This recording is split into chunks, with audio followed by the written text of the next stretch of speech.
everyone, welcome back to my channel. Today we're gonna play Criminally Yours again because the next update, part 2, it has just came out. So we already did part 1 in the beginning of the year. So if you haven't seen that, I'll probably link it to in the video in the comments down below.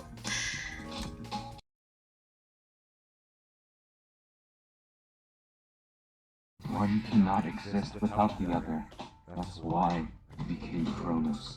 For you. Because we found out that our love interest is actually the villain. Chapter 13. I clutch onto the towel around me like it's my last bit of sanity. I could just imagine how insane I must look like right now. Scrolling rooftops in nothing but a absurdly lavish bath towel.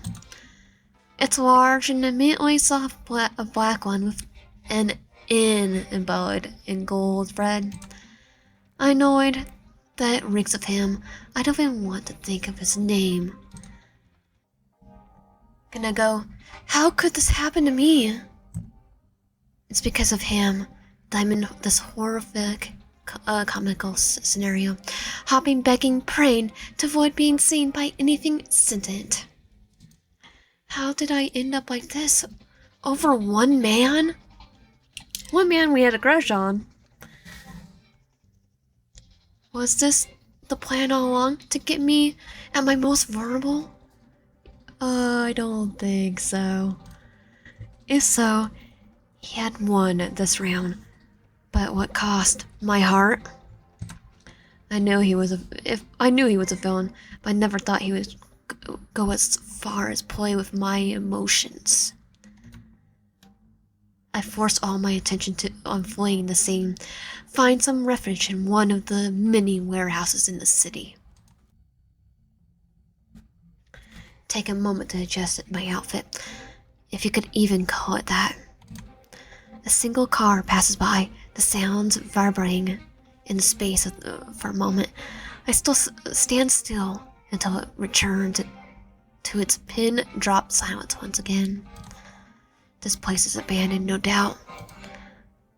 There shouldn't be a single living soul here, but at least if I did get caught, it would only be Yandere's reputation in shambles rather than Oracle's. No one would know it was me except for my mom, and now I gotta go with Nick. Nick, he knows it was me. A stupid thought. He always knew. Why hasn't he said anything? Crap, I don't want to so much as think of his name. But the thought doesn't leave my mind. Why did he keep my secret? Just so he could reveal it later? Or maybe... No. He has a crush on... He liked us to begin with. I don't want to think about anything he said. Those three words especially. I continue my escape, scoping the place for a second, sensing something incredibly familiar about it. In major cities, abandoned warehouses were a dime a dozen. It wasn't like I could just tell much difference between them. Yet somehow, this one is uncannily familiar. Like deja vu. I know where I am. The one he took us to? Before the thought has fully registered, I feel his presence different now. I can feel him before I see him. Then as I look, I get a flash of that vision I've gotten this morning. The one I haven't even noticed I didn't see before. When Mom was kidnapped, I never saw Kronos, because Kronos was already there with me. But, oh, how much has changed in the last 5 hours. Irrepressible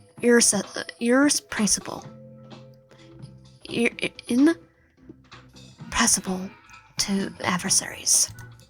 I struggled to look at him, worried I'll lose all my momentum. Even before I knew it was Nike. Kronos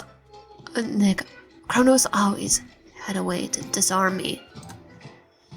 He stripped me of all my defenses, I was already as weak as I could be. Now was my time to fight or take flight. There he is. It's like, are you here to gloat or I am casually.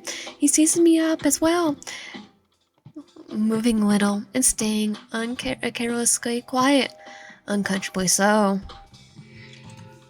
I never knew what was on his mind before. I have even less of a clue now. I'm gonna say something. What do you want? Why are you here? Instead of responding, he reaches out slowly. Watching him. He bends down slowly and unzips the bag, pulling out its contents. As he pulls it out, I see it. And now, I know what it is immediately. I recognize the symbol anywhere. Our hero suit? It's my suit. Give it back. I say calmly. I can do it. Give it back. I say calmly. The last thing I want to do is show my weakness. Sure, I may be naked in an abandoned warehouse with my supervillain ex-boyfriend, but that didn't mean I was helpless. It's like, yeah, I don't think he's gonna get our ex very long. I was still Oracle card, darn it. If we can talk, I'll give it back. Okay. I'm gonna go with... give him peace of mind. You're mine. Actually, wait. Hear him out. Then talk. But you got 5 minutes. Then I'm waving. Suit or not. Not. Without another word, he hands me back my suit. Looking relieved despite not being able to see his face. His body relaxes. I never wanted you to find out this way. What, you never wanted me to find out? Then that was simple. Then there was a simple solution to that. I responded without missing a beat. I can't help but say it despite giving him the 4. It may seem like everything I'd done was fake, but it wasn't. I wanted to get closer to you, no matter what. Ah, that set my chest ablaze. You lied to me every chance you got. You kidnapped my mother, and I'm pretty sure you killed at least 3 people. Okay, he's not gonna... He definitely did. I lied, but I never lied about my feelings for you. Those people I killed were all criminals. They were all people who hurt someone. People who hurt you. So Kronos, are you tackling a vigilante, anti-hero, anti-villain? Oh yeah? What about Jack? What crime did he commit, other than being annoying? Matter of fact, he had created videos of women he slept on his computer. Hidden camera footage. He was no saint. Oh, so you stalked them too. That catches me off guard. Are you serious? If that was true, then it made his energy a lot easier to stomach, if nothing else. I'm serious. He showed a lot of interest in you, and I couldn't risk anything happening to you. Aww. Yes, I've hurt people, if you want to call them that. Okay, just don't dehumanize them unless they're, even worse. I really regret helping your mother. I know I fucked up, but I never hurt her. I would never hurt her. Language, Konos. Language. But not physical. Maybe not physically, but that's still traumatizing. You went too far. And I swear, I'll never do that to you again. Are we sure? I was desperate. You wanted us to break up because of your secret identity, so I had to make sure you tell me. So you manipulated me to hear me, to make me do that. So much so I felt my stomach tie up. I told you I loved you. What was the point of all this, seriously? He meets my eyes, staring for a moment too long. I swallow, lips having gone completely dry. Isn't it obvious? It doesn't hopelessly, stupidly, criminally love you. Okay, was this after we kicked your butt first time? Yeah. Understand. I'm not giving up on this. Let me make it right, please. How are you gonna make it right? Let's forgive him. Okay, I get why you did what you did. I could overlook a lot of it. I could have overlooked most of it. But the lying? You can't lie to me anymore. Because if you ever do this to me again, I'll never be able to forgive you again, Nike. Promise. I swear on the line.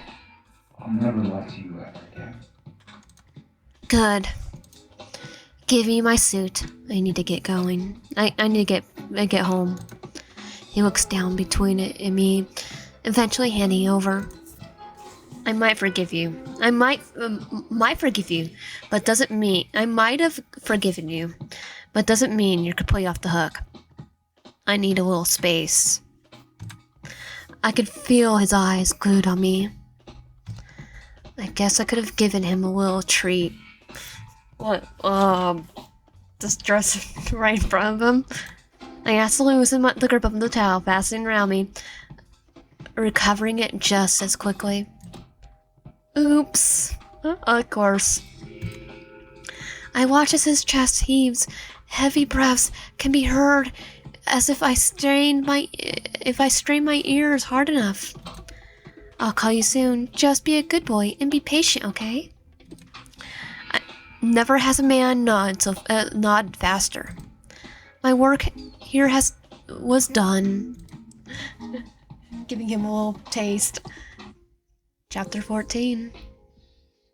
I first met Nick 2 years ago at the same place we had our first date. Only I was Oracle then. The music ended in a big finish. Our set complete. A effusive pause followed, some going as far as to stand and whistle. It had been our best performance yet.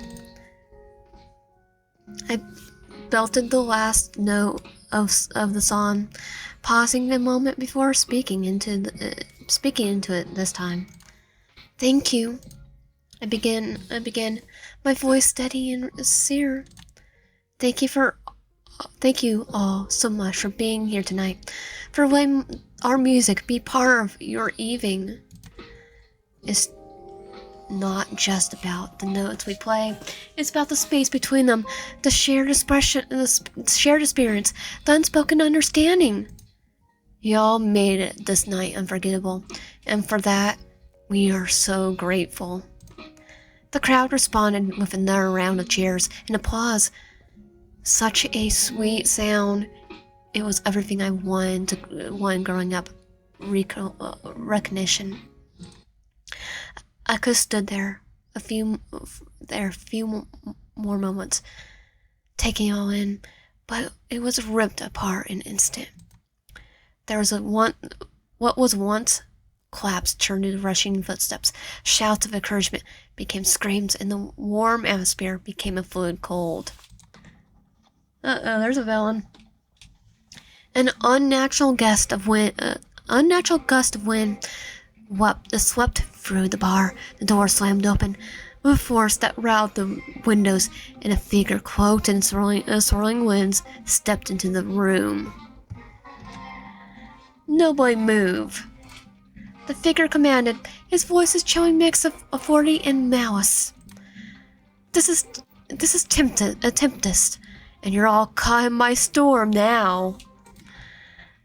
After a moment's stillness, the panic erupted once again. Chairs began to topple.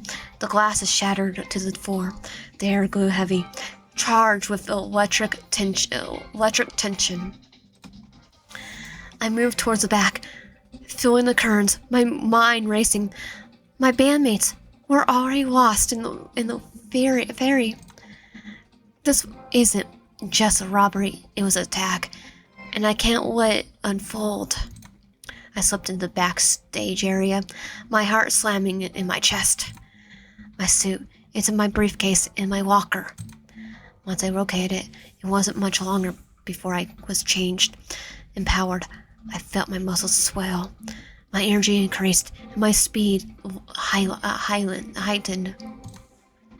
The transformation was more than physical. It was a complete mental shift. Fear placed with a rush of bravery. Back in the main room, Tempest was wreaking havoc.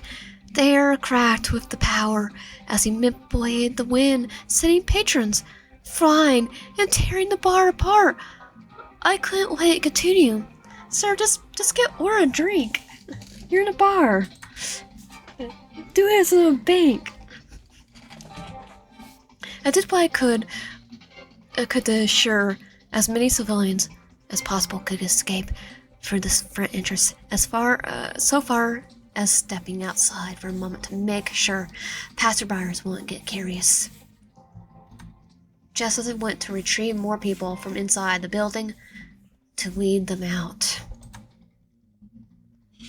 Right outside the entrance of the bar, flying through the air wildly, a man flew right into me. I snatched him out of the air and carried him across my arms in one smooth motion. He looked around, stunned for a moment, before finally setting his eyes up at me. The strength of Tempest wind was so strong that they harmed those just passing by.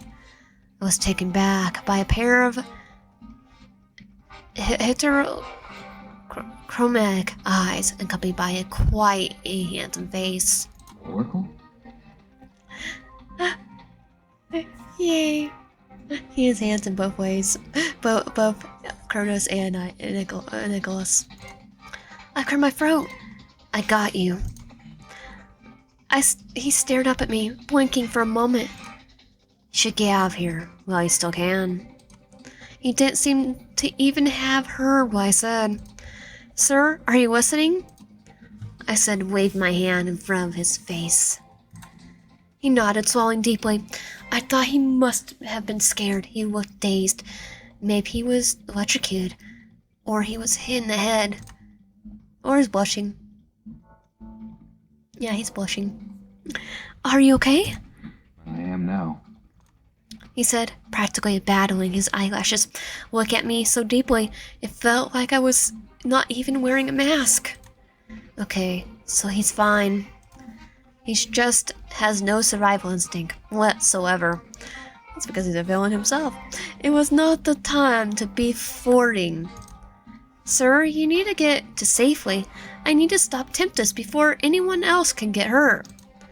I had to practically drop him to get him to leave, despite basically ordering him to. I turned to leave, only for him to grip my arm. I look over to my shoulder, annoyed. What? You know where the breaker box is, don't you? Are you gonna try to help me? Yeah, what about it? If you break it, it might stop them from shocking everything that moves. Just a thought. That was not a bad idea. Yes, I'll take it into consideration. Now, please, I don't want you to get hurt. He did a poor job fighting back his unnerved grin. I couldn't focus on it or even check if he was done as I instructed. I was losing time and fast. I moved for the bar swiftly, silently, my senses heightened. I located the electrical panel and, with a well-placed strike, disabled the power. Tempest's grip on the storm faltered as the lights flickered for a moment and then plunged the room into total darkness. I seized up my opportunity to finally confront him. Looks like there's been a change of today's forecast. Having felt incredibly smug by the look of sheer bewilderment on his face, The energy in the room seemed to ease as well. I could hear a gasp of Oracle flooding my chest with comfort. Tempest sneered, his eyes glowing with fury.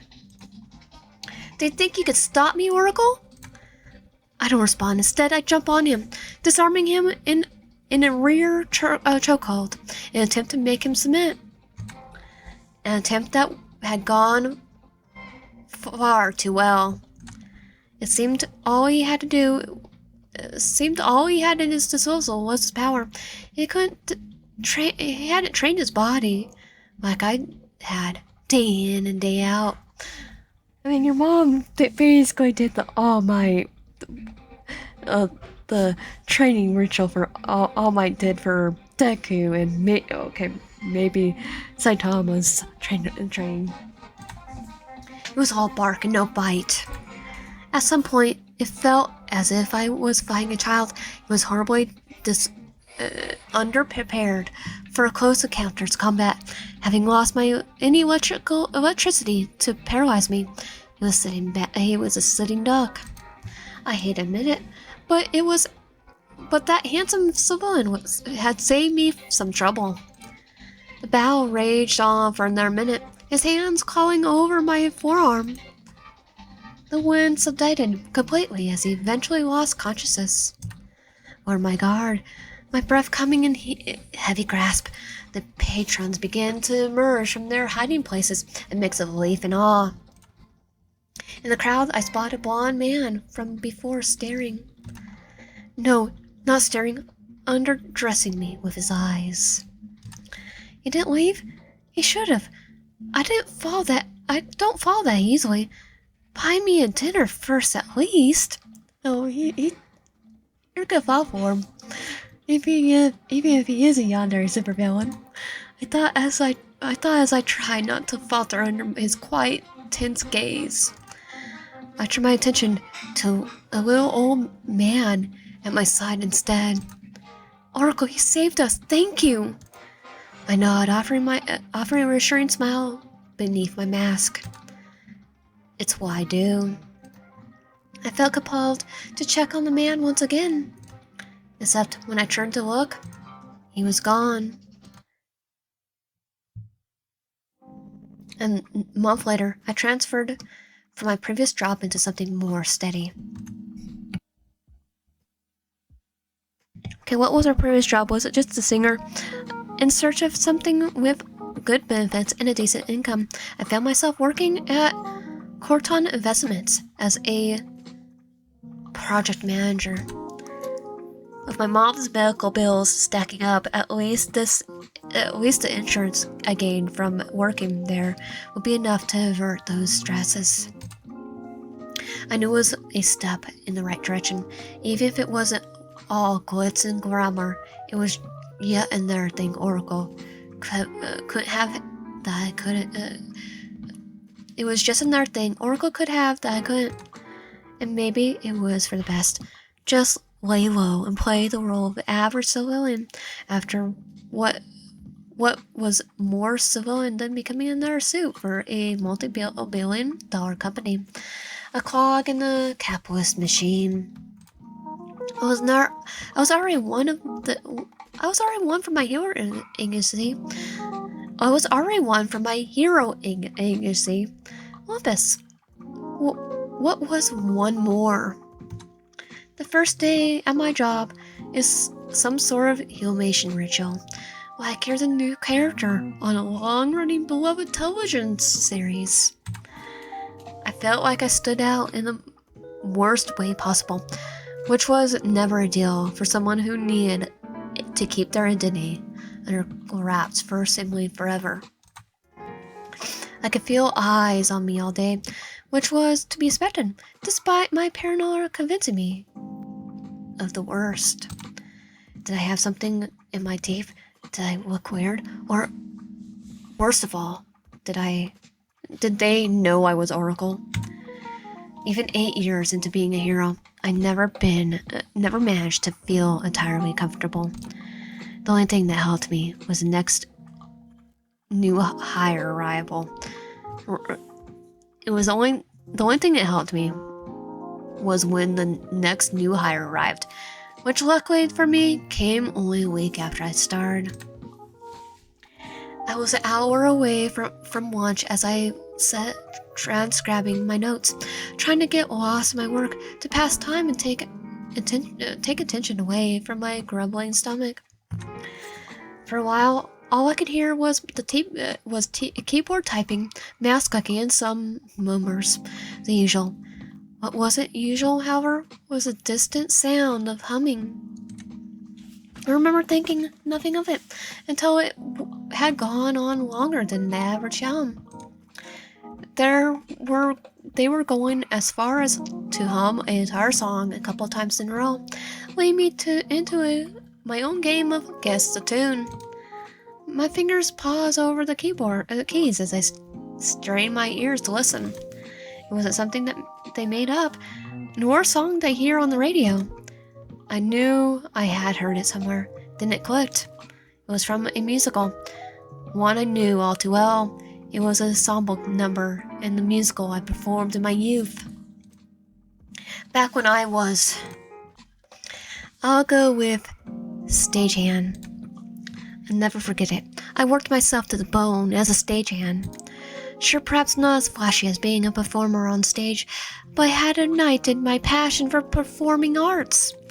Understand how much work went into making the stars shine even brighter.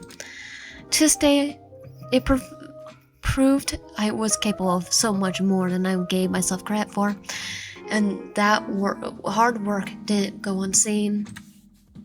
Not long after that, I ended up trying new things, like acting, dancing, singing, and playing instruments as well, all of which I wasn't half bad at. Never forgetting to pay respects to those who worked behind the scenes to help me put my best foot forward. After that musical, performing became my new love. That song I heard and performed countless times in my bedroom, on my way to school, in my sleep at times. And here it was, being hummed in my place of work. How small the world is. It's a small world after all.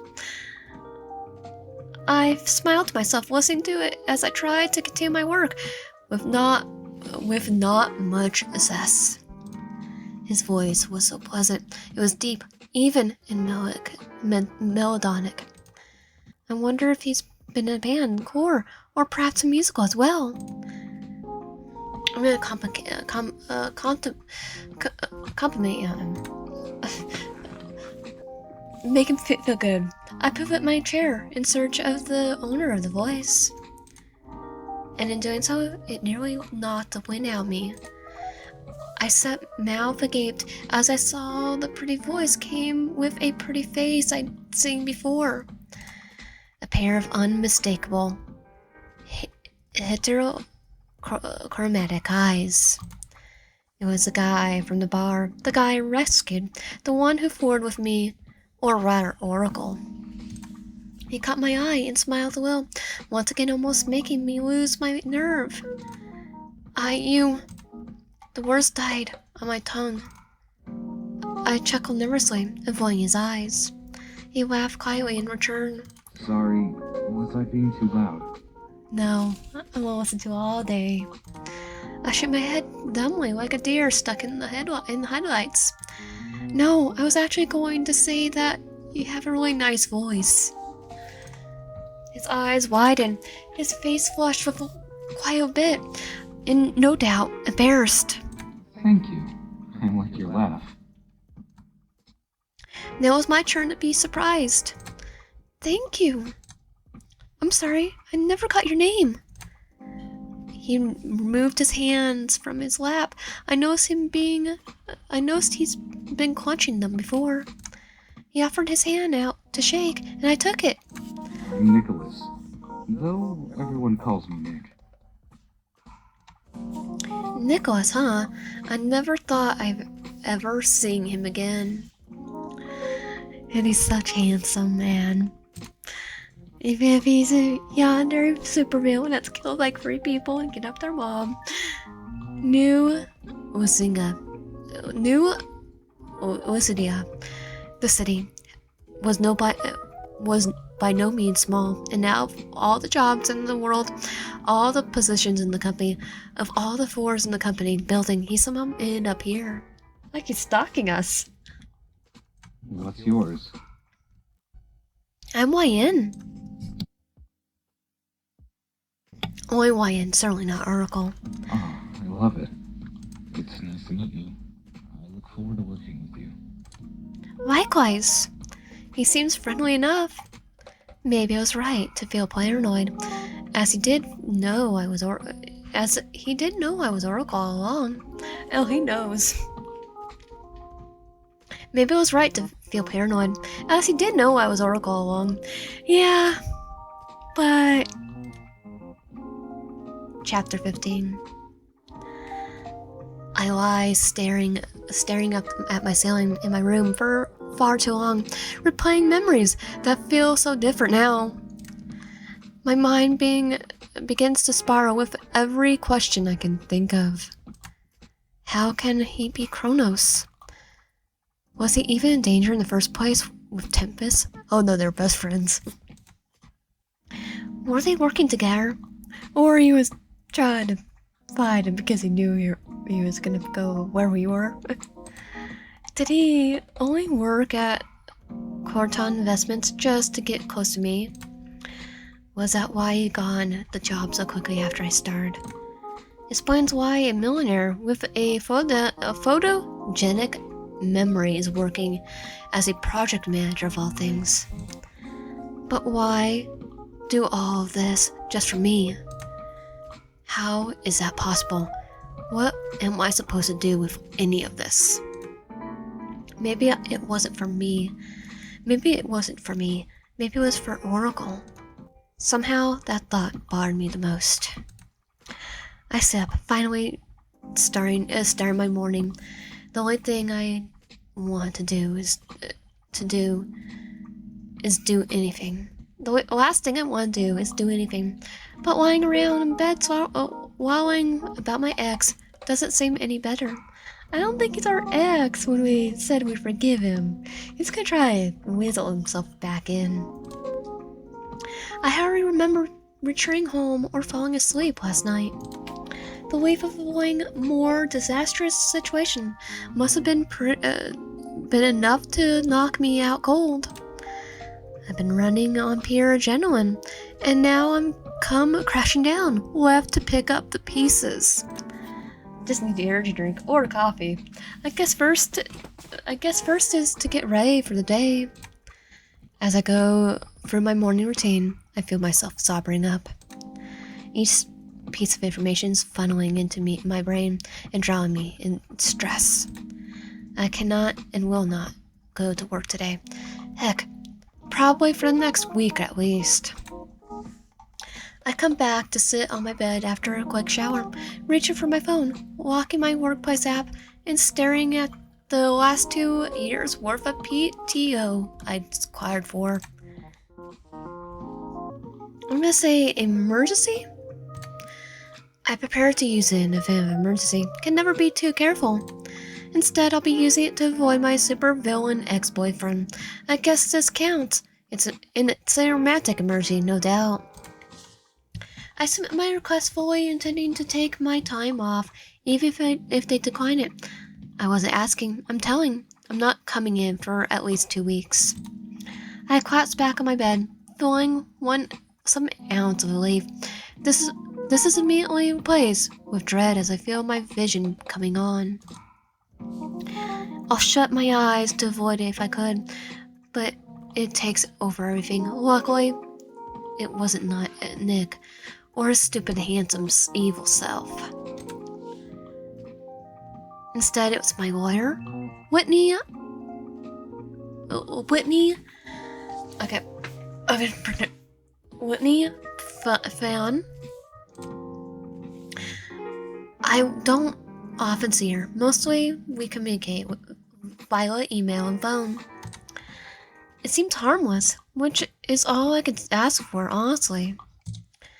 If I got some vision of Kronos standing in some discreet location, I'll tear my eyes out. The vision is just her speaking with me, looking a little serious, but that isn't anything especially noteworthy. This power can be so useless sometimes, I swear. What good was this power when it came to telling me that my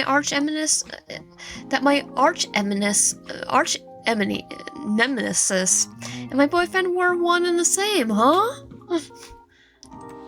Could have saved me a lot of heartache.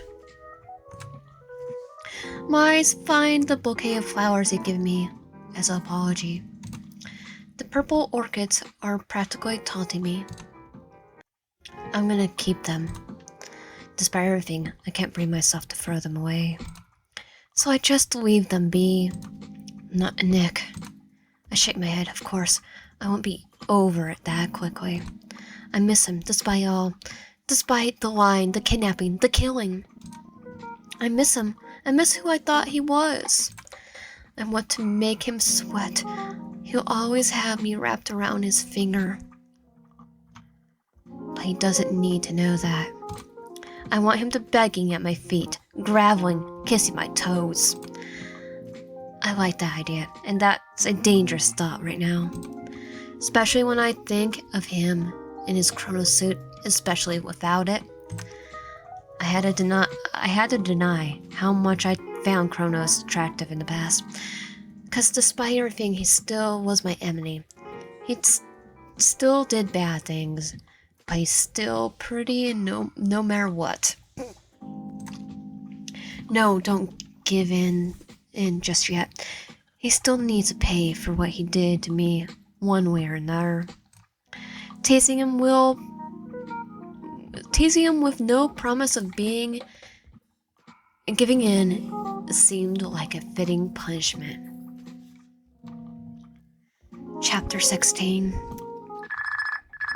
Just in the nick of time, haha.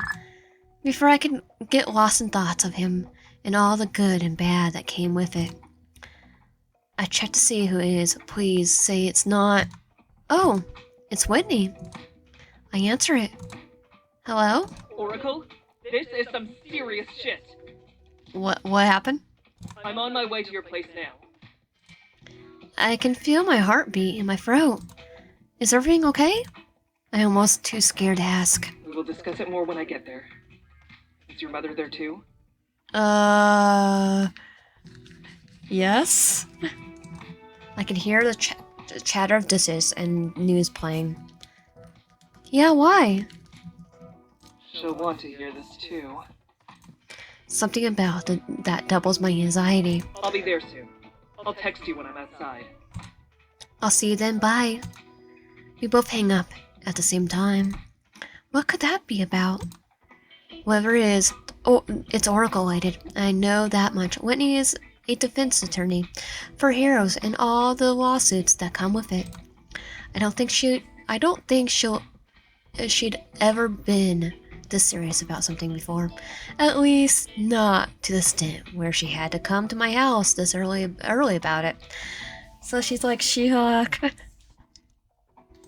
She-Hulk.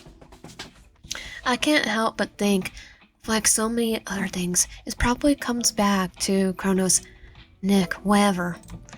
Being a hero has become more than I ever expected it to be. Not that I had any real expectations about going in. Originally, I wanted to become a hero because... I'll say for Mom, because you never wanted this. Be for Mom anyway, so for Mom. My original intention was to take on the mantle of Oracle, was just to do what my mom no longer could. No matter how long that took. I was going to make her proud. Be the hero I was destined to be. A pin comes from my phone. Whitney's text. I'm here. I hurriedly step into the living room. The next moment. Morning, Mom. Whitney has something she wants to talk to us about. What is it? What is it? I don't know, but she's here already. Oh, I'll fix her a plate. I twist the doorknob and let her in. Her phone is still pressed her ear as she waves at me in acknowledgement. I hear their voice on their end. I can't even make out what they're saying as Whitney growls into the receiver. Wherever you see them, take them down. Shit's already all over social media. What happened? Tech guy on the phone then. The night and Nick, post pictures of us. A moment of silence, then a click. Shit. Motherfucker hung up on me. She slams the phone down into her thigh, sighing in defeat. Oh, sorry, Miss O. Rough morning? Unfortunately, it isn't just general work bullshit. Something went down last night. You haven't heard or seen anything? No. Unless it was a couple nights ago for us. Or was it for us? Oh, that could be the same night. I changed the look with my mother, and we both shake our heads. I've been watching the news all morning. I haven't seen anything crazy. I guess that's a relief. Hasn't become mainstream. At least not yet. Okay, what's about us? She peers into the TV and scrolls. Fucking bitch! I follow her eyes and see standard acred lady on the screen. Who's that? Rachel Bolton. I see my vision come true in real time. Rachel Boltman. The name sounds familiar. The recognition must have shown on my face. Yeah, you've heard the name. Slimiest, snakiest journalist since Tommy Burke's in the 60s. She's ruthless. Okay, and she's going on us. It's almost comical to see. So, with her soft, unassuming girly features and bright smile. Is she gonna be like, the one news person for, the Charlie?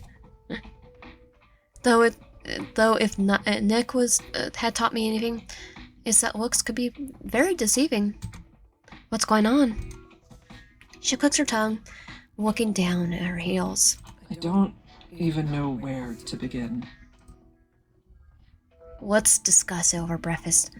I made you a plate. Thanks, Miss O. I honestly don't know if I can stomach it right now, though. I have a feeling neither will I. But you should sit down, Oracle. Lion. Sorry. Bad habits. Just weigh in, please. Just weigh in, please. I catch a glimpse of my mother's eyes when I say it. She doesn't want to look as disappointed as I know she is. Like, she's my lawyer. She already knows my name, my secret identity. I'm not gonna go around saying I'm Oracle to everyone else. I'll work on it. I'll try not to call you Oracle out of costume and vice versa. We have to do this sort of thing in court a lot. You can count on me. Yay. I like the wire. I take a seat, not even attempting to lift my fork. Okay. So... What did I do? I don't know how to even begin. Let me just ask this. Where were you last night, Oracle? Walk around in a towel. Suddenly feel as if I'd been pulled on a witness stand. With Nicholas, I thought. She says half inquisitive, half suspicious. Wrist urge so grown. I have no alibi. Yeah, I was with a guy from work. Then I realized how vague I'd been being with a woman who breaks a law. Then I realized how vague I'd be being with a woman who breaks liars for a living. With someone I need to be honest with for my own good. He was a guy I was seeing. A guy? Does he know about... Yes. Yes, it's a long story. Very long. Does he know anything about Kronos? Yes, quite a bit. He's best buddies with him. Crap. Well, couldn't hide it forever. Even if I decided to hide it, it wouldn't come out. It would come about eventually. The truth always does. He may be Kronos. I said, cringing, stalling, then shutting my eyes, hoping to delay seeing my mother's face for as long as possible. I hear a gasp, but not from Whitney. There's no telling what my mom is thinking right now. She's thinking, damn, that nice guy I want her to be with is Kronos. Probably, how did I raise such a failure? That too. I can only stand this suspense for so long. The curiosity eating at me. I peek once, one eye open, to see a proper look, and I'm shocked by what I see. She looks calm, like she was expecting this. There's no way, though. Are you serious? Yeah, I'm very serious. So... Shit. I really hoped it was fake. Edited or something. What's fake? Well, this isn't going to make this any better. What? Someone caught images of you, half naked in a warehouse last night, speaking with Kronos? Yeah. What? The horror floods my face. How could have? I thought the coast was clear. Yeah, we didn't pay attention that well. It was probably the people in the car zipping by. Darn it, this is bad. I really thought it was all some sort of smear campaign, but it seems like whoever it is was right on the money. We're in even deeper shit than I originally thought. What did happen? What? Because my boyfriend ended up being a supervillain, I'm out.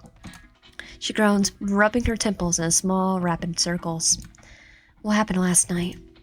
Her tone is grave, asking just to see how angry she should be. I'm just gonna own it. Own it. It's my fault. I was careless. My fist clenched on my lap. God, this sucks. I feel like a teenager who snuck out, and was properly caught. I messed up. I was an idiot. How many times could I mess up before it was a mistake anymore? It was a pattern. It was proof that I wasn't good enough to be a hero, and the city knew Lucinda needed me to be. That's why my mother needed me to be. I didn't see the signs. I was so shaken up by you being kidnapped. I hadn't realized how Knight and Nick ended up at the scene, how he knew so much. I wanted to believe him, believe he couldn't be Kronos.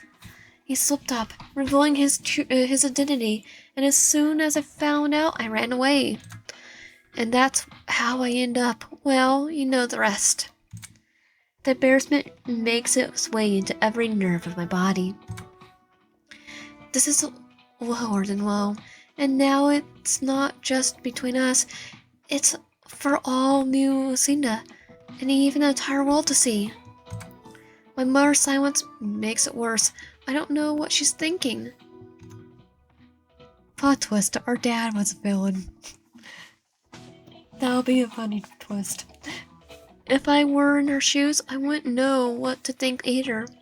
We know who's responsible for the photo, at least. Who? Kronos? She shakes her head. Surprisingly, no. It's that rat bitch. Rachel Bolton. Okay, time to take revenge on the media. She called my firm this morning when she couldn't get a hold of Olympus. She tried to call the hero agency? Yes, she's insane. She could only get a hold of me, blackmailing us for information on, her words, the relationship between Kronos and Oracle. At first, yes, she's insane. Okay, I want to see. She could only get a hold of me, blackmailing us for information on, her words, the relationship between Kronos and Oracle. I like the part. At first, I thought she was bluffing. There's no clear shot of you in the photo, just some figure in a towel holding what looks like your suit, talking with someone in a Kronos suit. There's plausible deniability. There's no shortage of this sort of doctored slop on the internet. Oh, I could just pretend she's complete nut job. Good job. But since it's real, and if Kronos confirms it, That could spell serious trouble for you. Or Kronos doesn't confirm it because he likes us, and the reporter goes bye-bye. He wouldn't.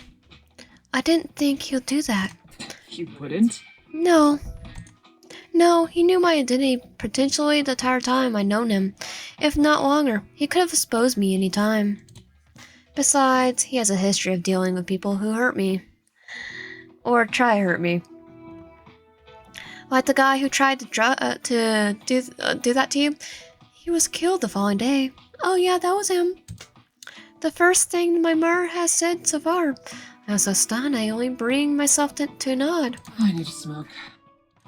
I'll stay silent. Before anyone can so much as make a move for exit, my mother speaks, cementing us both in place, hitting her every word. Chapter 17. Listen. Understand situations like this are unavoidable. You're not at fault for following your heart. It's clear he's a skilled manipulator. He knew your weaknesses and exploited them. That's not something you should apologize for.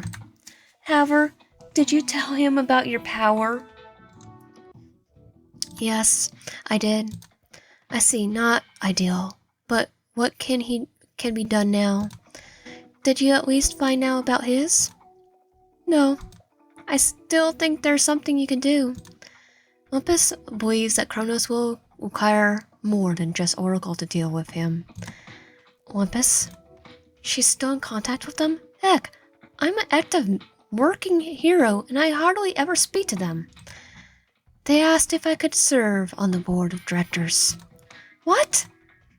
I catch Whitney turning her head away from me, which clues me into the fact that she knew as well. She does work for Oracle after all. And here I am, the hero that's just out of the loop. Well, definitely it's a corporate job, then. It's a remote position. I only have to commute once or twice a month at most due to my condition. When did this happen? It's fairly new. Maybe a month now? And you didn't mention it until now? It's like, it's just too busy. It's just went past my brain. Firstly, I wasn't sure if it was a permanent thing. Secondly, the value of a level of secrecy I was happy to provide.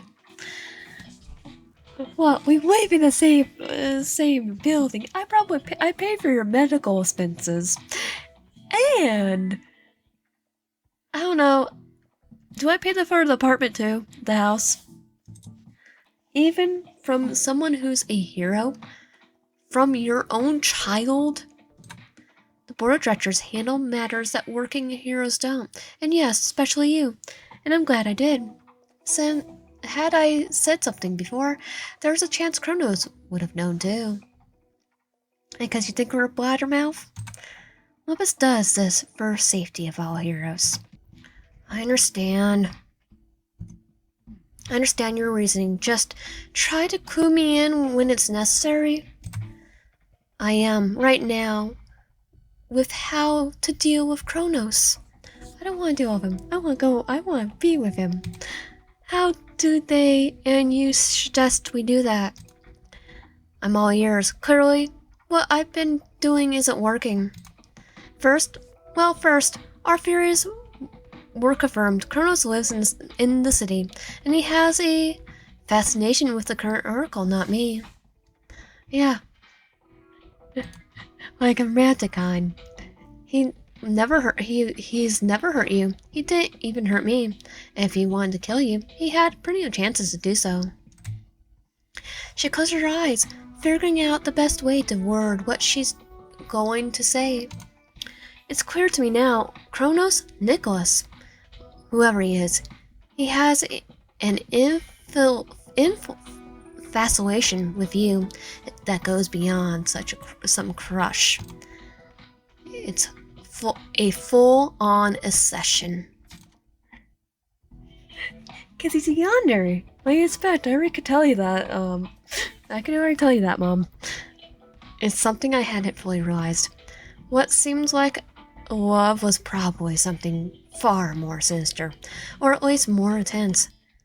It would explain a lot. No, it would explain everything. Yeah, everything, because he's a Yandere. It was it was one thing for me to think that, but to have confirmation from someone else, and for all and for all of us to be aware, what did I get into? Nick? Kronos? Just who are you, really? Lion, if you want to stop Kronos, this will be your best chance. You could use this against him. Huh? You have the perfect opportunity to trap him. Or better yet, rid of us of him forever. It could be as simple as setting up an ambush with other heroes, or poisoning his wine. What, you just want me to go on a date with him and go, and literally put some poison there? Yeah, I don't think so. That would be murder, Mom. That would be murder. Two wrongs don't make a right. It doesn't matter how you deal with him, only that you do. I hardly believe that what I'm hearing. It doesn't matter how. I could just walk up in a ghost face mask and go stabby stabby. I'm gonna go and disagree. Yes, he's a danger, but he's still owed some sort of due process. I mean, no, I'm not gonna go poison his wine. We're heroes. It shouldn't matter how we deal with. It shouldn't matter how we deal with criminals. And I'm gonna go with the Batman. No kill policy, Mom. No kill policy. Normally I'll agree, but you're my baby. He might not be hurting you physically, but it's clear what he does affects you. I listen to Batman. Batman has dated some villains before, so I'm gonna follow Batman's steps. I'm gonna follow Bruce Wayne's steps. It's not about me. Whitney said it before. We could keep him from taking what he's. When he said it before, we could keep him from talking when he's in jail, so killing him isn't necessary. The words taste exceptionally bitter on my tongue. You should be safe. You should be safe from him for a while. But we do have a measure in place to help if absolutely necessary. Like what? She exchanges looks with Whitney. I think some sort of hero assistance will be necessary. Oh, heck no. I don't need a sidekick. I'm gonna keep calling him Robin then, because I'm gonna be the Batman. That's practically giving me a chaperone. I don't need someone to hold my hand. I know what I'm doing. It'll look even worse. It's merely a suggestion. At last resort, if things don't go according to plan. If you feel you can get him next time. A hero assistant will not be necessary. Oh, a hero assistant, wouldn't that be a sidekick? Okay, I know his name's Wes, but his name will be therefore Robin. Boy wonder.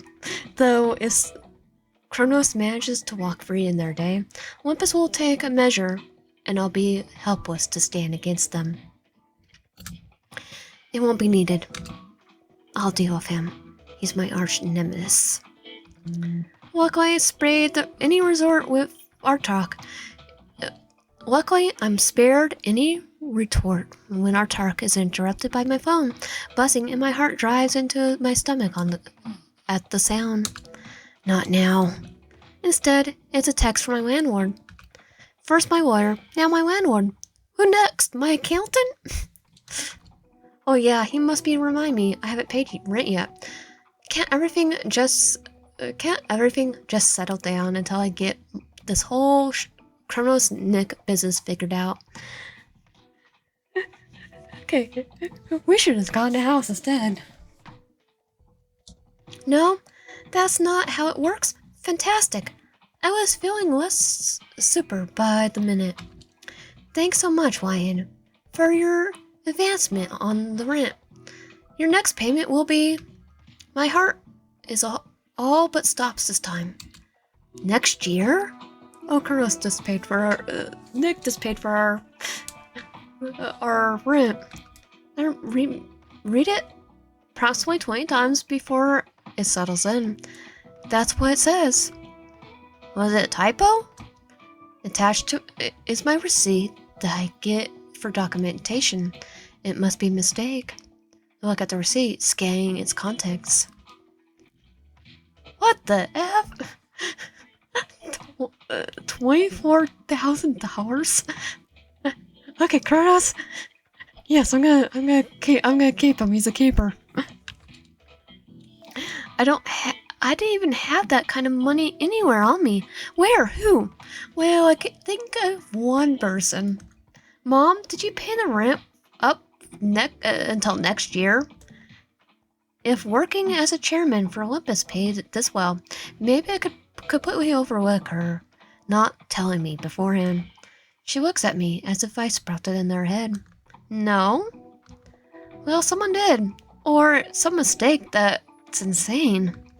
My heart speeds up when I see in their text, this time not from my landlord. Oh, I think I can know. Who is it? Yandere? Lamar looks towards Whitney, cracking a smirk. Who do you think? Lamar guesses, as usual, she's right. I hope this helps, since you won't be working for a while. I miss you. I hope we can talk soon, when you're ready, of course. Oh. He's a keeper. He might be a villain, he might have killed people, but he's a keeper. As I try to process the first messages, and there comes in. To clarify, I paid the rent. You don't owe me anything. I just didn't know what else to do. A couple of dots indicating that he's trying to respond appears and disappears several times. For a moment, I wonder if he's ever going to send in their message. Please, don't block me. Aw, a little emoji. Just send him a middle finger. No, I'm gonna go thank him. I'm gonna thank him. Despite everything, it was a kind gesture. This would make a lot of things easier. My affection can't be bought, but it's an actionable step. Compensation for emotional damage is done. I can't sue him for emotional damage now. Though, I can't put a price on this, per se. I want him to do more. Show I can trust him again. Thank you, Nick. Response comes not even a second later. It's no problem, anything for you. The dots reappear, and I can't help but feel a little satisfied at his fondling. My heart throbs in my chest. Darn it, Nick. Why are you somehow always so charming? Even when you're being so pathetic. What did you reply? I thanked him. Good, Ryan. We can't have him attempting to flee in fear. You expose him. Oh no, I think I'm gonna go out with the villain. We can work with Olympus, and you can use your relationship with him to have him drop his guard as much as possible. We'll underestimate him. We've underestimated him in the past, and this was a mistake. We can't afford to let him get away again. You're right, Miss O.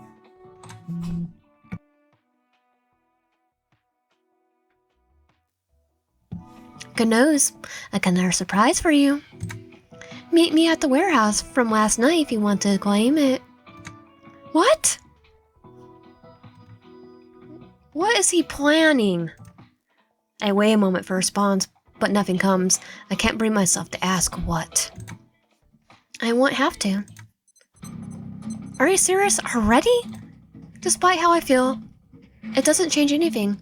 I have to pick up. What's the situation? Oracle, I'm sending you details. It's Kronos. He's holding Andronos hostage this time. Well, I'm gonna say, good for him. I already guess who he said. I already guess who he'll say before he can spit out. It's Rachel Bolton. Shock takes over Whitney's expression. I grit my teeth in frustration. Why is he doing this right now? Does he not listen to me? Does he not listen to me at all? No. Chapter 18. I got this under control. You both just sit tight. I'll be back. Be safe. I love you. I love you. I love you too. Well, I'm sure I'll be back to come see you, or you know it. I'm heading back to the office. I know everyone at the firm is losing their minds. Until next time. She gives me a small wave, and I'm in my suit and out of the door in a flash. Like the Flash. He disclosed his location intentionally. It's the same abandoned warehouse I'd encountered him last night as I fled. It's clear what he's doing. This place is already swarmed by police and the media. Police have to keep reporters from questioning me as I attempt to make my way inside. The one with the most success is the police chief himself. He debriefs me on the situation. This lunatic, he kidnapped the poor gal as she was leaving her office this morning. Yeah, I think he doesn't like her very much. We lost sight of him for a while. We only knew where he was when he reported his whereabouts. Well, on social media or to me. He made sure that no one except for Oracle can attempt to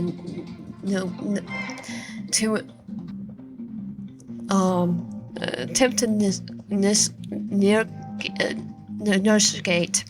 If so, much as a single one of my boys step inside, he'll say he'll kill Miss Bolt. Without hesitation. Oh, I think he's gonna do that without hesitation either way. Though, he could be bluffing. He's done it before. It says traveling off, turning his head to spit to his side. It's probably a bluff. I think he just wants to drag me out here. Is it a trap? No, I don't think so. Probably a trap for the reporter. I don't know, but it doesn't matter. I can never be too sure what he's going to do.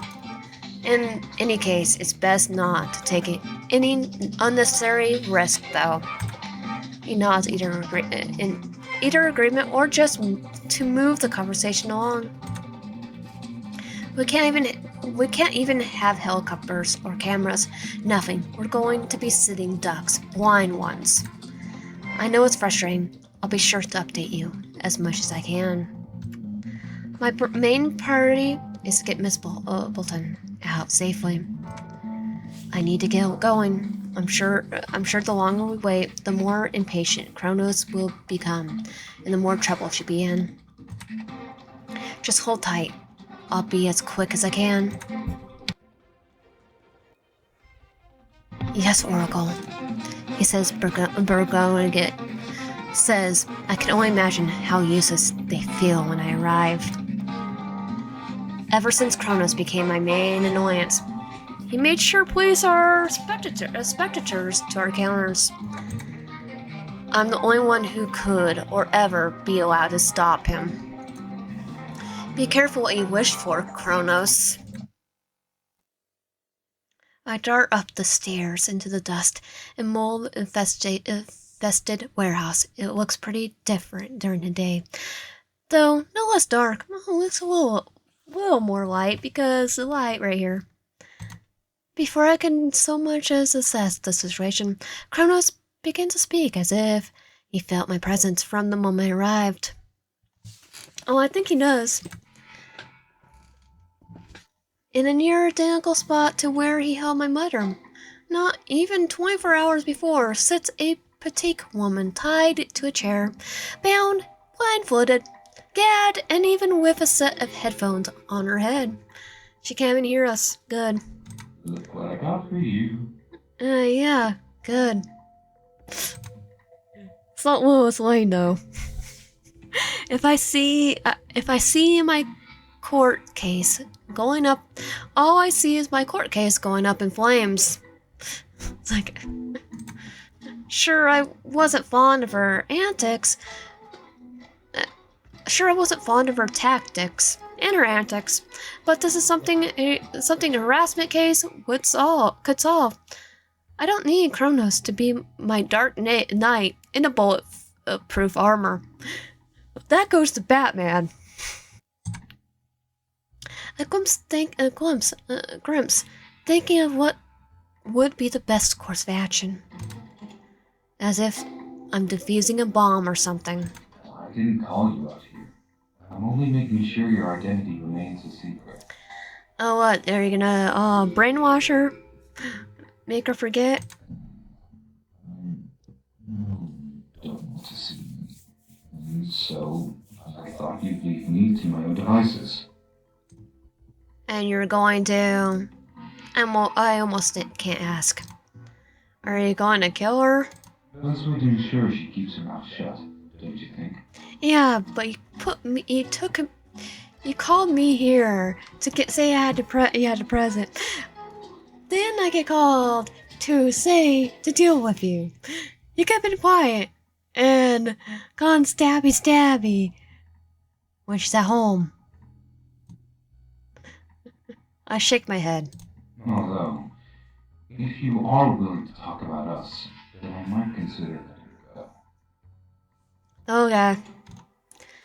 This isn't helping your case. You're only going to make everything worse. From where I'm standing, my love, things are as bad as they can possibly be. Yeah, I don't think so. It could be far, far worse. You're, in fact, going... the car stuck in the, railroad track while the train is going full force towards you. Was this your plan all along? He goes to speak, but catches himself. His body language looking as if he's struggling with something. Yes. Wow, so you can be honest. I'm trying. Oh, it's for me. Oh, good. Too little, too late for that. But does spark an idea. This was meant to be interrogation. Officer talking, but you have to do more than just let her go. Negotiation. Officer talking, but you have to do more than just let her go. That's only one step. He actually perks up at that.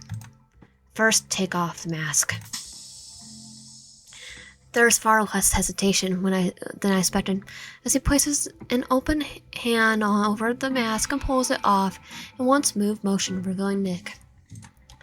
Though I know, somehow watching him go from Kronos to my coworker, to my crush, to my ex, to Nick, is the same moment feels unreal. Despite his bravo from before, he looks like he's been caught with his hand in the cookie jar. Oh, yeah, because he has. What tells us? What else? I'll do anything you ask. Everything feels so surreal. It almost sounds like he's being genuine. Like I'm asking him to get down on his knees, beg and grovel. He would, with even less hesitation. Oh, he would. Second, tell me honestly, why do this? Why be Kronos? Why lie to me and trick me? What was the point? This one takes longer from him. Long enough, I wonder if he'll go back on his word immediately. I wanted to see every part of you. Wait, what? Again? What do you mean? I'm risking losing some of my power over the situation, but I have to know. I had to be a villain. Originally, I thought I could be a hero, but they don't station multiple heroes in one city. Nor did I actually want to be playing the part. I could just decide to help me. Being a villain meant no restrictions, and whenever I wanted Oracle to come get me, she would. You won me. You just won to be. You would have been here just if you could, just to be with us. Seriously, that's it. I don't want to hurt innocents or cause that much chaos. I just wanted to see you. Okay, you killed 3 people though. I love you, but you killed 3 people. And of course, I couldn't tell you that. Take all the fun out of it. Now he's monologuing. He is a villain after all. Then tell me, for my third request, what's your power? Supposedly he seems willing to tell me, but struggles with how to phrase it. It's nothing flashy. Hell, I've already told you. Sort of. Okay, is it time travel? Because Kronos? I have a photographic memory, yes. But it's more than that. I have a perfect memory. I can't forget anything. Oh, his is his memory. Oh yeah, photogenic memory. I can remember every moment since I was 3 in perfect detail. Like I'm there. If I want to, I can smell those same scents, taste those same foods, hear the same music. Oh, he's known us for far longer than when we met him. I'm gonna say he was probably in our class. In the, musical. That's crazy. I can't but feel as if something like this would drive me insane. Is that true? Yes, feel free to test it. That's not necessary. Remembering my orders in every place we ate. Recalling mundane details of my daily routine. Retyping my work document of 2 weeks was proof enough. I go silent, thinking, taking in all the information, not sure what to do with any of it. How much good would he have done if he chose to be a hero instead? How much closer would we have been without the need to lie about his identity? Or better yet, how much different would it be if I wasn't Oracle? It feels like a waste. If I let him go now, if I don't stop him now, Olympus will step in, and they won't be as merciful. What else do you want to know? What else can I do to prove to you that I've only ever wanted one thing? One person. You can't be a villain anymore. That surprises him. His mask clatters to the floor on his feet. Consider it done. I'll just be Nick. No, not just Nick. You'll be a hero like me. If he was stunned before, then he's utterly shell-shocked now. I nod, confident in this. If we ever want to get back together, we can't be together like this. The hero agency, Olympus, will eventually crack down and invest all their resources in stopping you. No matter how I feel about you, I don't want you to get hurt. I want to move past this. Me too. I'm not saying it's going to be easy as that. You still need to show me. And that starts with letting Rachel Bolton go and stop hurting people, period. I understand. I can change. I will change. Good. Now show me, untie. I can't believe you'd ask me to be a hero. You don't have to do this. You don't have to do it. But if you don't, I have no choice but to stop you, once and for all. No, you don't understand.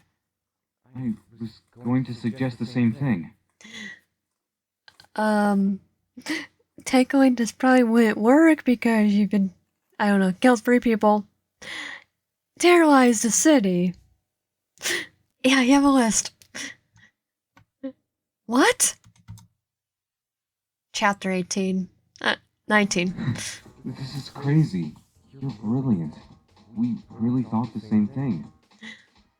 It's like we were thinking of sandwiches.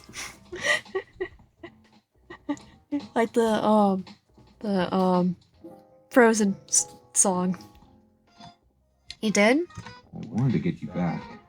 And since being Oracle, or rather me being a villain, seemed to be the problem.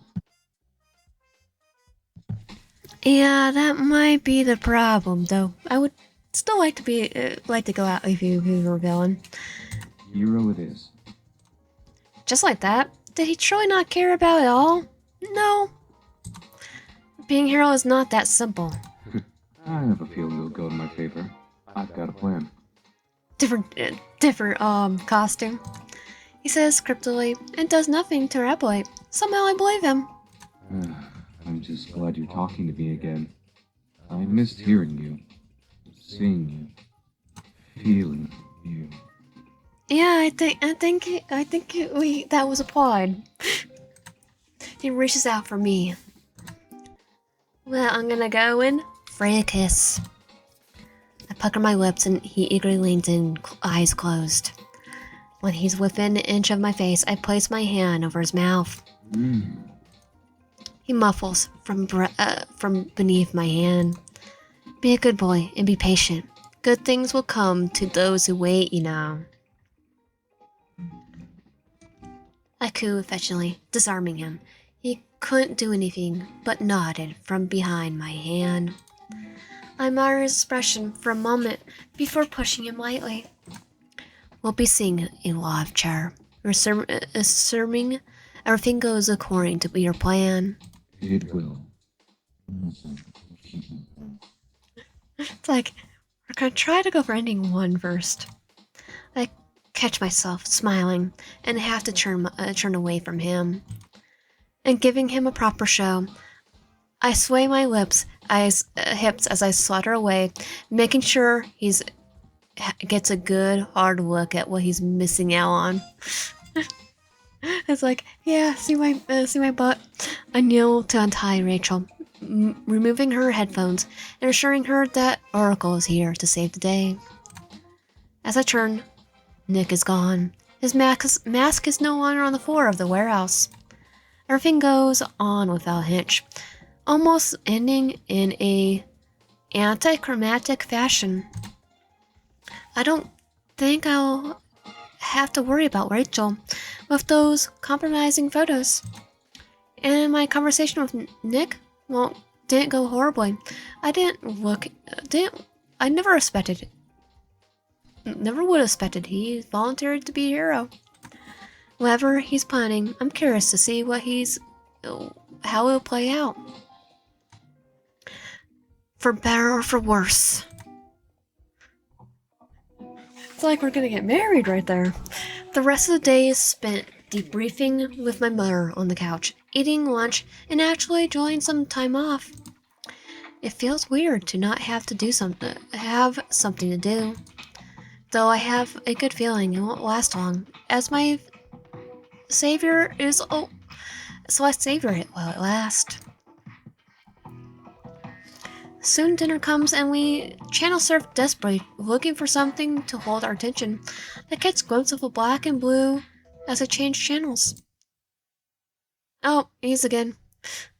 It's a video that looks to be acquired online of Kronos addressing the public.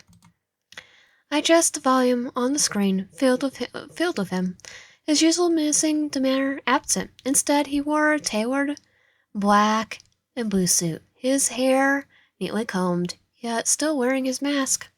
Good evening, citizens of New Elysia. I have a message. And that you're gonna retire from being a villain? My Mars gaze started flexing on the screen, as if the message was directed to her specifically. I think it's more directed to us. I have decided to retire from my life of villainy. No longer will I seek to disrupt the fabric of time or challenge the forces of justice. Instead, I am offering my services to the greater good. Alter time? I thought you said his power was memory related. Oh, he's just playing into it. That's what he said. Could it be a lie? If it is, Olympus will find out, especially if he's really intent on becoming a hero. I think there are villains that become heroes before. If I hadn't already known his intentions, I would consider this some sort of twisted joke. It could be both. Kosa's image shifted, and the screen displayed the emblem of Olympus. I've made arrangements with Olympus. However, there is one condition. I will not become a hero unless Orko themselves trains me. Oh, there's what he was planning. He really has no shame, does he? No, and that's why I like him. I mean, he just paid our rent, so she chuckles warily. He has audacity, if nothing else. Together, we can forge a new path. One cannot exist without the other. The screen suddenly cuts to black. I clicked the remote once to see if it was an error with our monitor. Instead, it seems like that was all they came to say, leaving an eerie silence in its wake. At least until it cuts to a new podcast, a news anchor with her microphone pointed at a hero. I attempt to change the channel, wanting to watch something other than the news. My mother's hand stopped me. That's Theseus. Oh yeah? I didn't care to even see who it is, but I know the name well. Oh yeah, he looks different from the photos. He got a new look recently, something to appeal to his fans, no doubt. Well, he's very handsome. I'll give you that. Kinda... I'm doing the affectionate... doing this affectionately because one of my favorite characters kind of reminds me of, like, Dick Grayson. With the hair and the mask. Dick is my second favorite Robin. Technically, him and Chasers for, in a tie. So first, my favorite Robin. He looks good. Very dashing. Oh, I could see. But I have to say, he's alright. He's conveniently attractive. Controversially attractive. Oh, yes, he is. And when I say he kind of reminds me of Dick Grayson, I say in a total endearment. Nothing all that special compared to the other heroes, and nothing like Nick or Kronos. I never got the chance to meet him myself, though I don't feel like I missed much. Despite the countless gushing fans he has here, including my own mother, it seemed. Bit young for you, isn't he? Of course, I will bash her mom. I tease. Maybe, but he's not too young for you. I think I already have a boyfriend. He's only a year younger, if I remember correctly. The last time you set me up with someone, he turned out to be a villain. Kronos. And you even approved of him. Now she's all gaga for Theseus. Your head turned so quickly. Theseus is nothing like Kronos. But she doesn't elaborate further. It seems like she's not ready to joke about it just yet. We turn our attention back to the television. What do you think about Kronos turning a new leaf? Are you serious? It's obvious he has ulterior motives. Yeah, his turn motives is to be with Oracle. What do you think he wants with Oracle? Fuck if I know. I could tell ya. I stunned by his caresses, though it doesn't seem to shake anyone else. All I know is it's nothing good. To everyone else, but it's romance here. And being serious, I've totally stayed with with Nick. He just paid off our rent. I think he probably buy a house for us and our mom, just because. He closes his eyes, sighing deeply. Whatever he's got planned, Oracle won't let him get away with it. I might let him get away with it. He walks off the next moment, refusing to give any more comment on the matter. My mom does everything short of swooning as she grins from ear to ear. Kronos and Theseus' words hang in the air for a moment longer as they absentmindedly return to channel surfing. I wasn't expecting any of this. Near Kronos declaring becoming a hero publicly, or Theseus to be so supportive of me. Well, he is our second romantic interest, so that's why. But maybe Kronos did fully intend to turn a new leaf. Maybe Theseus only said so for good PR. We're gonna definitely do his route. Only time will tell. Though we will do Nick's route first. Whatever was to come, I had a feeling it was going to be interesting. Chapter 20. Anticipating today to be quite busy. I was awake before the sun is even up. I decided to take my nervous energy and put it into being productive by doing some chores around the apartment. The morning is quiet and more relaxed than I expected.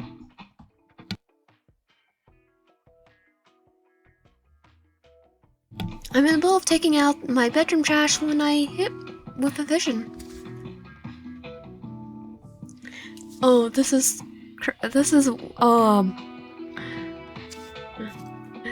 his civilian clothes. Okay, I'm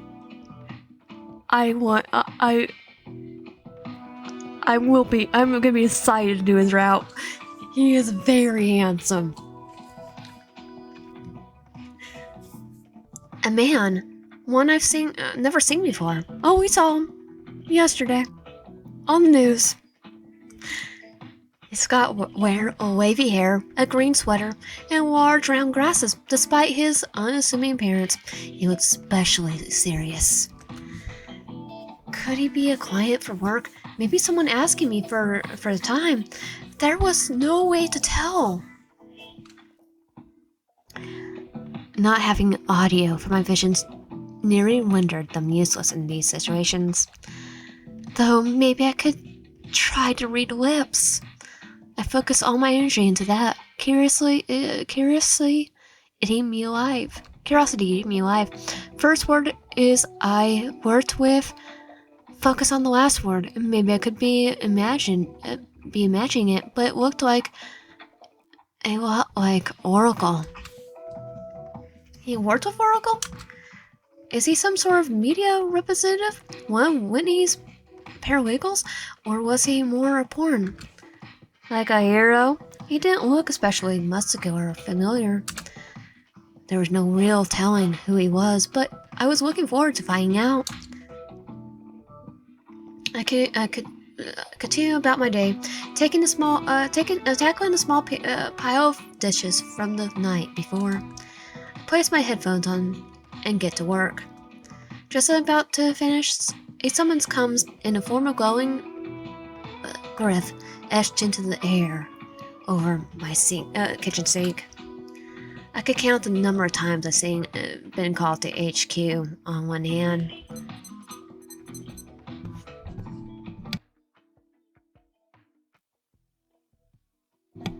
I'm all deep in spuds, taking a scrape of yesterday's curry off the pot that probably deserves to be incinerated instead of savage. From the glyph flickers to life. It hums low. It says instantaneously and official. I sign and glance at the signal. Olympus HQ. The automatic message plays through the speaker. Oracle, you requested at Town Hall at 9:30. Bring Kronos. I almost dropped the pot. Seriously? They could have contacted him themselves. I started drying my hands on a dish towel crusted with regret and turmeric. The eye symbol cracked once, then vanishes in the next moment. No room for questions. Typical Olympus. I take off my headphones and dig for my phone. Can you meet me outside Town Hall at 9:30?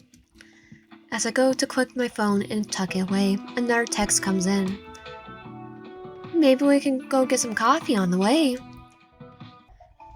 Okay, yes. I guess it can't hurt. I'll be at your place in 5. True to his word, I hear a knock on my door. Not even 3 minutes later. Does he have some increased speed? Or was he already in the area? I open the door, surprised to see him in his Kronos attire already. I practically drag him in through the door, shushing him. He chuckles at my reaction. I was gonna ask if I could come in first.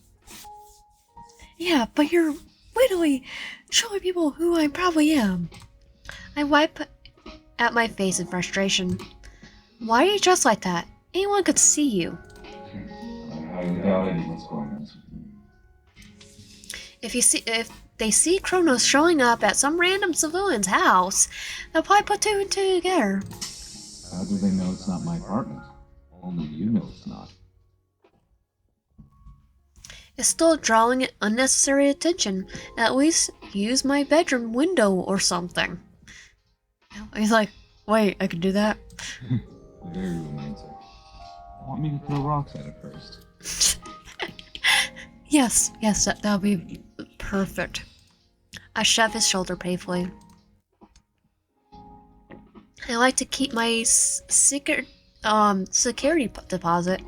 Just send me the bill. Matter of fact, pick any bill. I'll pay it.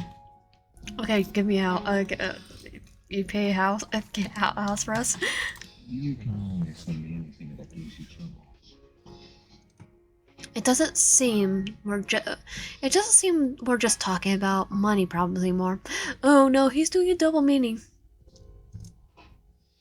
I know one guy who's been driving me up the wall lately.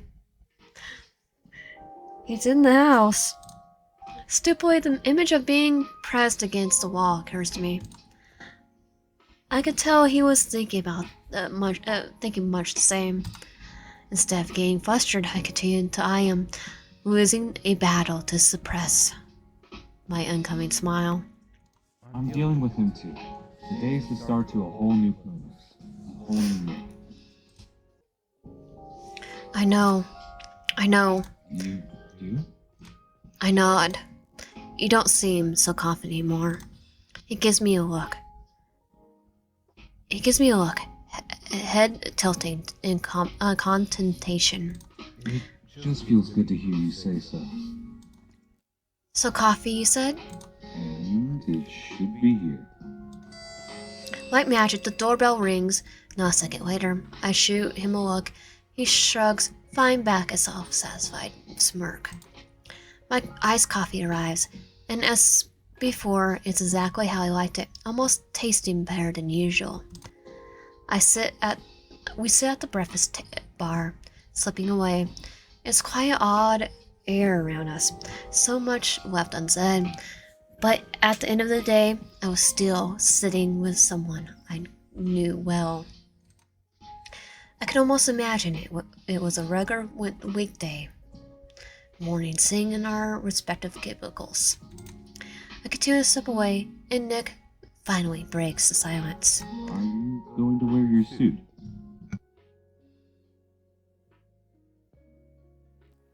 Nah. I was going to put it on before I go. He goes silent, as if waiting for something. What's stopping you now? He asks, taking a sip of his usual cappuccino. I'm not getting dressed in front of you. Why? It's nothing I haven't seen before. In both instances, you don't need a refresher. Because he knows exactly how I look without it. With and without clothes. As if I already am, by the way. As if I already am, by the way he looks at me. Crap, am I just always naked to him now? Probably. He probably has X-ray vision too. Let's tease him. I may if you behave, if it won't be just a memory. He looks at me nodding, eyes big and wet, before turning all his attention to the tops of his dress shoes. I chuckled to myself. That was what I thought. Ooh, guess we're going on a field trip. I stand leaning back against the counter with clasped arms, his side big enough to knock over a flying cabinet.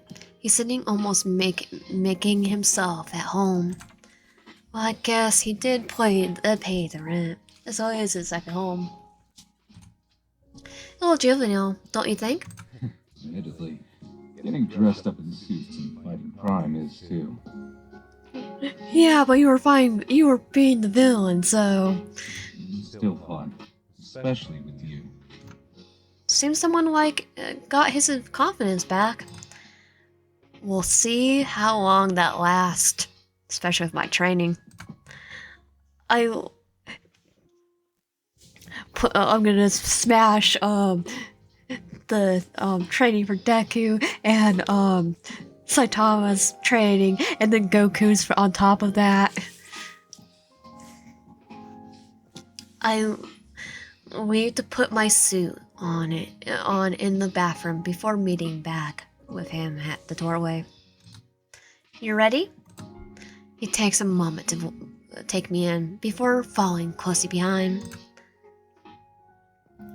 We arrive in Olympus Town Hall at 20 minutes until 20 minutes later at 9:10. Wow. Bold of them to have their HQ in the public eye. I mean, that's a perfect place to put it. It's not the real Olympus HQ, of course. The real HQ is on a flying island above the stratosphere with a no-fly zone and 3 layers of defense. It's glass and white marble, built to look public-facing while still reeking of power.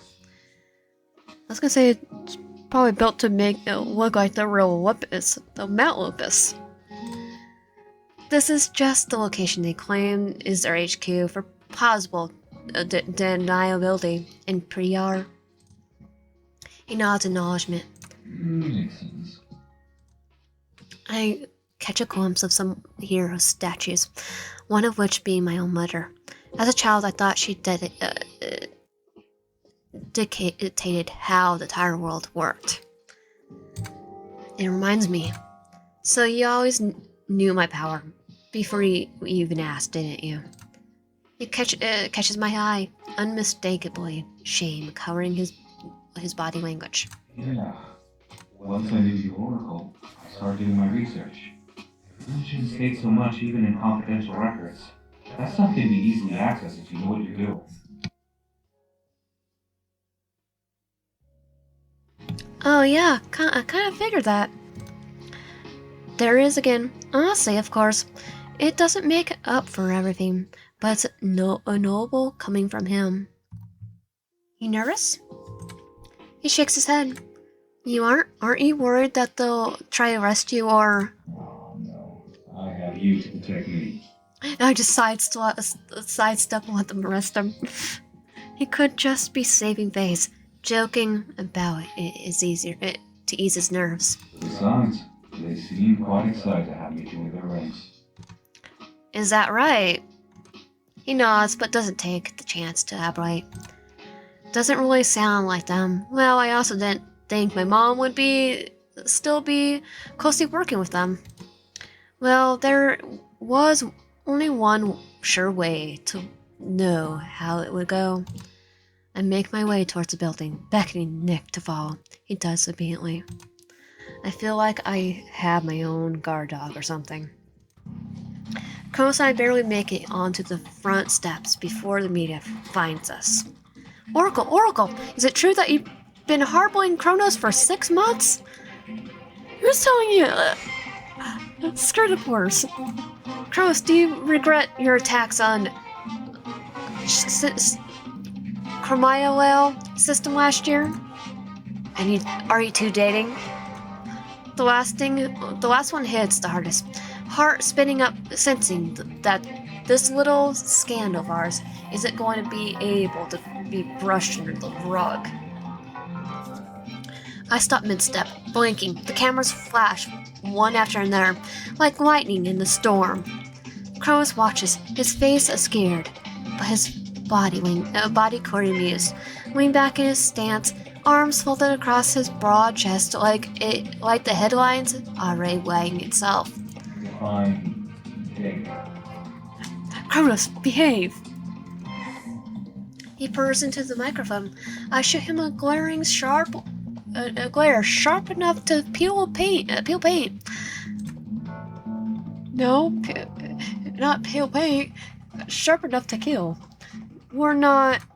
I begin, but the swarm doesn't care. The woman with a hovering drone cam nearly crashes into my face. Oracle, how do you respond to the rumors you've been protecting Kronos from Olympus justice? No. Before I could respond, they ask in their incredibly evasive question. Do you really change time so you could elope together? Correct them. There's no elaborament. I was asked to bring Kronos to HR, so HQ, so I am. Yeah, we'll bring him to HR. I advise you to spend less time fantasizing about real human beings and their relationships, and spend more time doing your job, reporting on the facts. I know nothing good will come out of the situation. I duck, grabbing Kronos by the waist and yanking him through the crowds of bodies. He doesn't resist. He never does. Not when I'm the one doing the pulling. Cameras flash behind us.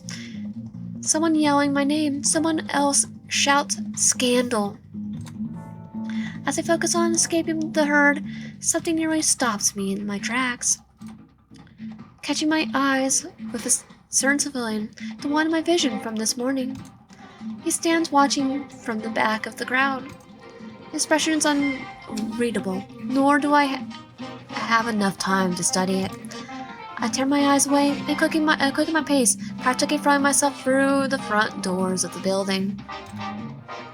The town hall does hiss open. We lounge inside like survivors crawling from a pack of zombies. Security prevents anyone who'd pursue. It's so silent. You could hear a pin drop, still fragile air, marble floors, the soft, tasteful sound of orchestra strings piping through the ceiling speakers. A receptionist glances up with a neutral expression and flashes a practiced smile, unfazed by the chaos still unfolding behind outside the glass. I lean against the pillar and try to catch my breath.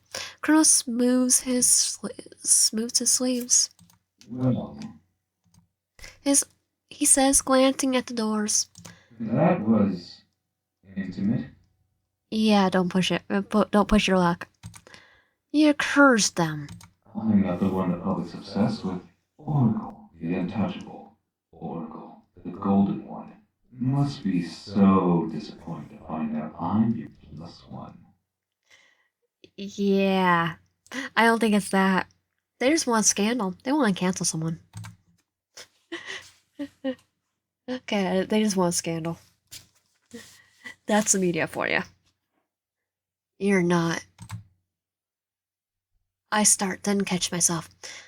Exhale, inhale. Do not engage. Olympus wants him certified. I want him certified. Find about semantics in a lobby will only drill that. They don't trust you yet, so we'll get a safe house. PR friendly but contained. I tell him, gesturing to the high ceilings and the fake Grigo columns. Cole's gaze slips the pace. He knows when he's being set up. How flattering. Yeah, try not to Disney. Don't try not to pull anything up. He clutches his heart like I stabbed him. You wound me, Oracle. I did that one time. Yeah, one too many. I know him, walking through the far wall. The hero recognition display stretching from the floor to the ceiling is in the polished bronze. It's part shrine, part propaganda. A display of heroes past and present, carefully curated. My name is on there, Oracle, third row from the top, just below Talos, above Castor and Pollux. Is that you? You look so young. I was young. 19. That was after I stopped my first big bad, Leviathan, from flooding the coastal line district. Olympus loves this photo. I just pictured a Leviathan from a baby doing it. Like that Leviathan. I gestured to the plaque beneath it. Oracle, the visionary hero, seer of threads, defender of the seventh gate, licensed Tier 1 operative, Olympus. Kronos tilts his head, reading it for Very dramatic. Says you. He laughs like that was the point of the joke to begin with. Like there is a photo of me after your attack the 7th district. I could hear his smile widen. Ah, I remember. You knocked me through the Statue of Justice. That was a statue of a judge. Even better. Yeah, I had to pay the judge a whole bunch of money for the statue. We fall silent for a moment. Holographs of current heroes, including I'm gonna say Ednis. I know how I pronounce it probably. Helios and Thesis. I like how it's all Greek, based off Greek mythology. One slot glows softly, but it's empty. But Leviathan's just like not. Kronos is Leviathan isn't. One slot glows softly, but it's empty. A placeholder, probably reserved for someone Olympus is grooming. Before the silence can stretch too long, the receptionist chimes in through the intercom. Oracle Kronos, Olympus will see you now. A ping comes from my watch, and moments later, to come to 4-3. Kronos rolls his shoulders. I adjust myself. Here we go. Chapter 21. The elevator hums with a polite tension as we ascend. Kronos hums along with, and I hate how much I enjoy listening to it as we ride. It's one of those silent models that doesn't show the floor number. No buttons, just matrix scanning and screen playing silent commercials, proing heroes. all here to keep you from thinking about how much scarcity is between you and the top. I can feel his weight beside me, but I refuse to look over. I focus on my phone for a moment, my fingers tapping absentmindly against it. It's a nervous habit, but I can't seem to stop. He's quiet. He's never quiet. Comfort him. Nick, are you sure you're okay? He turns, and for a second, I see the old version of him. This is about trust. You trust that if you feel you can be better than you can be. I don't care if everyone believes it if you don't. Everything I told you is true. I'm sure Olympus has something to see if they can be sure of my intentions. Be that. Polygraph, torture, whatever. I'm ready for anything, as long as I can prove to you that I mean what I say. A polygraph can't really be used that well because unless someone has a superpower to tell if you're lying. I don't respond right away. Keep my voice steady, professional. It's getting ever so slightly claustrophobic in here. Nick, I want to believe you. I want to trust everything you say. I glance at him then, just for a second, long enough for him to make a move to take off the mask, to show me his face and convey his sincerity.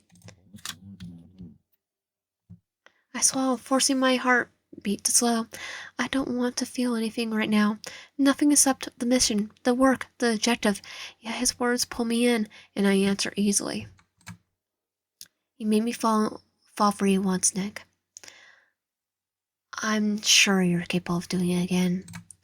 I want him to try to sweep me off my feet, so much so that I forget the nightmare that has been the last few days. I want him to undo all the wrong he's caused.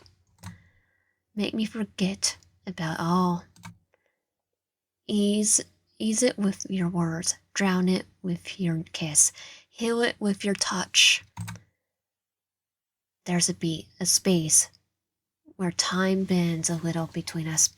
He's always been good at that, making time feel like it could stretch out indefinitely or snap like a rubber band.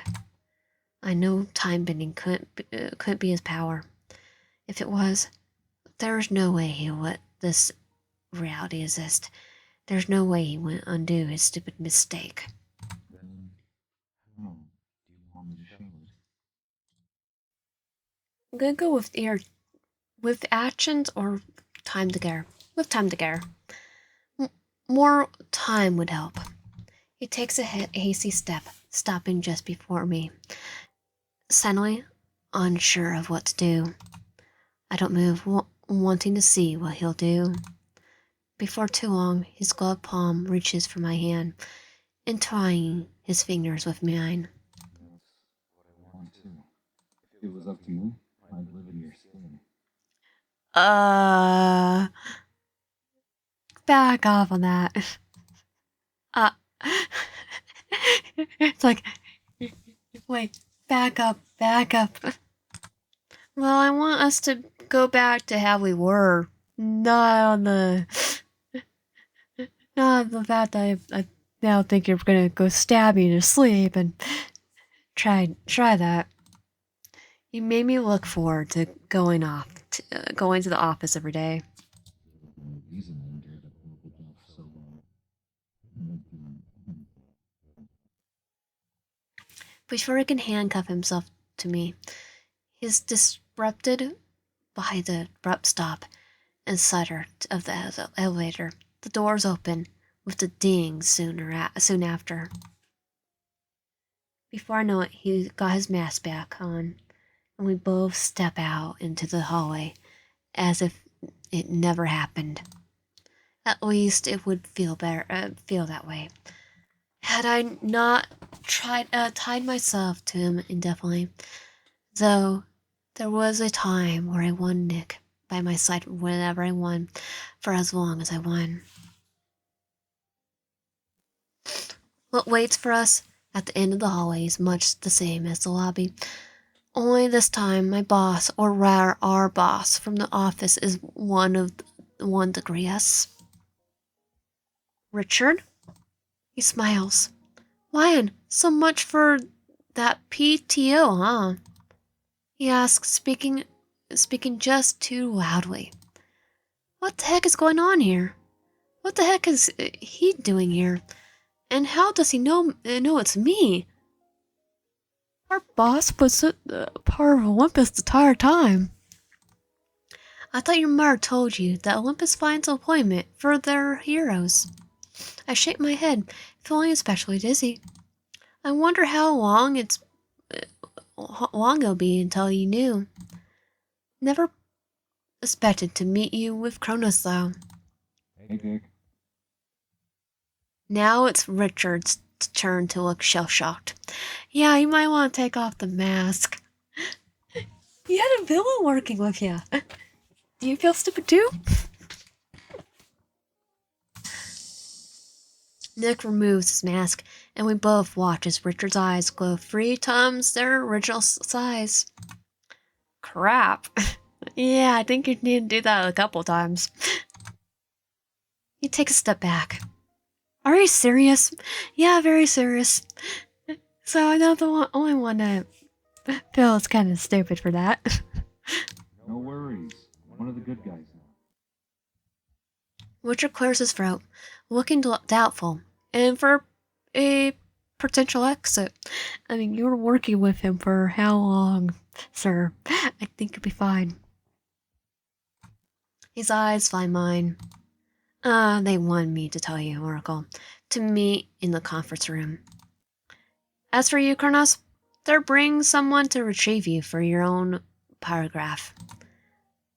Oh, guess they're gonna use it. I cast a look at Nick before I follow Richard. Don't worry. I'll pass. Everything we talked about, I meant every word. Plot twist, he didn't know it mean every word. He's gonna go different spurts and just decide to be a villain because he got bored. Oh, how I want that to be true. If I knew I could trust him for sure, then maybe we could move past this. I follow Richard down the hall and in the direction of the conference room. Waved to get some distance from Kronos for a little bit. I have a feeling I won't have many more chances of that. I find myself in a room not long after, greeted by someone else I know. Mom? Yeah, totally called that. I said, someone we knew. Don't worry, it's only for a minute. I was asked to deliver some sensitive information.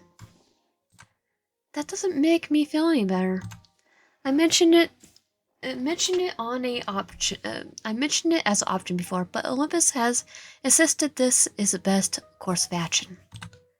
A hero assistant, specifically someone to train Kronos, someone you're not because you're not qualified. Training heroes is an entire profession. Of course, Kronos only agreed to go through the process if Oracle was involved, and you will be, but not completely alone. I know my mom and Olympus well enough that there isn't any room for discussion. Fine, who is it? He'll be here soon. I have some paperwork to get to. We'll talk more tonight. Okay. I almost feel like a petulant child. I don't know if I could ever get used to my mother having been involved in this and keep it secret. Why is everyone keeping secrets? They say it's for my benefit. Then how come I never feel like it helps me? Nick isn't going to be sad about this. Does that mean he'll react poorly? I realized one major error in my relationship with him is that I'm never sure what he'll do. Adding another party to this might just push him over the edge. Well, I wanted to see if I could trust him. Maybe this would help me figure that out. There he is. There's our superhero love interest who enters. I hardly know as he shifts through the desk for a moment retrieving something. Then I realize, upon closer inspection, it's the guy from my vision. Is he an intern? He's shuffling through my mother's desk. Is he my mom's assistant? Oracle. And he knows our name. Well, to everyone else, his voice doesn't really match what I expected either. I catch myself straying. Yes? The man comes closer into view, taller now since he isn't far away or hunched over. He's also quite stern, not blinking, not breaking eye contact. I have absolutely no clue what he's thinking or what his purpose is. I'm Wesley. Olympus asked me to assist you. Leslie, I like his name. Have you heard of the hero Thesis? Yeah, you're him. I nod slowly. That's me. You're Theseus? You're handsome both hero and civilian. I asked dumbly. He doesn't answer. You're Theseus? I asked dumbly. He doesn't answer, his expression waiting as if to say, isn't that what I just said? Sure, he said it, but from what I remember, Theseus was a larger-than-life figure. I couldn't imagine him with this just shaved hair and wearing a sweater in mid-April. Well, he's Clark King. I was expecting Theseus to veil his identity at so soon is all. If we're going to be working together, it might help if you can trust me. Seems you've had trouble with that in the past. Yeah. Trusting? Yeah, I have some issues about that. We're gonna go with... Excuse me? Excuse me? Either the infamous Oracle is naive, or you've been protecting Kronos by pretending to not know his true identity. Well, we didn't find out until recently, so... My head swirls. Fire in my chest. What the crap is this guy's deal? Do you know what you're accusing me of? Can't you predict the future? Yeah, but I don't have audio on it. That fuels the flame even more. You don't know a darn thing about me, and you definitely don't need to know anything about my love life. I never harbored Kronos. He lied to me. Should I not have genuine human feelings? I'm not a robot. Shame on me for not wanting to believe my boyfriend was actually a villain. My head is spinning. I wasn't expecting to be in this position at all. I never want a partner, but I definitely don't want it to be this guy. Relax. I'm not saying that. Only that you should be more careful. Screw it. What am I gonna do? Start stalking my potential love interest You're lucky you didn't get hurt. and become the Yandere myself? I want to keep you safe. That's why I agreed to take the job in the first place. Ah, you like us. Thanks. His sincerity, or at least what appears to be consideration. Appears to be consideration helps me breathe a bit. Fine. It's nice to meet you. It was pretty unconvincing. Luckily, he seems to understand and doesn't call me out on it. I look forward to working with you. I say, returning back to my office job, Elegant, and extending my hand in offense. Sorry. I'm not one for handshakes. I wrapped my hand, embarrassed. Gosh, I don't know how to be around him at all. I could bow. But it's good to meet the second generation of Oracle finally. My sister's been a huge fan ever since we were kids. Of me or of my mom? My mom did mention she knew you. Do you work for her? I try to set me up with you. I wonder how he'll react to that. Poorly, I imagine. No. I've only spoken to her a handful of times. She seemed to be the deciding factor in choosing me to help you with Kronos, though. Yeah, she has a crush on you. She wants us to get together. It'll be on the next route. I'm doing a next route first. If I don't get the chance, will you thank her for me? Okay. Sure. So what's next? Well, it was advised that you also share your identity with me. My identity? My secret identity? My secret identity is Bruce Wayne. Okay, no jokes aside. I know Barbara you Gordon? might not be comfortable, but your secret is safe with me. My secret identity is Barbara Gordon. Because her hero name is also, one of them is also Oracle? Right. Or Futaba Sakura? So just my name and face then? Pretty much. Okay. I bring my hands to my face intensely, revealing it. It feels weird, like I'm stripping for him or something oddly intimate. I catch his gaze, almost forgetting that what I'm supposed to be doing. His eyes widen. They are a golden color. Very pretty. Too bad you can hardly see them under those bangs. My name? I actually drew a blank on my own name. Lion.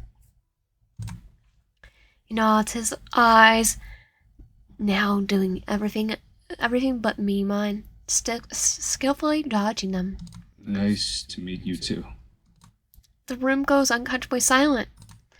The amount of people knowing about my identity seems to be increasing by the moment. Why does he have to make something as simple as having a conversation so difficult? Maybe I was spoiled by Nick's natural charm, but he always managed to make every conversation effortless. Should we go? Me? You don't have to sit in on his interrogation. I don't. I want to hear it. I want to. He doesn't seem to like that idea very much. Too bad. It's not up to him. He won't cooperate as well if I'm not there. What is he, your dog? Pretty much he's a Yandere. It's not that crazy of a comparison. He clicks his tongue after a moment, realizing I'm not going to give in. He surrenders altogether. Fine. Meet us in room 6. That's where they're questioning him. Okay. I need to get into my suit. You go on ahead. I'll meet you there in a few.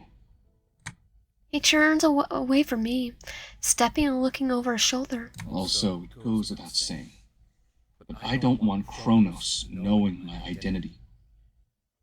Okay, zip it. He doesn't say it, but it's clear he's insisting I don't let it slip. For my own good, it's nearly a threat. Don't worry, your secret's safe with me, Theseus. And like I said before, yours is safe with me. Yeah, too bad Kronos already knows. On my honor as hero. So serious. He doesn't even wait for me to respond before he exits the room. The way he came, I stand for a moment, ready myself for... Well, that's the thing. I never really know with Kronos. And now I have Theseus, who I also can't quite read or even trust completely. Though it seems I left with no choice but to do so. Chapter 22. The hallways outside the interrogation room 6 hums with a low persistent buzz of fluorescent lights and distant hum of scary drones passing overhead. I My steps echo throughout the space. My heart beats faster the closer I get, because I know who awaits me beyond that door. I stop with my hand on the panel, just long enough to breathe. I'm not nervous, I tell myself. I'm not, but my pulse disagrees. I press my thumb to the scanner, and this door has opened. There he is. Kronos lounges in the chair like he's waiting at the bar at the high rise, not strapped into a reinforced interrogation rig. They unshackle him, but his body isn't what they need to be worried about. His true weapon is the way he works a room with nothing but a grin and a loaded silence. Oracle. He purrs. I can't see it, but I know the grin when I hear it. Saying my hero name seems to be one of his favorite things to say with that voice filter. I volunteered. I say it evilly, stepping inside. To make sure you don't twist this into another performance. His eyes flicker with something surprise, maybe even suffocation. So, you still care? Just a tiny bit. I ignore that. Mostly funny how he's always managed to twist my words to hear what he wants. The room is clean, clinical, sterile, enough to make anyone sweat, but not Cronus. Before I can respond, the door hisses again, and Thesis enters. It's like, okay, they're tackling the rivals. They're me, first time now. It's my first time saying the hero in person. Even having seen him as Wesley before, I still can hardly believe that they're one and the same. I mean, I can. Black hair. And to be fair, I also know the Robins and how they have to dress. So I could actually picture it. Like Dick Grayson. Technically, I think some of them Damian Wayne, Tim Drake, Jason Todd. There's an air of unmistakable authority that radiates off him from the moment he enters. He's a wall of calm intensity, tall, dark, handsome, with a jaw tight enough to crack teeth, and a gaze that flickers briefly, warmly, when it lands on me. Oracle? He says, addressing me with a subtle nod. His voice is smooth, deep, and practiced, but the way his shoulders square just a little when Kronos shifts in his seat doesn't go unnoticed. Kronos doesn't miss either. Kronos draws, gaze ping-ponging between us. He's like, oh wait, were you guys together? You know each other? I didn't think more than one hero worked in the city at a time. No. We just met. Shut the fuck up, Kronos. Yeah, he's not very happy. Thesis says flatly. He doesn't sit. He just crosses arms and stares like he's daring him to try something. Please, we're among future colleagues. Call me Nick. And also language. Making like Captain America. Language. Crow says, lean back, arms open. I flinch at that. Just like that? Didn't think it was so easy. Theseus shoots me a look, equally annoyed and confused, almost asking me to keep Kronos under control, to reel in the leash. Nah, I'm good. I want to see the violence. Yeah. Sure, Nicholas. I'm supposed to be on this, am I? That's my name. Do with what you want. Sure, but to volunteer the information was very odd. Theseus continues to not entertain him. The polygraph team wheels in the equipment to keep their heads down, professional and efficient. Kronos offers his arm without protest when they approach, but he watches me the whole time. They strapped to his wrist. Fingers, temple, he's practically vibrating with anticipation. The lead tech clears his throat. Establishing baseline. Please answer the following questions clearly and truthfully. Truthfully. The usual begins, at least from live stream on TV. Name, last, place of origin, and then they tell you why. Then for the questions I first anticipate. Power classification. I have a flawless memory. Can't forget a thing. I can remember everything in perfect detail. I watch the machine. Hear the lead text say the words I want to hear. That's true. Still steady, no spikes. Kronos proves like it's a game he played before he won. The real question continue from that point on. How you commit crimes against civilians in the past 5 years? Yes. Have you Yes. have you committed crimes against civilians in the past 5 years? Yes. No hesitation. Some planned, some improvisational, all brilliant. The paragraph holds. Flatline truth. Theseus just beside me, barely keeping in. Yeah, also, paragraphs could lie. Just hanging out there. Do you tend to... Just has to be calm. You could be nervous and you could be telling the truth, too. Do you tend to continue engaging in criminal activities while operating under the Olympus? Kronos replies, slow and genuine. No. I intend to prove myself. If I play nice, I stay. If I impress enough people, He turns to me now, eyes gleaming. maybe then I can get back to what really matters. Us. The machine doesn't budge. He's not lying. My throat tightens. I do everything in my power to keep my positive nature detached. You think this is some kind of romantic redemption arc? Yeah, I think so. To be fair, Batman has had a lot of, quite a few, villains that he romanced. Theseus' voice cuts sharp. You're not charming your way into the hero registry. This isn't about Oracle. I fear the worst. The calm is slipping into the vaginal anger in the blink of an eye. Vaginal, yeah, anger in the blink of an eye. I couldn't see Nick dealing with someone so aggressive. He does something I don't expect. Kronos tilts his head, amused. Could have fooled me. With the way you've been staring at them. Little obvious, Thesis. You're trying to take what's mine. On the job, too. Pretty unprofessional, if you ask me. Thesis stiffens, just slightly. I feel heat crawl under my neck. What's going on? Is he seeing things? Look to Kronos. I cast a look at Kronos, asking him silently to get back to the topic at hand.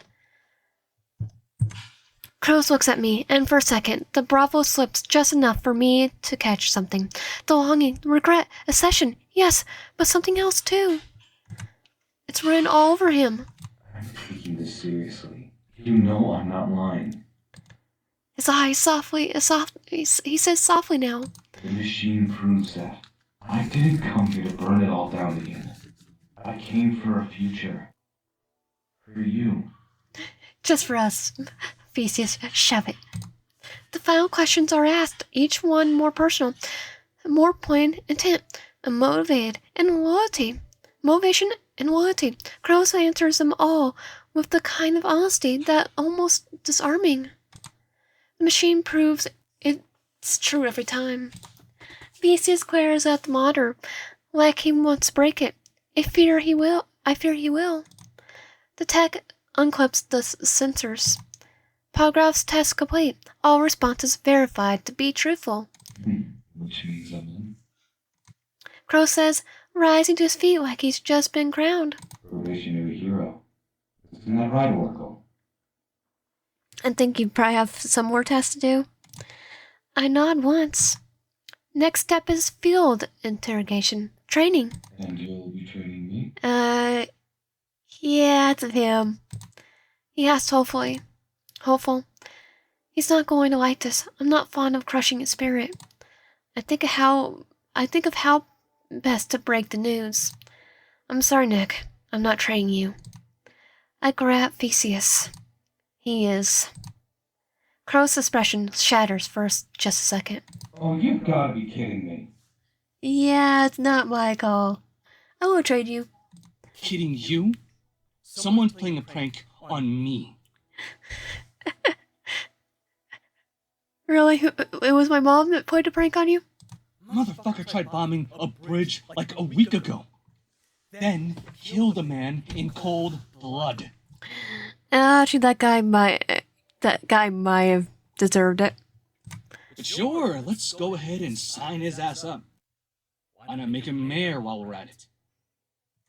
He continues to grumble under his breath for another moment. To be fair, that wouldn't be above the possibility at all. Probably be 100% that he would become the mayor. Theseus. You might want to look at some politicians. Crows claps his hands, completely unamused by a reward, audible or otherwise, that leaves Theseus' mouth. It's good to know I already have a fan. Oh, no. Theseus cracks an iconic smirk. Oh, I'll train you all right.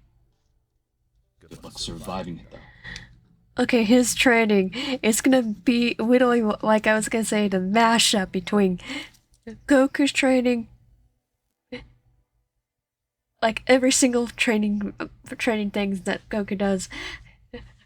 Zero, grab, 1,000% gravity, Saitama's training, All Might's training for Midoriya. Yeah, he'll be intense. All the good that mouth of yours will do then. Crows laughs sharply, surprised. Is that a promise? Do you? Is that a promise? Did Oracle tell you I like it rough? Yeah, no, I didn't. Do you yours? I'm the package. Theseus smirk breaks. I look of disgust takes its place. He just looks at us like, what did you do with him? Make one wrong move. One. And I'll end your career before you get your stupid little cape to shoot. I don't think you have a cape. Do I have a cape? Theseus exhales sharply, fist clenching at his sides. This is a mistake. Kronos just laughs. Well, let's move. He rises, stretching like a cat. I think it's fate. I walk out before either of them could say more, but their eyes burn behind me, and with a doubt, the other with desire. Before you go, I pause, looking back. I'll be calling you to bring Cronus in for training. So don't make any plans for tomorrow morning. Okay. I'll cancel all my plans. Do you even have my number? I already have it. Olympus gave it to me. Or did my mom give it to you? Right. And I think by Olympus, it was my mom. I'm not gonna ask her mine. Don't need it. Now don't be like that, Wesley. My chest tightens. My eyes find Theseus baring his teeth. I didn't say anything. What the hell did you just call me? Your name. How? It's just us. No need to be all secretive. Yeah, he might have hacked the Olympus's database, probably. He takes off his mask. I watch for Theseus' recollection. I told you it was Nick. Wait, they know each other? I told you it was Nick. You know each other? Theseus turns his gaze on the floor, annoyed, arms crossed over his chest. Hardly. He was my personal trainer. And he's gonna train you now. Even harder, probably. I was. When I thought you were just a citizen. not some lowlife. Harsh. It's not like we were friends. Hey now, I always thought you were a nice guy. A little strict, but helpful. I'm sure we can pick up where we left off. Wait, so he was your personal trainer? Does that mean he's a personal trainer? And his date wife? Like hell. Do you have any don't you have to train him tough? Train him though, as a hero? He doesn't answer. It was hardly apprehensive to the idea, but now it seems as if he wants to just quit altogether. How did you know it was me? Photogenic memory. Your voice. Voices are more distinct than people think. When you first spoke, I thought, man, I've heard that voice somewhere. And I was right. So, my question, I know he has a perfect memory, but would he be able to disrate a voice actor? And I'm not just being like every single voice actor. There are some voice actors that can change it on a dime. Would it be harder to say? Would he be able to disrate Mojo Jojo and realize Ghostface's voice is Mojo Jojo type thing? Would he be able to do that and go, oh, it's Mojo Jojo? Bullshit power. That type of thing. He says, practically spitting the words out. So what? You're going to blackmail me now? I think he's part of our good side now. No. I couldn't care less about you or your career. I shoot Nick a look, shaking my head, but he doesn't even cast a glance my way, never tearing his eyes off Theseus. Wes! I do like the nickname Wes. Wes Cavan? Cavan? I know what I saw. I do have to rewatch some more Scream. Always in this Yandere mode. She's off limits. My heart races. The last thing any of us needs is a fight to break out right now. Hey, relax.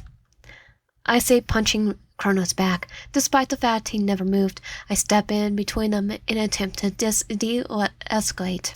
Though Theseus never got the memo. Wipe that smile off your face!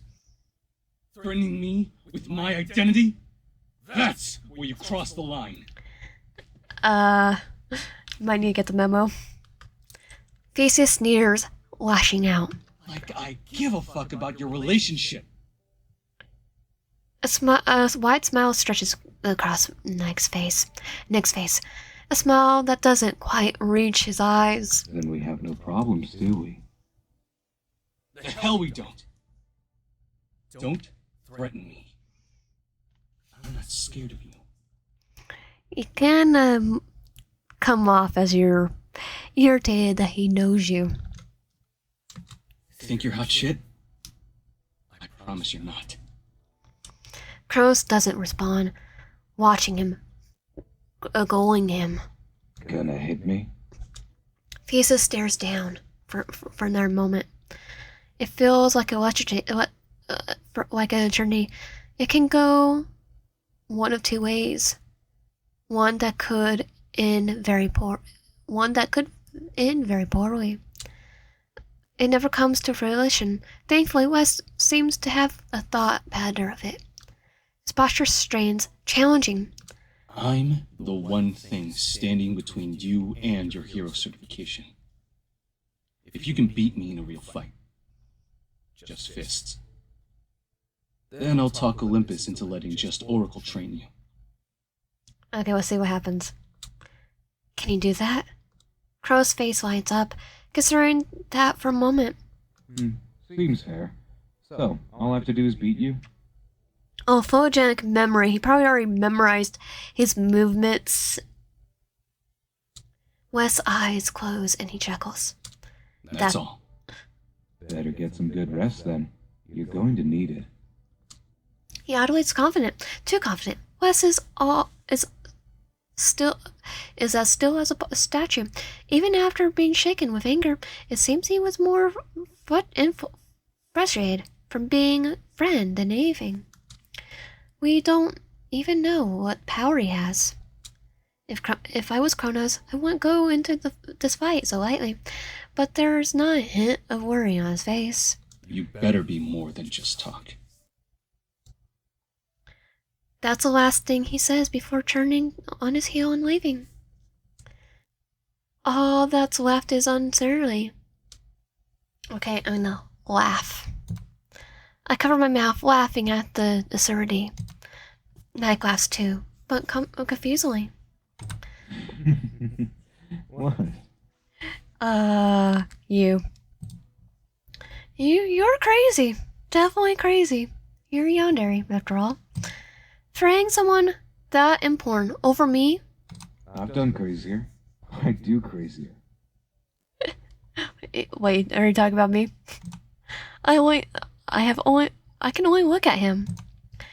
I just hope you didn't bite off more than you can chew. Of course not. Sure, the guy's strong, but I'm no slouch. Yeah, let's see what happens if he gives you the stream training. You're being so protective over me. If he wants to look at me, he can. Not without consequences. I mean, stabby consequences? What, you're going to kill him? I can't. Because he's too strong? He clicks his tongue. No, because I'm a hero now. But heroes can still fight people they don't like, right? Yeah, but look, it's frowned upon.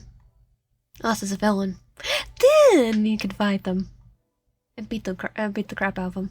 I mean, you fought me every chance you got. Yeah, that was my job. That's different. You were my enemy. You were causing trouble. He's my enemy, and he's causing me trouble. I'm not budging on this. Okay, let's do it this way. You were causing mass mayhem, and he's just doing his job. Besides, you wanted to fight me. Yeah, I think he'll win. But your memory might, if he has only a certain pattern he fights with, then you probably win. Cause you threatened him. You could have just listened to my warning. I do what I can to keep from swooning at that. They're fighting over me. If this is him showing me he cares, then I'm here for it. I'm crazy too. Whatever ends with Nick in victory or defeat, I'll be there. I'm sure he wouldn't have picked a fight if he couldn't win. I'm just getting the popcorn ready. It'll be a very good show, victory or defeat. You look tired. You should get some rest. Where are you going? He sighs, looking away. You've got some training to do. Not so confident now, it seems. I'm liking this new honest Nick, even at the cost of his own pride.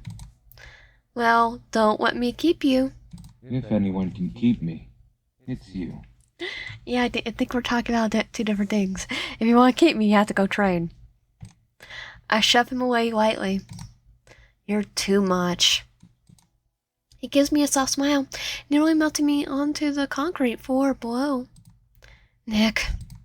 He looks at me quizzically. I don't know exactly how to say it. Your answers, they meant a lot. It's good to know that everything wasn't a lie. The lie detectors are not foolproof. His brows furrow. He looks at me, trying to decipher how I'm feeling. I'm not at all sure myself. I didn't mean for this to get all sappy. I feel relieved, even if it's just a little. He cares for me. That wasn't a lie. Even Theseus couldn't deny that Kronos had passed. If you believe nothing else, please believe I love you. I believe it. It aches so much. So when he says it like that, I'm getting there. He places a hand on my cheek, slowly and carefully, as if he's scared I'll attempt to bite his hand off if he does. But I don't. I look at him, unmoving, resisting the urge to lean into it. I know it's too soon. I can wait. I plan to wait for you if necessary. Nick, please. Please, what? Kiss him. Kiss me. I tell him, unsure what's to come, but knowing more than anything that I want this. I want us. I want what we used to be. I want what we can be. His breath hitches, but doesn't let the opportunity pass him by. My heart flips as he draws my mouth to his, soft and sweet. His tenderness is unexpected. I figured he'd want to throw himself into my arms. His lips meet mine in with a reverence that floors me, like he's afraid I'll vanish if he pushes me too hard. One hand comes to the small of my back, the other buries itself on my cheek. I mail into him. Before I can stop myself, my fingers curl into the fabric of his jacket. The world narrows until it's just this, his mouth and mine, and the unspoken forgiveness in the space between our bodies. He deepens the kiss just slightly, like he's asking a question. I answer by pulling him closer, pressing my heart into his and hoping he feels everything I can't say yet. This isn't the kind of kiss that sparks fireworks. It's the kind that buries past the grievances and reconstructs something better. When we finally pull apart, he stays close, forehead resting against mine, both of us breathless and undone. It feels like coming home. My eyes are heavy as I peel them open. He looks sad, on the verge of tears. What's wrong? Does this mean we're Yes. I nod slowly, kissing him once more to seal the deal. It does. He lets out a breath that must have caused him pain to hold in. Chapter 23. The sun's barely up, but I'm already been awake for hours. I sit on the edge of my bed, staring at nothing. The city's quiet, though it won't be long before it changes. Nick texted me before sunrise. ready to start training? I thought you had to train with, what's his face first? Finally going on that gym date I suggested. Though not exactly how I originally planned. I'm taking this slow and steady. I promise. It seems that he's trying to convince himself as much as he's convincing me. There's a smiley face after his message. I ignore it and set my phone down. Not because I'm upset. I'm not. Yesterday was a lot. A kiss, a choice, and a step towards something I thought I buried for good. And oddly enough, I don't regret it. Not even a little. But I'm nervous. Not about Nick or Kronos, but about Theseus. Training under a legend is pressure enough. Theseus doesn't waste time, doesn't make exceptions, and sure as heck doesn't tolerate poor judgment.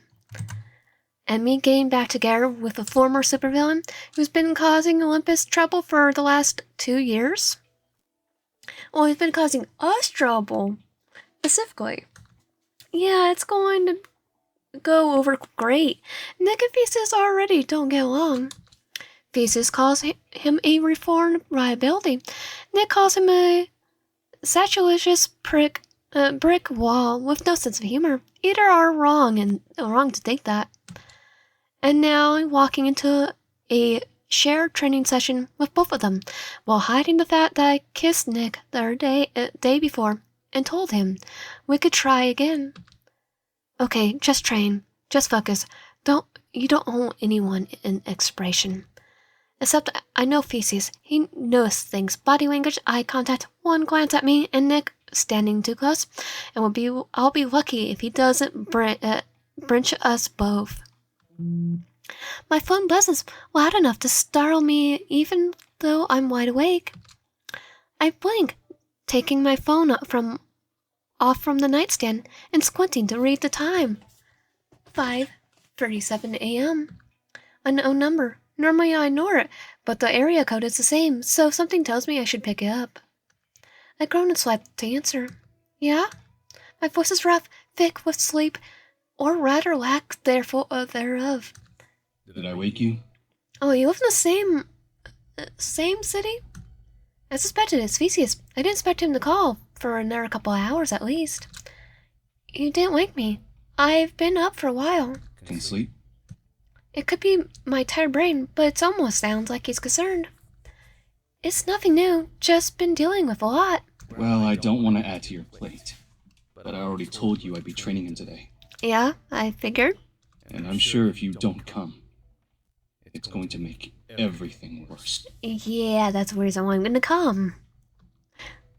Do it.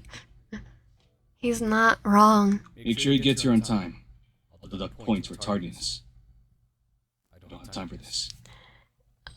Wait, he's literally acting like a teacher. The worst kind of teacher. I'm gonna bring him. Might help things go more smoothly. Yeah, I think they're gonna go get in a cat fight because of me. If I'm not there, understand, I'll bring him. Personally, I feel you shouldn't be involved with this at all. Yeah, but I don't think you think it would be a good idea to leave him to his own devices. If he wants to be a hero so bad, why does he need you to hold his hand the entire way? Yes, because, yeah, there's reasons. I'm surprised he says so. He only wants to be a hero for me, because I asked him to. Crap, probably shouldn't have said that. Watch, I'll end up being the reason Kronos has denied his hero certification now. I mean... That's a poor reason to be a hero. Yeah, I mean, he did become a villain. This will be with us too, so... He didn't think it through. There's another moment of silence, though left unsaid. That never comes. Then a deep sigh. I'll see you within the hour. Click. I should be surprised that even the way he speaks on the phone is unnatural and stiff. This guy seems totally incapable of having a casual conversation. I know he isn't optimistic about this. I mean, I'm stiff on conversation sometimes too. But there's one thing I know about Kronos, about Nick, is that he was going to get what he wanted. If he wanted me, and being a hero was the only way to do it, he'll be a hero, no matter how unpleasant the training. I roll onto my back, staring up at the ceiling, try not to anticipate what the day will consist of anymore. I stare at the phone in hand for a few moments longer than I should, sending the basic text to Nick's number. We need to be at Forge and Steel at 6 a.m. Theseus insisting we be on time, or he'd be dark points. Not a big deal. Nick is always on time. I get no response, though. Must be showering or something. I toss my phone aside. It takes me a few minutes to get out of bed, my body heavy with recurrence. Dragging myself through the motions, shower, brush teeth, throw on some workout clothes. I know I should be more focused, more driven, but my mind keeps drifting back to Nick. For the first time in a good while, I'm excited to see him. And the excitement settles into my chest again, the one that makes me question everything I thought I knew about myself. The gym Forge and Steel is a few blocks away, and even though it's early enough that the streets are still quiet, the walk feels longer than it should. When I finally arrive, I expect the place to be empty, but the door is propped open. I step inside. The gym is dim, lit by the soft glow of overhead lights. It's still too early for most people to be here. The air smells like rubber mats and sweat, and there's movement. I hear the rhythmic click of metal and the slow, controlled exhale of someone's working out. Then I see him. Theseus, or more accurately, Wes. He's on the center of the gym, standing by the bench, lifting weights, and he's shirtless. I freeze, my gaze locking on him before I can stop. There's no denying that he's, well, breathtaking. His muscles flex as he shifts, the definition in his arms sharp and percival. His arms are much larger than I remember them being. I guess his sweater was for more than covering his tattooed sleeve. I mean, he has nipple piercings too. His movements deliberate. For a moment, I can't pull my eyes away. I'm not proud of it, but I can't help myself. I don't know what it is, how he looks when he's focused, or how his skin catches the light, or maybe this fact that that this hero, this ultra serious professional level strict trainer, has a pair of nipple piercings. Before I could stop myself, my gaze lingers for a moment, or 5 or too long. I should look away. I should focus on everything else, but there's a magnetism to him that pulls me in, a strange sense of gravity that I can't escape. And then as I should predict, he catches me staring. His eyes meet mine, and for a split second, something shifts in his expression. His lips purse together in the tightest smiles, but it's almost like he's satisfied that he caught me in the act. I feel my face flush, even though I know it's ridiculous. I start, but the words die in my throat. He doesn't say anything, just raises an eyebrow. In the way he does, his gaze flickers over me, like he's evaluating everything about me in an instant. Late? Wait, I'm not late. His voice calm as ever, though there is a quiet edge beneath it. I thought you'd be here sooner. Oh, he's teasing me. It's honestly pretty hard to tell if I wasn't looking at the smirk. I clear my throat. I'm not late. The words come out weaker than I like. He doesn't respond, just goes back to lifting the weights. His body moves against the same fluidity, each motion controlled, almost hypnotic. I attempt to take a breather walk over to the bench where he's been working. After another small set, he makes his way over to wipe his face with a towel hanging above his head. I pull out my phone, and surprisingly, there's still no response. Maybe I should call him. I attempt to do so, and I'm stunned that it doesn't work either. Before I could go anywhere without seeing him, now I can't get a simple response. What is it with him that when I make my feelings clear, he seems to just switch his tactics, from smothering to keeping his distance? Does he just love the chase or something? I work up the courage to address Wes directly. What's the plan? I say, trying to sound casual. Wes's eyes are steady, unnerving, like they're considering something. 1 sec.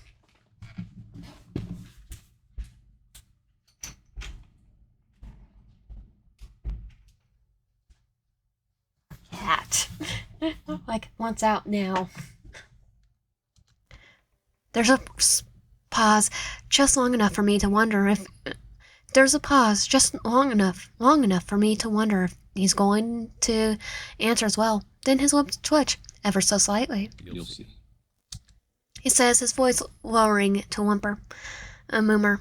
It almost sounds like he's amused, but there's something else behind it. A challenge, or maybe it's just how he talks when he's not sure if I'm ready to hear the truth. He rises smoothly to his feet. While we wait for Golden Boy, warm-ups, partner drills. Right, I guess. I should use this as an opportunity to work off some stress. I nod, step onto the mat. We start with the basics, shoulder rolls and dramatic stretches. But it's clear early on that pieces doesn't do basic. Before long, his transitions into precision drills, limp control, mirrored stance, switching, close contact balance shifts. Then we move into grappling flow. He guides me through the momentum chain, one hand on my waist, the other braids my shoulder. I shift, hit my weight low, pivot out, and he counters clean, fast, close, too close.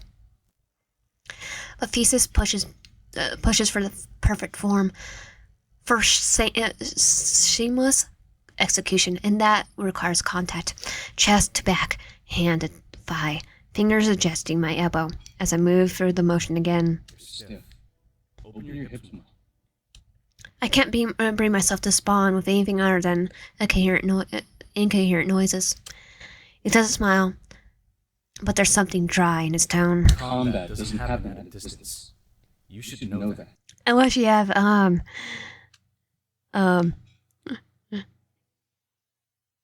laser beam eyes, or just energy blast. Then maybe it's distance.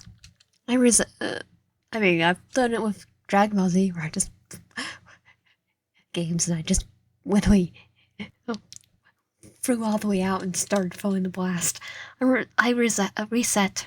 His steps towards me again, close enough that I could feel the heat radiating off him, close enough that someone walked in right now.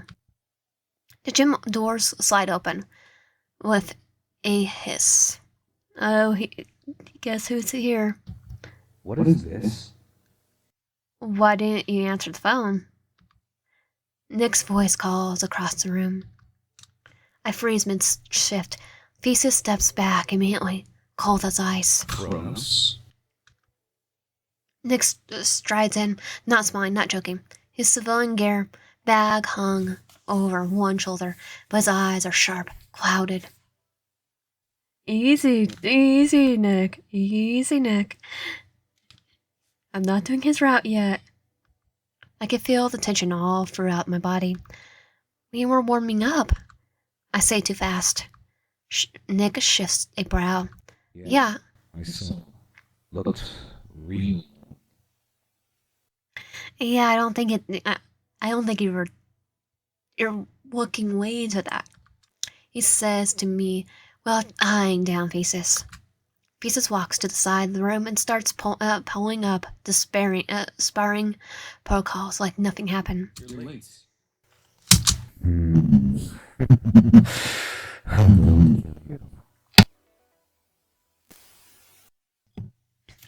Well, he's showing his yandere right there.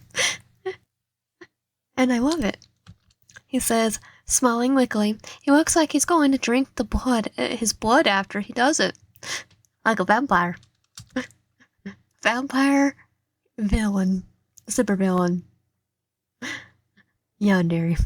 Thesis lifts his head slowly to meet Nick's wild eyes. What was that? He's gonna probably repeat it. Thesis asks, slow to anger this time around, but it's clear he's nearing his limit. Another threat. You really want to do that again? Yeah, I think you're going on his turf. I thought I wanted you floating face down the river yesterday. I do love him. He chuckles humorously. Was your goal to get me riled up? Because it's working. I step between them before this spirals into something worse. This is supposed to be your way to sell things. No one is killing anyone. No. No killing. But I'll make you wish it did. Nick, behave. That'll have to do. Thesis nods, expression unreadable, boldly turning his attention to me. Nick's eyes follow him, like he makes one wrong move. He'll strike. We'll spar and you observe. Feedback and evaluation after. Okay, I just get to watch now. Something tells me that he's just made up a way to involve me. This is probably a way for the two of them to get back at her. Nothing will progress if they don't fight this out.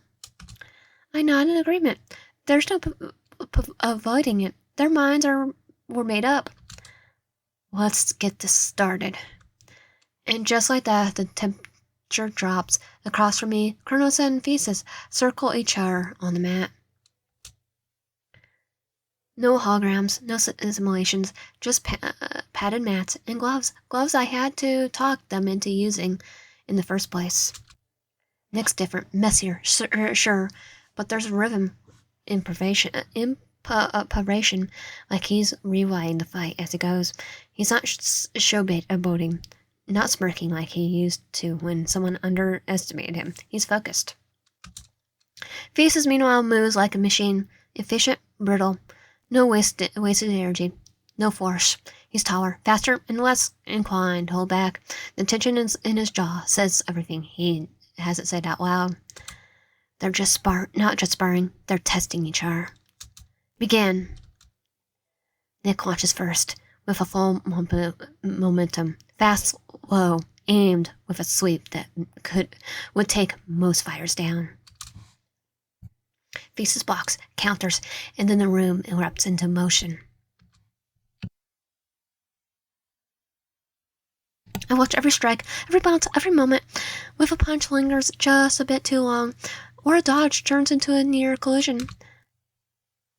They're not trying to win. They're trying to prove who should be here, who I should trust, who I'm already chosen and have said out loud. You're holding back. Which sounds insane to say after what I saw. Does he have a death wish? Faces snaps, ducking under the jab and jamming his shoulder into Nick's chest. It appears to do little. Nick grunts, sliding back, just keeping his bounce. I'm gonna make it nice and slow. Just for you. Since you seem to like that so much.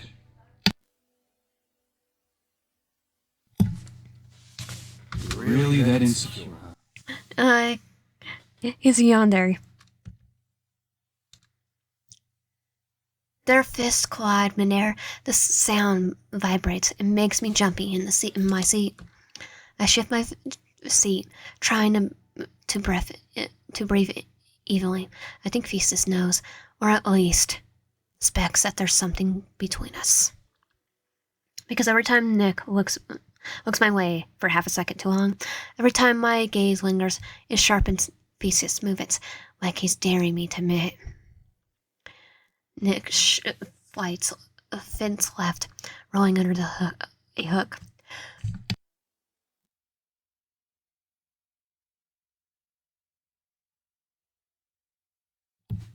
Nick fins left, rolls under the hook, and lands a clear shot at Face's ribs. Not hard enough to injure, but enough to make a point. Faces responds with a brittle counter elbow that would have floored someone less prepared. Nick stumbles, barely catching himself. Watch it! I say stiffly, getting up from my seat, well before catching myself. Both of them freeze. You worried your boy toy can't keep up? Hey, you're next route, so you'll be the boy toy next. Faces doesn't even look at me. His voice, even. Oh, babe, you're worried about me. Okay, not worried. I think he can handle it. It's the most common normal he's been today. Faces steps back, breathing steadily, finally looking my way. That's true. You should choose a new sparring partner. Nick's shoulders twitch, but he begins it barely.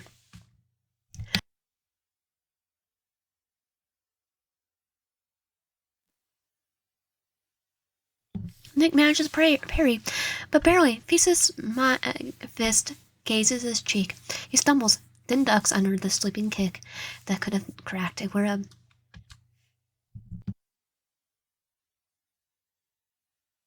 He tries to counter with a grab, but Faces twists it out and slams the elbow into his back. Nick groans staggered. That's round one.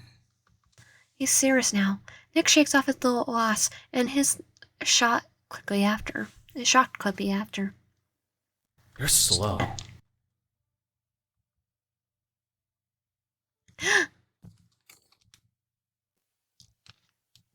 His recovery was near instant.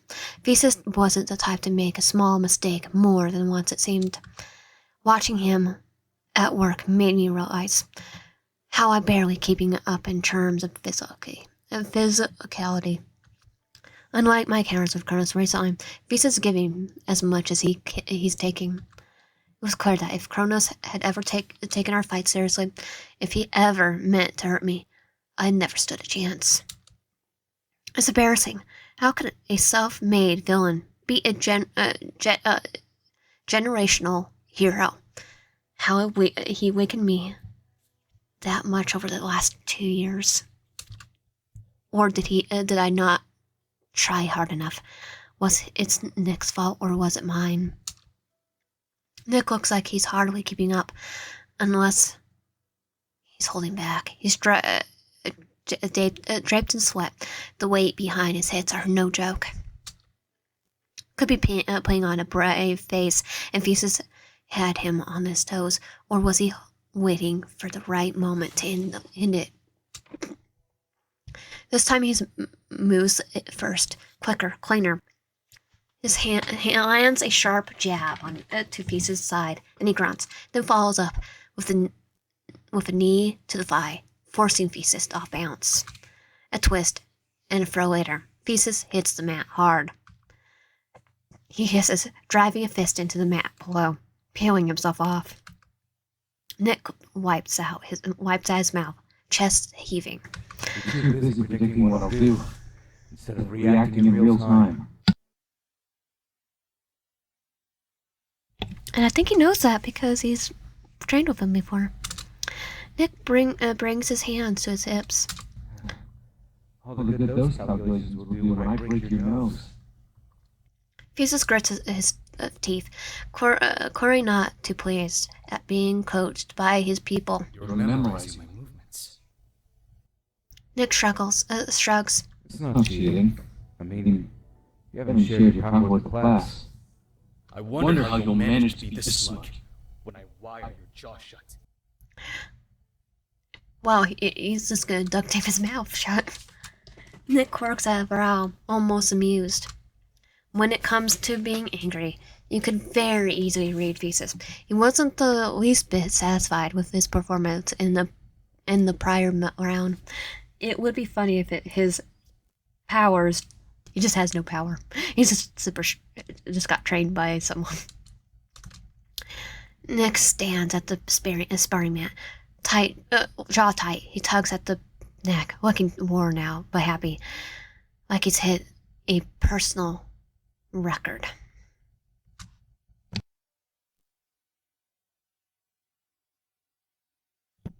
Nick exhales, still grinning, like after much work, he's cracked the code.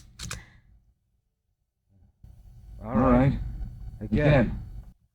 It's what, round 3? I lost count, but there's no telling how long this could they could keep this up, and even less telling on who could come out the victor. Then again, the mat squeaks underfoot, hands and arms are bored of strikes and blocks. It's all technique versus instinct. They trade blows. Feast ducks under the roundhouse. A roundhouse hooks Nick in the side. Nick twists and elbows him in the rib. Feast grunts his teeth and drives forward, but Nick catches him in a walk. They're sweating now, grappling bodies colliding with dull thuds. Feast breaks free, staggering back. Nick charges.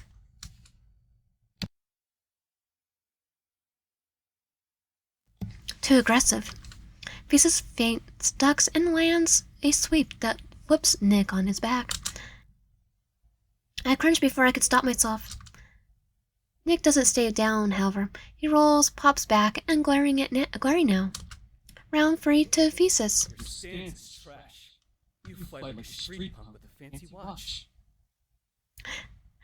Well, he'd probably still fight. Nick grins through a bloody lip. And your trash talk sucks. They clash again. I think Aladdin was a street urchin, so he would be... and I'm pretty sure he would be able to fight. Round 4. Nick again, adapting faster than Feast's specs. He's watching Feast's patterns, reacting not by raw power, but timing, ironically enough. 2 hours now, it's got to be round 8, or at least it's tied 4-4. Both of them are bruised and breathing hard. Nick's eyes swelling. The blue one and Thesis' ribs are sore. I could tell by the way he moves tighter now, less fluid. But neither backs off. Final round. Winner takes ego. Sounds like you've got the most to lose then. Gathering the last of their strength, they charge, blow for blow, strike for strike. Thesis tries to press him into the corner. Nick pivots, grabbing his wrist, slamming the elbow in his shoulder. Thesis grasps, retaliates, with a brutal punch to the gut. Nick doubles over. He sweeps Thesis' leg, both hitting the mat as they scramble. Thesis is on top at first. Then Nick flips him. Nick's arms wrap around Thesis' throat, but his legs hook under Nick's. They're locked, near giving in, near landing the finishing blow. Ugh. Fear makes its way into his voice as he can't so much as form a single word. I shoot up in response, having seen more than enough. But before I can get a word in, Nick does the unspeakable. He releases him. Thesis coughs, sweat dripping onto the mat below. We're done. Neither looking satisfied. Both are breathing hard. Even so, they step back. Thesis takes off his glove with a practiced precision, never looking at Nick again. Sparring complete. Debrief in 15. He walks out of the ring, not sparing me a glance either. Nick peels off his glove and hits the edge of the mat. Sits on the edge of the mat, rubbing the back of his neck. I sit beside him, careful not to touch. He huffs a tired laugh. Much prefer our fights. Yeah, because I probably went easy on you. Kinda because I'm weaker. I think they barely qualify as that. We sit there in silence for a moment. The gym feels too big around us. It hurts, but I feel better. Do you? Even though he doesn't smile, something in his shoulders ease. Next time, remind me to dodge faster. Okay, get some speed. I'll try. I doubt many villains will be half as strong as him, though. Yeah, you're not wrong. Fucker. I always knew having someone like you as my partner and I'd have to fight. I just didn't think any of your admirers would be heroes. Yeah. I mean, you're a Yandere. I think he's a Tizinder. You don't have to fight him. He's here to help you. To help us. Yeah, somehow I doubt that. I think he's trying to protect you from me. I don't need protection from my own boyfriend. I can't tell if he's right. He's glancing over to Thesis, who is still standing in the center of the mat, arms crossed, watching. I could feel the tension from here, like Thesis wants to finish this with a real fight, not sparring rules, but he doesn't move. I think he hates me. Yeah, I think so too. Nick says, careening. He does, and can you blame him? Oh no, he wouldn't be the first. There's something he's not saying. But as long as you don't hate me, that's all that matters. I never hated you. Maybe Kronos, but never Nick. His eyes soft, tucking a piece of hair behind my ear, thumb tracing my temple in a low, impressible strokes. You've always been too good for me. He removes his hand, standing and taking a deep breath. I'm gonna get a shower in before we go. I nod, and he walks past me before I could respond, heading towards the showers. No swagger, no cocky grin, just sore muscles and something like resolve. I'm surprised he hasn't invited me. I might have said yes. Thesis passes by me on his way out, taking the spot where Nick was just sitting. You shouldn't have come. You told me to come. Well, technically you told me not to come and come at the same time. Yeah, I don't know about you. And what about the debriefing? He knows just how to start a conversation. But you lied me. I know. No, But with you here, get too much drive. Yeah. But it shows how much strength he has. He didn't want to look stupid in front of you. Yeah, if I wasn't there, he'd probably go stabby on you too. I hate to say it, but he's tough. I see why it was hard for you to beat him.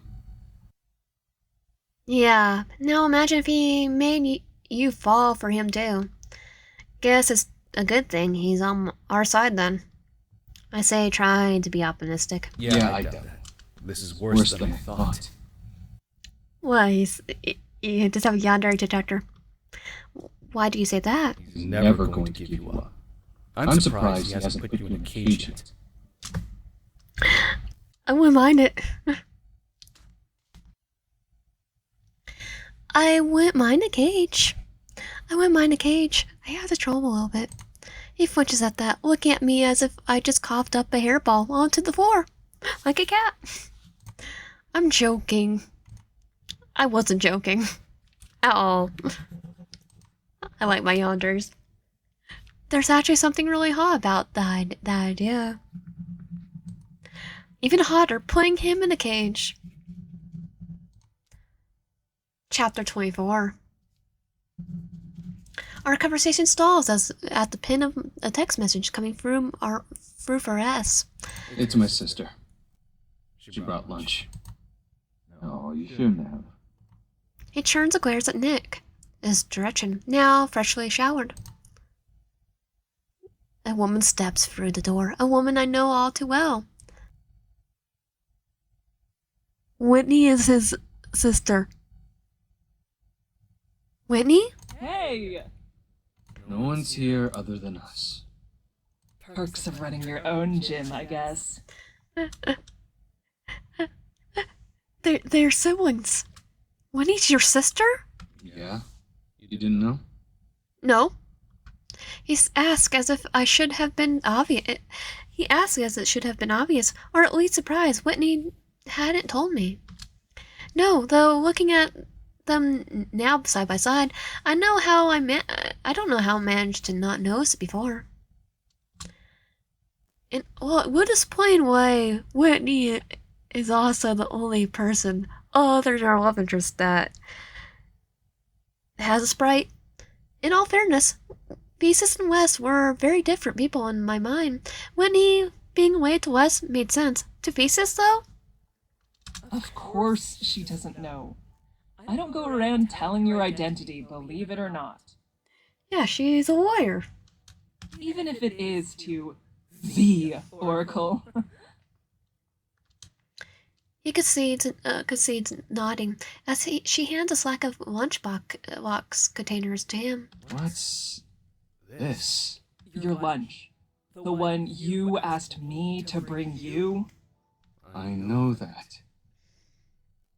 I only asked for salt and pepper rice with some hard-boiled eggs. I smell kimchi. Wait, he's mad because she got him kimchi? Oh, God forbid you have all the food groups. I had some leftover soy braised beef and eggs. I figured you wouldn't mind the extra protein. I packed some baby carrots and celery, yogurt, your favorite, and berries. She's just making sure he's eats healthy. I was even kind enough to give you a little toothpick to make it easier for you to eat them with. I love Whitney. Also explain why they definitely have mouths on them. He stares down at it and sighs. I mean, both of them. He sighs down and sighs, eyeing it for a moment. Oh, I made sure none of the food's touched, and I also wash my hands between cutting and portioning so you don't have to worry. He looks. His stare looks dead there. Thanks. And all is all he can muster, though forming from him, it's more than nothing. Whitney rolls her eyes. Yeah, you're welcome. Spent my lunch doing this shit. Whitney, you're awesome. You offered. Only because I knew if I didn't, you would forget and get all shaky and shit. He gets shaky too. Okay, he'd be my. I have to play his rap. I get shaky too. Then again, I already shake, so because I have hand tremors. I usually eat when that happens. Well, it depends if you're working or battling. Just eat now, bitch. She turns away from him, huffing as she does. Who's this? She asks, eyes setting on Nick. He attempts to give her a handshake. Kronos. Before they can make contact, Wes shoots out of a seat. Relax. I'm taken. And I don't even like men. No, she's like, get away from my girl. None of that does much to ease Wes's nerves, but he doesn't move any closer. You Oracle's lawyer, aren't you? Big fan. Surprise, surprise, he knows that too. When he takes his hand hesitantly, looking at Wes, and I wait for the punchline. But one never comes. Whitney Fuang. Of Fuang and Fuang. I'm surprised she was willing to reveal that information. Maybe she felt safe enough to do so with Wes and I being here. When his firm works exclusively with superheroes, maybe she just made just as many supervillain enemies as Wes and I have. One moment I'm watching them shake hands, the next I see a train dwirling. Two figures stand on top of it. Their silhouettes symmetrical. One hand raises a hand. The steel beneath the train lifts with it, glistening eyes cracking across the metal from the heavy trains. I see the train huddling towards the station. The lives of people within the train cars and within the station, no doubt, is in terrible danger. There's no sound, just an image, the horror, and then my hand shoots up for nothing and no one. I gasp for air for a moment, unable to catch my breath. Hey, are you okay? Oracle? Are you alright? Vision, I say, voice hoarse. Finally able to catch my breath. Just now, it was bad. I catch glimpses again, like a far too vivid nightmare. I saw a train on the red line, I think, derailed. It was already dark outside. Two people with powers, identical twins. One had some kind of ability that was either telekinesis, an ability to manipulate metal. There, it was hard to tell, but maybe some gravitational force, the air manipulation. He sent the train nearly off the tracks. Could be a lot of things, honestly. Kronos approaches me. That sounds like Phobos and Deimos. Thesis hands a hand whips towards him. You think we're just going to take your word for it? Kronos doesn't flinch. You should, because I'm not guessing. I know them. Willie's eyes narrow. Is that supposed to make us feel better? He ignores her, his eyes finding mine. They operate like one mind and two bodies. I've seen them take down another truck without touching it. If they're after the red line, there's going to be casualties. I hold a breath and check Thesis' expression, and what he says nearly steals my breath away again. We don't have time to argue. He knows them. That gives us an edge. And you trust him now? And it's not trust. If he knows them, we're gonna we'll be able to stop it faster, right? Not fully. But I don't need to trust him. I just need him to be right. Crow steps closer, speaking only to me now. I need to be out there on the field. I can tell you what they'll do before they do it. That's not nothing. You don't have to convince me. I believe you. His eyes light up, instantly relaxing, having attained all the approval he's sought for. I can do you one even better. I have information at my place that could give us even more of a head start. It's more than Olympus has access to, that's for sure. I press my lips together, playfully suspicious. Dare I say hopeful? Are you just trying to get me to come back to your apartment? He's all too pleased with my saying so. No doubt memories of the last time I was over made come to mind. The parts leading up to his fumbling at least. I'm always trying to, but I know the mission comes first. Maybe we can get pizza again as a way to celebrate. That confident we will win. I've got Oracle by my side. Anything's possible. I stay my breath, trying and failing to not let those words make me lose touch with reality. He's always believed in me. He's always empowered me, even when I was at my lowest and felt like a complete and utter failure, even when he was responsible for half of it. Thesis stiffens. I can't quite pinpoint what he's thinking. It could be a great many things. Wendy, meanwhile, like a book, looks like she's ready to sue Kronos for breathing too hard. Nick turns to them, shoulders back and chest puffed out in newfound confidence. I won't screw it up. He tells the siblings. Both look doubtful, but unable to say anything. In addition, they pivot back to me. You should get to my place as soon as possible. Gather that intel. I nod. This isn't a date. I had to come with. We're still on the clock. Yeah, pull out. You can come with. I don't mind if you watch. Wes looks like he wants to take a bite out of Nick's neck and tear his head up, clean off of his shoulders. I feel myself coming immune to Kronos' flirting. It's music to my ears, though. Not long after we find ourselves in Nick's apartment complex, I feel a little surprised he didn't have another location for this. He just leads Thesis and Whitney, Plum, attorney at law, right to his house with potentially heaps of incriminating evidence, looking as if he just bringing some friends up for drinks. If I didn't know this was his place already, I might have suspected otherwise. It's clear Thesis seems skeptical, but when isn't he? Nick unlocks the door and lets us all file in, one after another. Despite Winnie's appearances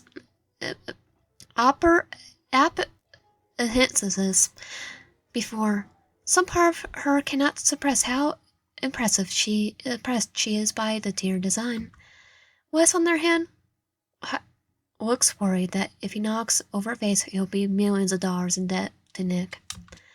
I hate that I miss assets of this place. I miss when things were simpler.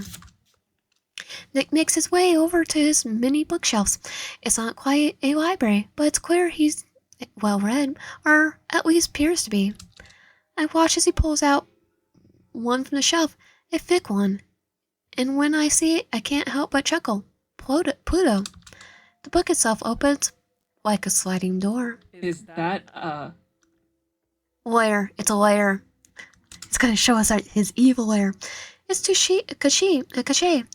It's almost genius. Of course he'd go through the trouble of having something like this installed.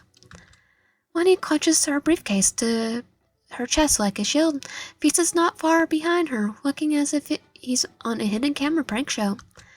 We fall inside, like stepping into his old life. Holographic blueprints hover midair, mapping every major transit system in the city.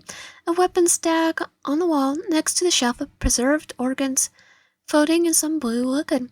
Supercomputers hum through the room, and on the computer, a list of names. Damn, he's basically the villains at Batman. A squint to make them out. Fana, Mara, Goran, Cover. Aren't those names? They're all crossed out. And this sort of his hit list? Are they like villains? Crows walks straight to the console, blocking my view.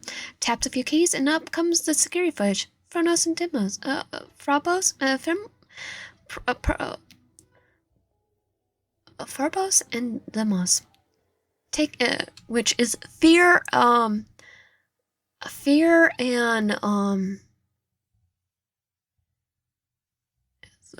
they're both fear and something, I can't remember on top of my head. Grieving footage. Lane crates onto a disguised maintenance train. Just like Oracle said, they're getting ready to board. He taps a couple more keys, searching for something. There's a departure at around 8. It would match with the vision. We're glaring at the screen, didn't it, Nick? Do you have any idea what kind of legal suicide it is to reveal this? She gestures widely at the lab. With a government-licensed hero watching? It's almost like she's promoting visas to say something, anything. I don't care about legalities right now. Or ever, honestly. And right now, he's using this, probably going to use this information to help. So, Besides, it wouldn't do much good. Half the police force works for me. Pigs love their money. Crow says, looking directly at me. They work for you? What I care about is that Oracle saw what's going to happen. I step forward, letting my eyes drift to the footage. I saw that the train in my vision. That this is it. It has to be. This is good. Well, the information is. I don't know what to make of everything else. Sensing my discomfort, Nick addresses me. These were my ways to make money. Lowlifes tend to stay in their lane, as long as their pockets are full. Didn't want any of them to mess with you, to take away from your schedule. Had that part all covered yourself, huh? Yeah. He takes the words right out of my mouth. However, it's oddly sweet. Even if the methods are at play were a stream, there really was no limit to what he'll do for me. If I could redirect that passion to something healthier. I could tell he's trying, that he doesn't like the way I look at anything remotely Chronos-themed. He'll try to rebrand, pave a new path by my side. He can't erase what he did, but he could correct it. It wasn't too late. He'll be my greatest project yet. Could Oracle go as far as to save her arch-nemesis from themselves? I have to let him try. I have to see if he's capable, if he's even capable of it. He just needs one last chance to change, or damage everything we built together, built beyond repair. I need some air. I'm going to suffocate in here. I'm right behind you. Let's meet back up outside the station at sunset. We don't know exactly when they'll make their move, but we'll be ready when they do. Okay. Don't keep me waiting. It doesn't sound like he's just speaking to Kronos anymore. I can sense that there will be some talk needed when this is all dealt with. Also, I prefer to face any foe over pieces when he's in a bad mood. When he gives us a once-over before speaking. Be safe, Oracle. I will. It sounds more like a mix between don't die, don't let him hurt you again. I nod, assuring her I know what I'm doing, no matter how it may look. Nick's hand finds my own, squeezing before it, leading me out of the lab into the far, more spacious, welcoming living room. I made a promise to you and your mother, remember? His eyes lead me to the couch, take a seat, watching him as he kneels on one knee, still holding my hand as he does so. There's a comfort in his voice you find in an old Hollywood movie. In an old Hollywood movie. Though my methods weren't always what you would have chosen, I wanted to protect you both, no matter what. You can do that as a hero too. It doesn't always play by the we don't always play by the rules either. My mother sure didn't, though I can't really blame her after being kidnapped. How was I even going to bring this man home again and ask for her approval? I'll be honest, it's hard for me to stomach anyone who hurts you just living their life. I think that's been the hardest thing for me to get over. He's just gonna just become a villain to still help us. His equal parts repulsed with himself and agonized by the thought. Even if they're in jail, they hardly count as living their life. I don't have much faith in powers that be. Enough power, influence, and money can make anyone a villain. It's why I never pretended I wasn't one. My parents have all that and more. It's no surprise I followed suit. You're your own person, Nick. You can be anything you want to be. You're not predetermined to be evil because you grew up healthy. You lived the average civilian life, at least in part. You don't think you can be better? I mean, you could be Batman for crying out loud with the money you have. I can be anything you want me to be. I can be better. But just for my own sake, for New Lycia, for the greater good? No, I don't think so, honestly. I kill because I know how easy it would be for a villain to find a way to escape. And it's a chance I'm not willing to take. And have a no kill policy. I'm not helpless though. I don't need you to fight my battles for me. Before you, I've taken down every villain I ever faced. I know that. I just want to make your job, your life, easier.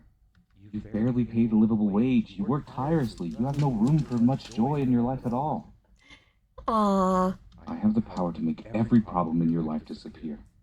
If you ask me to, it would be done. It might not feel good to ask me to, but just know I will. That I have. For the most part, anyway. You have no idea how many enemies you have. I've spent the last 2 years just taking out all the trash. Then the list on his computer, that hit list in the laboratory were all the villains. You realize my own recollection, nodding to confirm. There's no doubt these photos and videos Kronos tried to show me of Carver were evidence of all the work he's done to assure none of them came back for vengeance on me. He's gone so far. You can't do that anymore. Doing that for me. There's so much guilt building in my chest. I won't. It wasn't your fault. The blood is on my hands. But he did it for me. How was I not in the same way responsible? Well, we didn't know.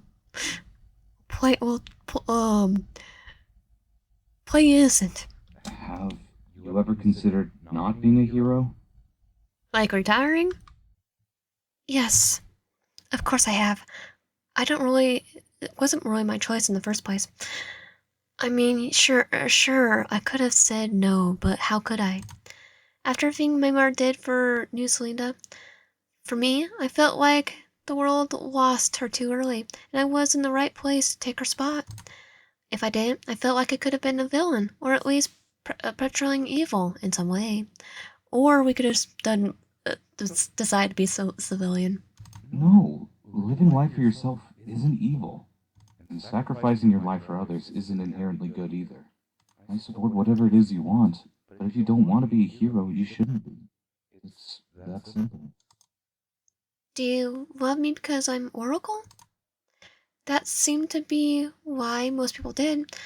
Why my mother was proud of me. Why Winnie worked for me. Why Wes was so much as a Tarley in me. What? No, no. I mean, sure. I took on Kronos for you, but not you, Oracle. You. I'm quite stunned by that. I haven't even considered anything else. Oracle had become everything to me. Sometimes I was even more Oracle than I was YN. Why is there... What is there to love about just me? I find myself asking before I so much as processed what he said. Nick's hands finally find my face, upping my cheek, shaking his head as if to stop the thoughts from poisoning my mind. Don't say that. Don't even think it. Why me? Why not you? It's not really an answer, but I feel that even if I've given one, I couldn't fully believe it. I love you. I love the moment you entered my life. Nothing would change that. Whether you drop the mantle or keep it, it makes no difference to me. I'll still be here. Aw, sweet. He drops his hand from my face, fully embracing me now. I hold him at my waist, stroking his hair. I hold him at my waist, stroking his hair to smooth my oncoming nerves. I feel like with every conversation we've gained one step closer. Maybe there's a tired ocean-wide walk we would have to take, but this isn't a sprint. It's a marathon, and the best things in life were worth waiting for. shouldn't keep Theseus waiting. Nick groans as I say that. Attempting to pull away, he doesn't hold me much, nor do I fight all that hard to let go. I know that, but we need to get you to your certification. The sooner you do well, you won't be on his time anymore. I try to imagine what our lives will be like if he becomes a hero, if he will even work at Carton Investments anymore. You'll still work at the office? No, I will be quitting. I hope you will too. Aw, what? But I can't. It pays for... Forget about that. Let me cover it. You shouldn't have to do that with your Oracle work. Unless you like working there for some reason. I like the mundane. I most certainly do not. But it's a pipe dream. I can't really just say yes to that, can I? Besides, he only worked there to be close to me, and when he becomes a full-fledged hero, Olympus will end up moving him, or I out of the city, most likely, separating us. Unless maybe some sort of duel can be established. That sparks the idea. Would you be my sidekick? I ask, looking down at him. His serious expression cracks a little, laughing. Yeah, why not? Do heroes and sidekicks sleep together? Probably depends. Some probably do. They can. I'm sure some of them do. I don't think there's a rule against it. Even if there were, it'll be one I'll be more than happy to break. If there isn't, there will be. I'm glad we're on the same page. It's like, yes. We're not sleeping together. We're supposed to be taking it slow, remember? I know. But do sidekicks look at heroes like I do you? Some probably do. I probably end up taking advantage of it. I grab him by the neck, pulling him into a swift kiss. He almost does limp at that. It's not like he'll fall far from his kisses.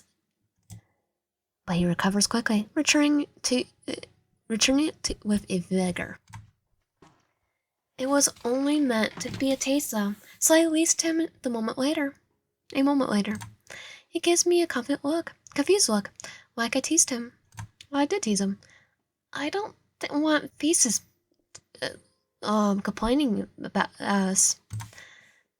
He sneers at the idea, but before he can retort, be good for me. Let's meet up with him. The longer we keep him waiting, the worse he'll get. And the longer I keep Nick waiting, the better he'll get. There's a moment of struggle, his eyes dilating at my words, and his fists are at his side, clenched and unclenched, letting me know he's struggling, but ultimately does as I say. Because he's our dog. Eventually decide to leave and end up with Thesis at the station. And me up with Thesis at the station. The nerves begin to settle in. The skyline is gold orange with late afternoon light, but all I could see is my vision, the train tumbling from its track. Those twins laughing like the world's a joke, only they're in on. I glance at Nick, finding myself needing his look of reassurance that he also happily provides. Not for a moment, it feels like we're back in the office. Right before doing our presentation, all the nerves fade away because he's at my side. I wish so badly that we were there ourselves. And Nick and YN, the real us, or the Oracle and Kronos, do the mask hide our faces from show our truest selves? I mean, your boss knows who we are, too. Ready? As I'll ever be. I've watched clips, of course, but I've never seen you fight in person. You're missing part of the show, then. Thesis lets out a sigh behind gritted teeth. You watch clips of me? For training purposes. You're on the news a lot. Same with him, so... I found myself smiling just a little bit as there is just a hint of crack in his composure. Nick is glowing behind us. Oh, he's looking at her butt too. Oh yeah, he's blushing. Yeah, he's looking at her butt. Red Line Station 87 coming into view. It looks peaceful, as if I didn't know any better. If I didn't know any better, it won't last. I'm the first to spot it. There, car 11. I sprint forward, Kronos and Thesis not on my heels. The train's racing along the tracks uncontrollably. Kronos and I will handle the twins. Evacuate the civilians. They'll listen to you, Oracle. I nod. I could do that. The rails groan. The whole train surges forward, unnaturally.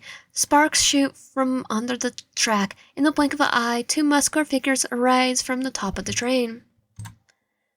One has a set of chains that crack and snap with its icy chill, waggling the train like it's a wild Mustang. There holds twin batons in his hands. Batons on his hands. Both are completely suited up.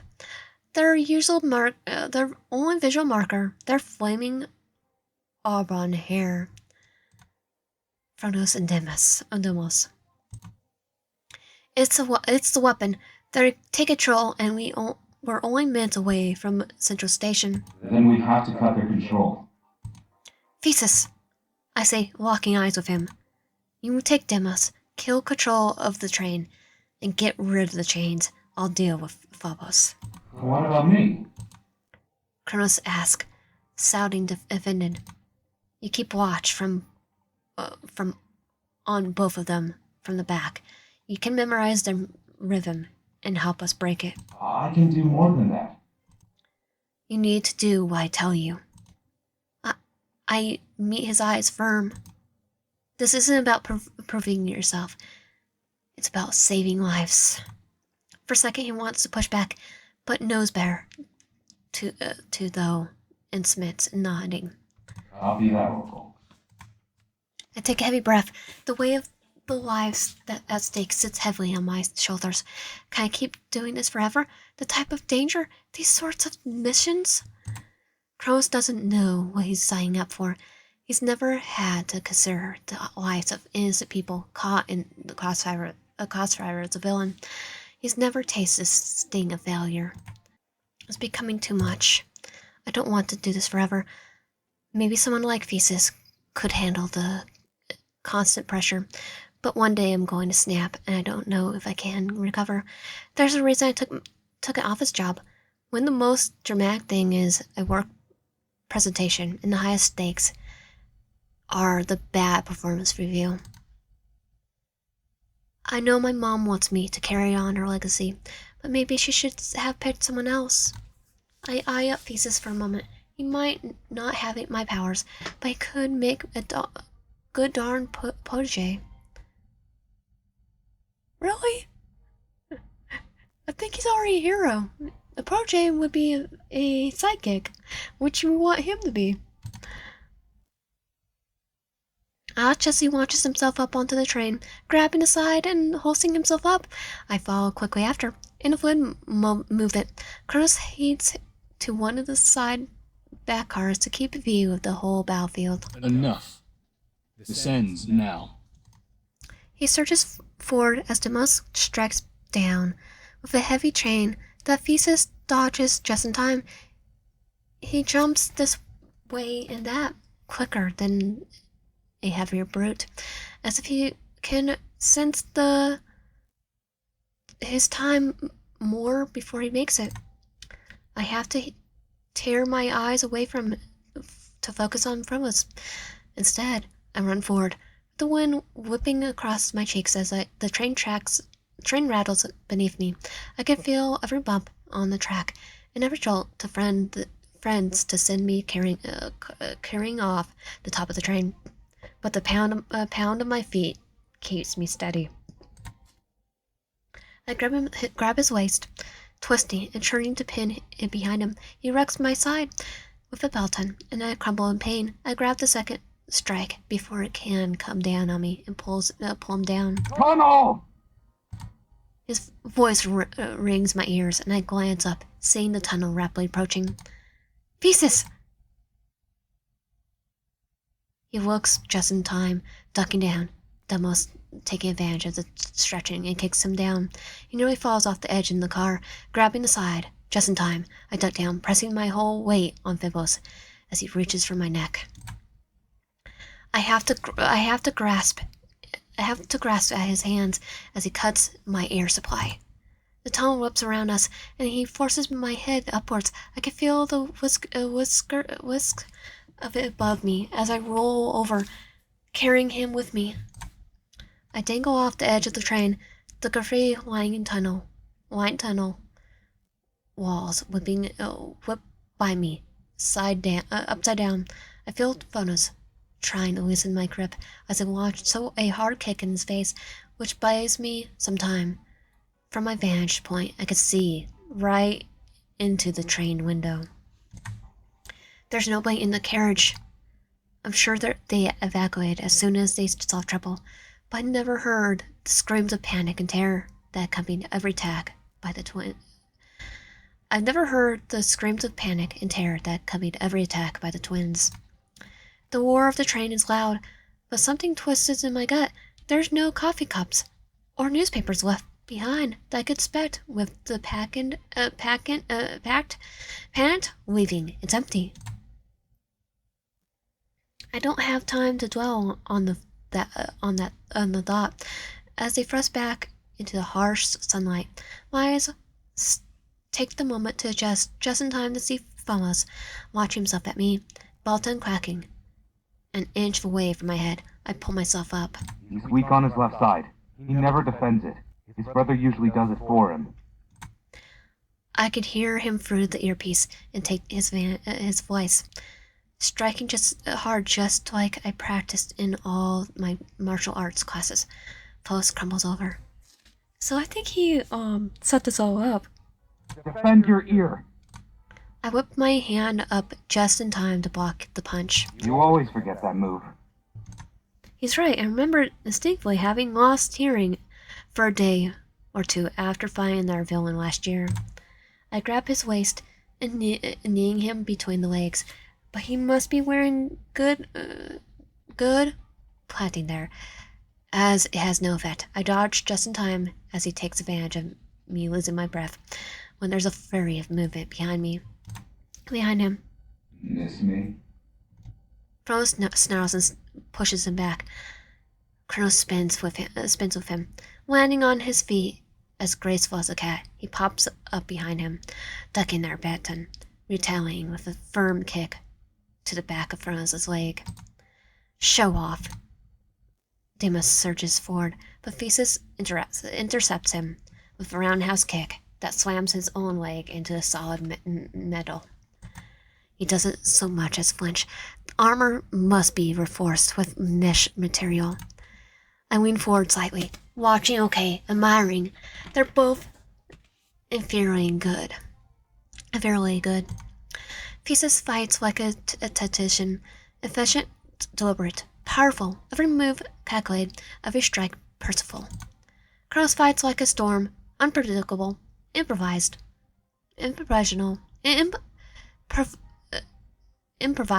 stylish. He taunts his opponents, attempts mistakes, makes art out of chaos.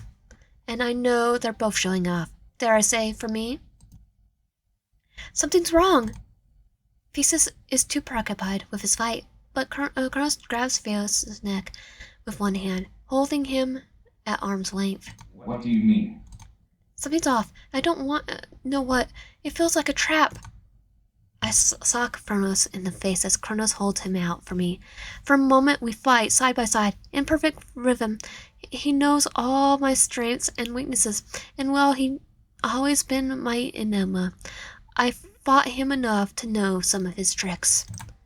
I grab Kronos' baton, distracting him just long enough for Kronos to whip out his gun, firing a net over top of him. He's tangled up, and I throw both batons off the side of the train. At the corner of my eye, I see the sign whip by. We made maybe a minute from the station. We need to end this, Thesis. Get to the lever! It'll stop the train! We both rush forward, and I watch him. For a moment, it feels like he locks eyes on me before rushing forward, like a linebacker. Tackling Dimas to the ground. In a flash, a train wraps around him and cries out in pain. The icy cold chills fill the air. He did it on purpose. He's buying us time. Just as we're about to make a leap in the next car, something grabs at my suit, and I yank back. Phyllis escapes the net, a knife in hand, and he jabs it at me. I scrape with him, blocking every chance I get. Kronos stops for a moment. I can't see his face, but I can feel the worry. Get to the lever! Stop the train! The blade of the knife whips past my cheek. I feel the sting. I whip around, pulling Phyllis with me as I watch. Thesis still has Demas pinned, just barely, and I look up in horror when he realizes that he now has to rely on Kronos to do the right thing. There was an awful beat where the only sound is the roll of the train on the tracks. I can feel my heart beating in my chest. I trust him. Focus on Funas. I trust him. I know he knows what's at stake. Kronos grabs the lever and pulls, the mercy blade triggering, and the train grins to a screeching halt. I pin Funas, tying him up this time, and Thesis makes short work of Demas. Convenient. The brake is on the roof. He stands over Funas, looking more like a little heroic. More than a little heroic. Catch all that, Oracle? I could hear a smirk on his voice. Yeah, I saw it. Look at convenient. I'm out of breath as I look towards Center Station, only seconds away now. It's empty. It's been evacuated. Every step against the bell rings loud in the empty station. No TV cameras, no media, no police. Thesis grunts, looking up at me with a bound and gagged Demos. We need to take them in. Get Olympus to scare us a ride back to headquarters. I know the procedure. Then what are you going to do? Then what are you looking at me for? He seems like he's about to say something, but thinks better of it. I feel rattled, on edge. I keep waiting for the other shoe to drop. I look around at the ceiling as if the quadruplets are about to descend on us. Quadruplets. No need for transport, Oracle. I flinch when I hear my voice as he walks up to the train station, a few Olympus guards behind him. We'll take them for you. Nice work on stopping the train. Kronos tilts his head, sizing him up for a moment. Is this your version of the trolley problem? Oh, it was good for Olympus to track you in action, see what you do, but put no lives at stake. This was a test? I feel the tightness rise high in my throat. What about our lives? You more than handled yourselves. Are you working for Olympus? I point at the twins who've been carried off by the men in suits. Hardly, but you can trust Phobos and Deimos to do the wrong thing at the right time. I'm impressed with your progress. Keep it up. It was casual, like he's giving me kudos on my last report at the office. Kronos and I share a glance. I'm round on Thesis. Did you know? He's quiet for a moment. Oh, he knew. No. Oh, no? Are you sure? He stands at full height, brushing eyes crystals off himself. Felt real enough to me. Be grateful that no civilians were in danger. And that Kronos proved himself handy for once. He paused for a moment. Would have been nice to have a heads up. Mad that the bosses are keeping you in the dark? They had their reasons. Should've been nice, Seems though. I'm not the only one who likes putting on a show. I understand. Of course, they have their reasons. They wanted to test if Kronos would cooperate. If he would take the first chance he could to go back to being a villain. They couldn't risk anyone in such a test. I can understand. Kronos is already laughing, brushing the snoot off his jacket, like this was a minor inconvenience, and not the near-death disaster it felt like 2 minutes ago. A victory's a victory. We should celebrate. I removed my mask, realizing that since Olympus went this far, there were not going to be any media. I became incredibly sweaty. As I do, I noticed a thick line of blood on my hand, but the source was from my stinging shriek. Oh yeah, they did manage to get a nick in. Nicked me just a little. Could tell without looking it isn't anything in need of my immediate attention, but Nick moves first, by my side in mere moments. You're hurt. His tone is a little playful, playing a voice of one of the heartthrobs in those teen romance movies I watched growing up. I shake my head, chuckling. It's nothing, don't worry. It's just a flesh wound. Just have even worse one on your side. It's just flesh wound. It's nothing, don't worry. I always manage to get a little injured on every mission. Is that supposed to make me feel better? Except for his missions. His tone is a little more serious this time. It comes with the territory. I'm sure you'll get a little bandaged up yourself.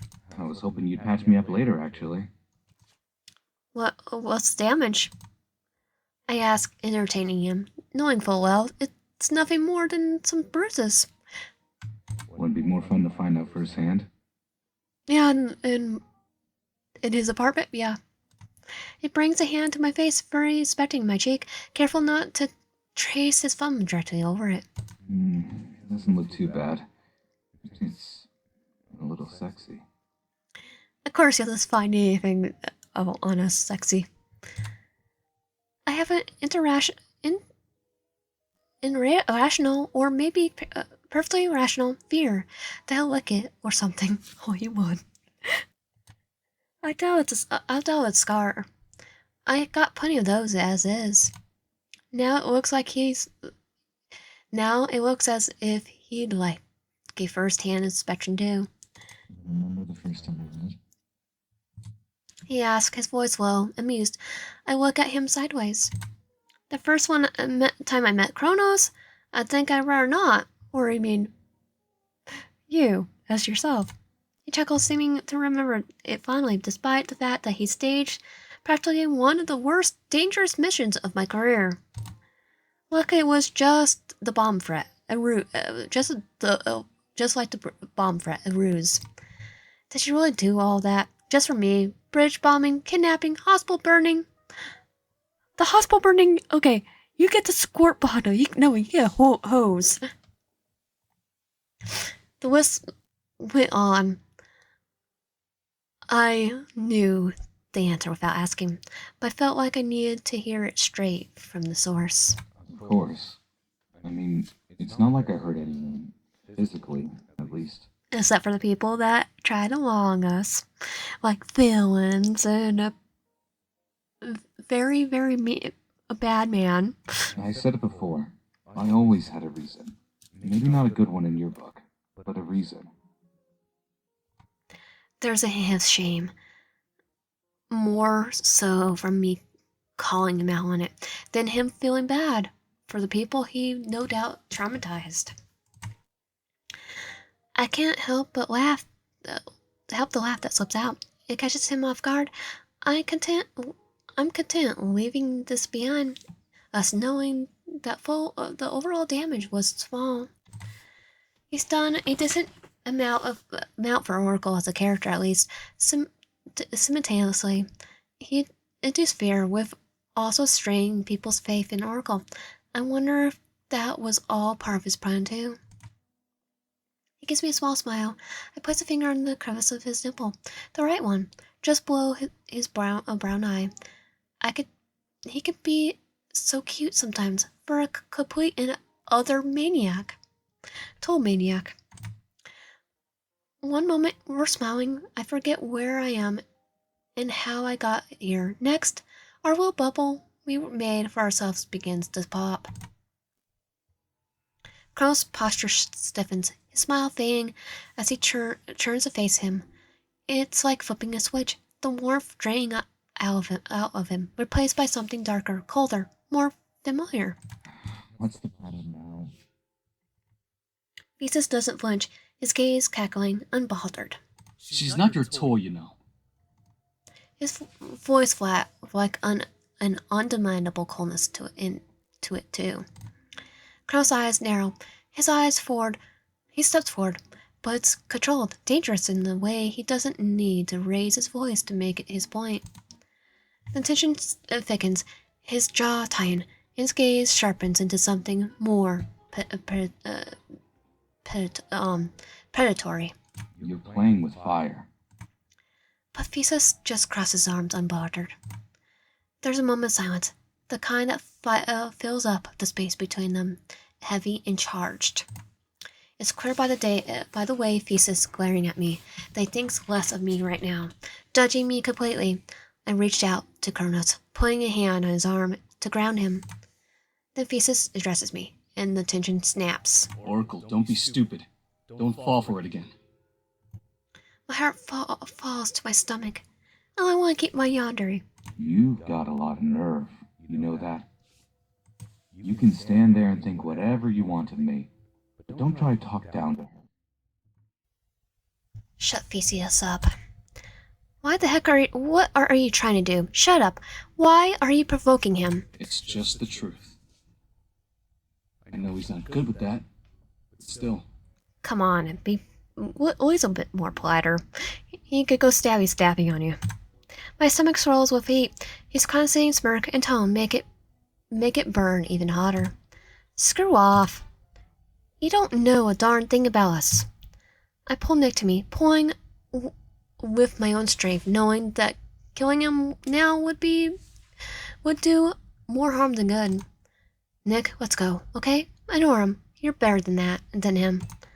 I hear some murmurs of heartily from Thesis, but I drown out. Don't lose your chance to become a hero over this. Despite every muscle tensed in his body, he does eventually, slowly hitting my words. I pull him into the opposite direction, trying to leave in any way possible. He never does. I spare a single glance. No glare back Thesis' way. The tension hasn't gone away completely, but at least it's immediately storm has passed for now. Chapter 25. We walk for a while, finding ourselves in the city park, bearing off the civilians past 8 o'clock, but we're still maskless in our suits. The last thing we need is to be caught like this, though it's a little hard to care at this point. The tension feels like it's shedding off every minute that passes. You can see the future. Tell me, am I in it? The answer comes easily. Yes, you are. Why not? I'm trying to go out with you. I know you can't forget, but I will. I'll try. I want us to start over. My breath is stolen from me as he hooks my waist, pulling me into him. Can I kiss you? I really want to. I close the distance as he falls asleep, not missing a beat. Our lips find each other in the same moment. I freeze for a second, the shock of hitting me hard, but then it crashes all over my warmth of him. Softness of his lips, the wave I don't know I was desperate for. I realize just how much I have starved for him. His other hand moves from my waist, but up to dip my back to the back of my neck, pinching it gently. My heart hammers to my chest, each beat echoing in the silence between us. His hands are on my face now, trembling urgency in the way he holds me. I don't expect this. I didn't know how much I need this until I felt his touch, until I saw his eyes, dark with something I can't name. I missed you so much. He says between kisses, his breath husky, his voice thick, deep, and resonant. Instead of responding, I wrap my arms around his neck, kissing him, seeking that bliss once again. His hot kiss finds its way to my scratched cheek and its way down my neck. I jolt from the tingling sensation. The tension from before is all but dissolving. Nick! He smirks against the skin of my collarbone. Son of a... He knows I like that. Seriously, we can't do this now. Why not? We have no place to be. Do we? Not really, but we could do it in your head to your apartment, where there's more privacy, and we're not in the open. Do you want to do something?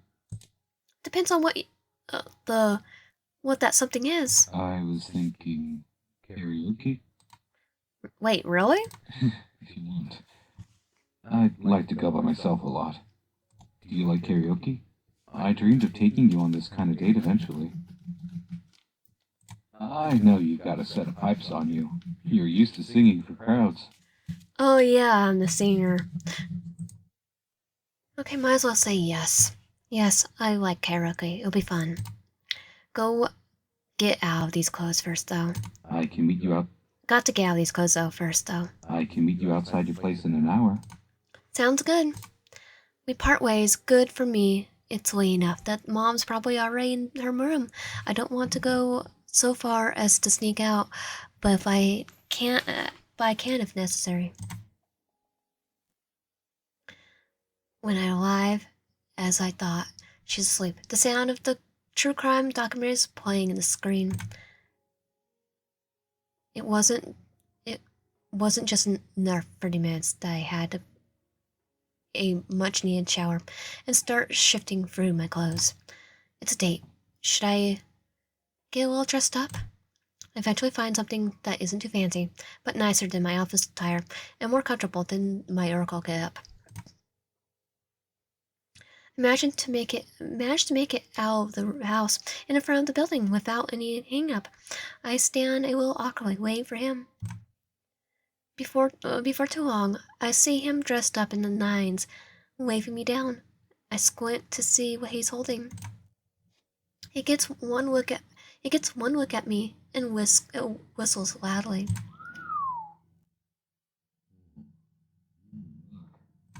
He bites at the lower lip, looking up for the right word.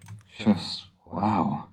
I think I could wear a boardwalk potato sack and he would still go and say that. It comes back with nothing. Yet it's more flattering than any subsequent word would have been. It feels so good to be going on dates again. There's so many I want to take you on. Should we make it a weekly thing? Yes. I mean, anything we do together is fine with me. Doesn't have to be an elaborate date every time. I feel the same. As long as we're together. We spent so much time over the last 2 years just enjoying each other's company. It was never boring. If nothing else, I could stay aside doing anything. It would be a highlight. And every time was never enough. It was clear I was his and he was mine. Also, I got you this. It's not much, but customary. He pulls out a single long stem rose he's hidden behind his back. I take it, admiring the softness of the petals. He really went all out. Hardly. He gives me a soft, still nervous kiss, unsure if he's allowed. He pulls away grinning, despite being completely red in the face. Oh, I love being able to kiss you for no reason. I scrunch my nose up at him, rubbing his lips with my thumb, noting I could wipe that smell off his face, I'm sure. He holds his hand out, and I take it easily. We find ourselves in the same strip on at the high as the high rise. Tonight we're in a live music feeling the street. So I played a couple of times myself. The atmosphere was immediately comforting. We find ourselves in a little hole in the wall karaoke bar I never even had the chance to go to myself.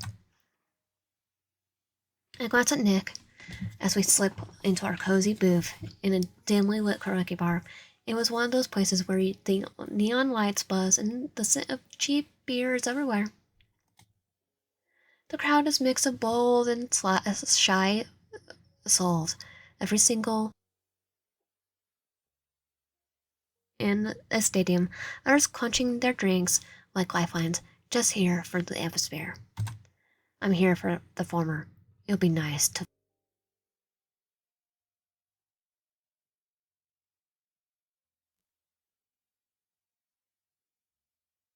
channeling himself.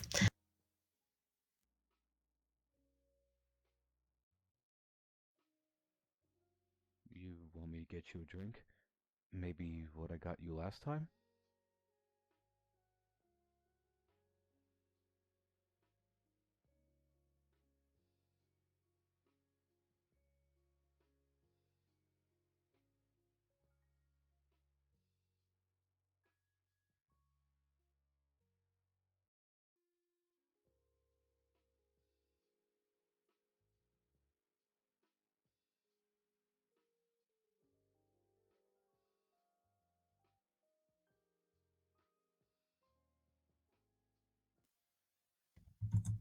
I'm familiar. Nick takes her hand, holding it as if she's suddenly gone radioactive. Why is he acting so weird? Nick, we need a spray ball. I'm surprised to see you two together. I look between them two as Nick does everything short of staring at her. I can't tell exactly what he's thinking, but it's clear he's uncomfortable. Nothing to be surprised about. Of course, we'd end up together. She only smiles knowingly. That's nice. Have fun, you two. Oh, and Ryan, say hi to Whitney for me. Huh? Our bandmate was part of the Hero Association too? Okay, Olympus, before I can so much as think to ask her why, though, she's gone. Nick turns to me wide-eyed. How do you know her? She's part of my band. You don't know that? I never really noticed, honestly. How does he not notice that? There are only four of us. She's a villain. I've done work with her before. So I was working with a villain, nice. And she knows Whitney.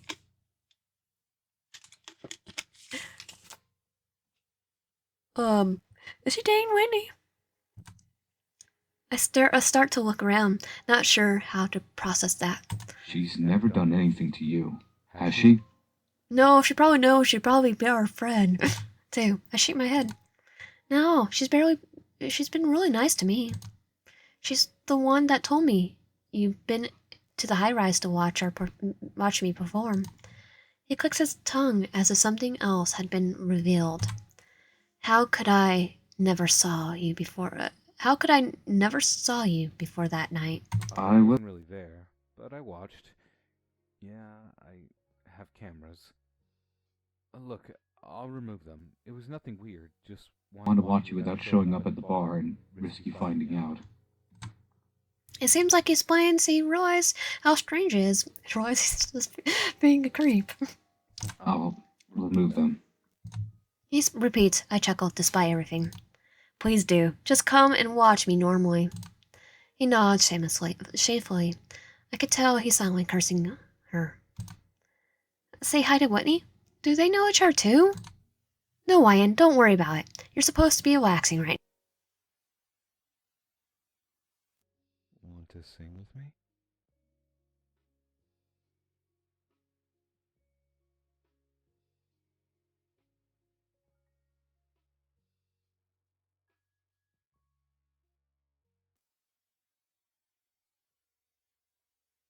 on his face. I know he's looking for something that'll be fun. A true showstopper. I don't think you're ready for this. He prowls looking at me over the top of his phone. Ready for what? He raises a eyebrow, my voice full of laughter. Nick just smirks as he hits the button on the screen. The second I hear the song, I drop my head, almost cracking, remembering when we sung it during our office party. We've both been up a long time. We were practically drunk and delirium then. I swear I might never live this down. I say half laughing. He holds me up the mic and gesturing to me. We're going to kill it. I glance around the room. There's a few people, but it feels like the whole place is watching it now. It's nothing compared to the crowd that conveyed at the high riser outside, though. I grab the second mic from the stand, and we both start into the song. His voice is well smooth and makes me grin, like it always does. Did anything about him have to be so pretty? Who allowed that? Then when I hear his voice harmonizing with mine, it clicks. It's just us here. I suddenly caught in the magic of it. I start to sing the next line a little louder, laying into it. My voice singing, ring out more comfortably now. I'm not thinking about how good this should be. I'm thinking about even in this tiny karaoke room, it feels like we're in our own world. Look at him while we're singing, and this look in his eyes, like he's completely in the moment, just enjoying being with me. The chorus comes up, and we both spell it out together. Coordinated far too well. But I can't help but laugh as Griffey expressions at the way he winks, making eyes, and grabbing my hand, wing me all across the stage. When the song ends, we look at each other with wide grins. I'm breathless, but it's just not just from singing. I feel like a piece of me had returned. Like this is exactly the kind of thing I've been waiting for. I think we killed it. Yes, we did. Nick says it to me after dropping his mic away from him. Stage fright, my butt. He holds out his hand to show me, palm facing the floor. I'm shaking right now. That wasn't a lie. That friend of yours, the mascot you were talking about, was that really you? Seems he's getting used to the unraveling the parts of he's hidden away all this time. You caught me, yeah. I felt like I could really be myself behind a mask. I guess some things don't change. Yeah, definitely. Well, you didn't perform with a mask this time. He nods as if to say, you're right as always. Now, get back to your seat. I'm not done yet. Wait, what? He gestures for me to off stage, grinning. I do as he says, find my seat. I raise my eyebrow. Curious. Well, it's an eyebrow. Curious, but he doesn't give me a chance to ask. At first, a few notes play. I recognize the song as well, my heart skipping a beat. Nick looks at me, and playful smile fades into something softer, more tender. The lights do so much the same.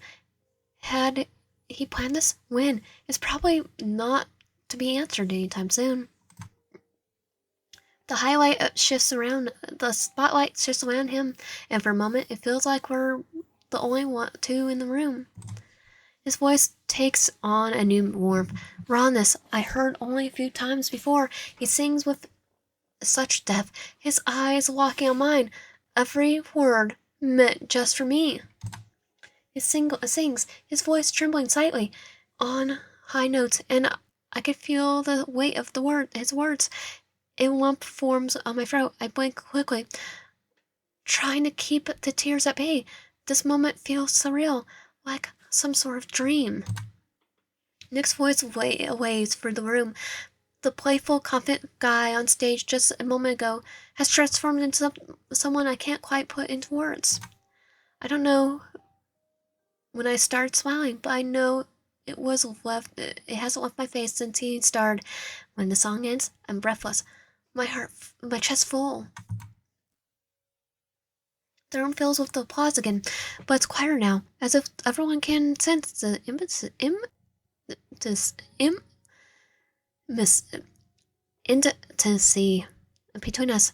He steps down from the stage, and I'm outright standing, moving towards him without thinking. Before I can say anything, he pulls me into a hug, his arms wrapped around me, and I bury my face in his chest, letting the moment wash over me. Nick leans down, brushing his lips across mine, the kiss that feels like it's full of promise, full of everything we shared and everything still to come. The night doesn't have to end here, does it? No. What do you have in mind? Do you like dancing? I've wanted to take you dancing too. It's getting late. Maybe another time. It's getting late. He's clearly disappointed, but it's gently enough to not say so, instead offering his hand so he can walk me home. The night ends soon after that, and we find ourselves back in an empty street, bumping into each other as we walk, talk about everything and nothing at all. A couple words are exchanged, as well as a sweet kiss on the doorsteps to my apartment complex before he leaves, like something out of a movie. Chapter 26. The morning is uneventful, standard, but maybe easier to stomach due to the wonderful day I had last night. I didn't want to. I don't have a perfect memory, but I know I won't be able to forget it for as long as I live. Breakfast is made before the sun is even fully up. My morning goes by as usual. Oh, I forgot to tell you. When I was cleaning out the attic, I found a box of old videotapes. That's good. I answered, barely paying attention. Remember that musical you were in? That doesn't really narrow it down. I always forgot the name, but it was your first one, when you were in the 7th grade. Or were you, or were you 14? I can never remember. Cool. You were so cute, so talented. You used to be so sweet and attentive. Where? I was cocking an eyebrow at her. Thanks, Mom. I said, taking a sip of my water. What was the name? What the? I spit across the table. Lion! What the heck is wrong with you? I don't respond. I am almost scared to recall the image. Almost. I'll look again. But not here. Not now. Just a weird vision, like a jump scare. Some cat in a tree. I can't. I said before thinking, making up as I go, while cleaning up the mess I made. As I go to discard the dirty washcloths in the sink, I trace some more water. Nick's name lights up in my phone. Just as I close the fridge, I wipe the answer before the screen disappears. Good morning. Good morning. I reply shyly, pretending my stomach doesn't twist every time I hear his voice, especially in combination with the image I have to fight to recall. Hey, so there's this play downtown. Thought you might like to join me, if you aren't too busy. His nervous laugh is audible through the line. What kind of play? It's a musical. The show's supposed to start at about noon. Is that too late notice? I already bought tickets, but you don't have to go. I glance over my shoulder towards the living room. Mom's curled up in the couch, watching some show, where it's more yelling than actual discussion now. I could go, I say a bit quickly, suddenly incredibly aware of her every minor shift in posture. We speak for a while before I hang up on the phone, now a ball of nervous energy, but also exhilaration.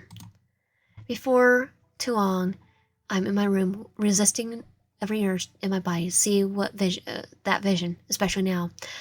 I think we were just going to see a musical. How could scantily clad Kronos feel into that at all. It's not that sort of thing I need to investigate. Even if I do, it goes little to no good half the time. Best to just let it run its course. Maybe I imagined it. Maybe I could look again. I'm gonna look again. I wouldn't want to imagine it. It was only a second. Just in case I flee to the restroom, taking the longest time I think I ever taken to recall my vision as long as I've earned this power. I close my eyes, despite not needing to replay the vision, doing everything possible for my heart not to weep at the sight. He looks very handsome. My brain wasn't playing tricks on me. What did he have up his sleeve? Or rather, no, I don't think about it. I was aside for our date already. This wasn't entirely necessary, but it was going to happen anyway. No sense of dwelling on it and what it could mean. I had bigger fish to fry, super observant mothers to avoid. I managed to make it to the front door and slip on my shoes, slipping when Mom pokes her head around the corner. You're going out? Yeah, just a thing, with a friend. I avoid eye contact. It's weak and unconvincing. It might have worked when I was 16. With who? She asked, too casually, my fingers freezing on the doorknob. Nick? I wish I could said someone else. I cursed myself for not even thinking to say Kronos. I'm caught. I know it. I strain, preparing myself for the discourse. That's no doubt coming. We're going to see a play. Honestly, I don't know how this was supposed to make her feel any better. She steps closer, crossing her arms. Is this part of the mission or... Mom, I love you, but I don't need a parent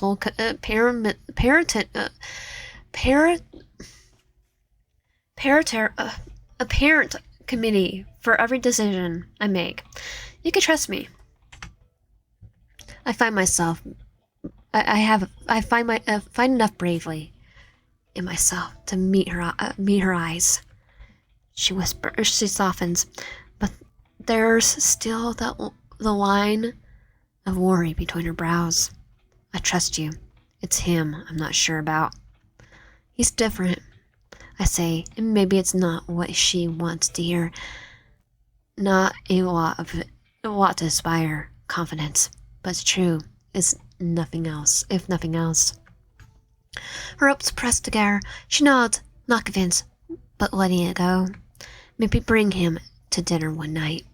I'm gonna tell him off. I mean, if he's serious about you. She's not even trying to mask her tone, and me, being her child, am not one to back down from a challenge. I just might. I'm out of the door before she could retort in any fashion. The fair is warm and orange, all gold trim and plush red seats. It's a little fancier than the play I was expecting. It was more akin to opera house, but he keeps reassuring me it's not opera we're seeing this time. There's something wonderful in that. He always sees a future with us, even when things are uncertain. He never wavers from that. It makes me want to believe it too. We settled in just as the lights dimmed. The show was surprisingly good. Funny, dramatic, full of men yearning. A trope utilized so well here it needs to really make a comeback. About halfway through the second act, I glanced sideways and realized Nick wasn't just watching, he was enthralled by it. His jaw was tight, with his hands clenched on my knee and his. I didn't ask. In some ways, I already knew. So instead of prompting him. I just brushed my fingers against his. He curls his pinky around mine, a covert thank you in the dark. As the curtain fell and applause echoed throughout the theater, he stayed seated, staring ahead for a little longer than necessary. You okay? I asked softly. He nods once. It was a beautiful show. Just brought some stuff up. Some good stuff? He exhales. I could tell he was forcing himself to dig up something that would have much preferred to stay buried. I feel guilty, but equally pleased he continued to do so. It's bittersweet. I used to go to the show a lot with my folks. Same play? His parents, he never talks about them, but he does it anyways in passing. I realize I don't know a thing about them. They were villains too, right? Or just super rich. Super rich villains. I squeeze his hand, as if to say I get it, even though I knew good and well there was much I didn't know still. He smiles faintly, eyes glossy. Thanks for coming. Really. It might sound cheesy, but you really did make my dream come true just now. What, because you wanted to be on go to a play? I give him a small smile, make a move to kiss him, when my watch flashes the oracle call symbol. Wonderful. I could feel the same amount of annoyance from him as well. Well, this might at least explain the colonel's suit. Hey, Wyan, I thought we weren't going to think about that anymore. Right, my bad. It reads immediate deployment. Coordinates and briefing incoming. Nick groans, head tipping back. I could hardly hear it under his breath, something along the lines of hate, hero, and bullcrap. They wouldn't call us unless it mattered. I say before thinking. Well, unless it was another bullcrap mission that had been planned. I already reached for my bag for my suit. This is why we were meant to have them on our person at all times. I lean, kissing his cheek. At least we got to finish the show first. He nods reluctantly. After that, we suit up in some back alley, as more details file in. Not too long after. Mission work 2-person investigation at the potential whereabouts of villain Eris. He tosses his jacket on, thinking for a moment. Eris? I don't know anyone by that name. Must be new. Everyone's getting cold names for in Greek. They put me in ease a little. Just a small fly, like a cat stuck in a tree, a teenager caught vandalizing. Heck, even removing some naked guy from a vent. If it was the last one, I was going to cash in all my goodwill with Nick for him to do instead. Then it occurs to me that are they really sending me to do some sidekick grunt work? It had to be another one of their bull crap tests. Screw this. Let Theseus or some other hero hero up Olympus Trojan horse sees butthole. Go and do it instead. Forget the mission. I tell him. I'm a little satisfied by his jolts of surprise. Forget the mission? He parrots back to me, amused. They can just get Theseus to investigate. It's probably another fake anyway. They're just trying to waste our time. I stand, stretch, feel my jolts pop. He stares at me like I've grown a second head of all of a sudden. You serious? I nod, already walking opposite of where we were meant to go. Dead.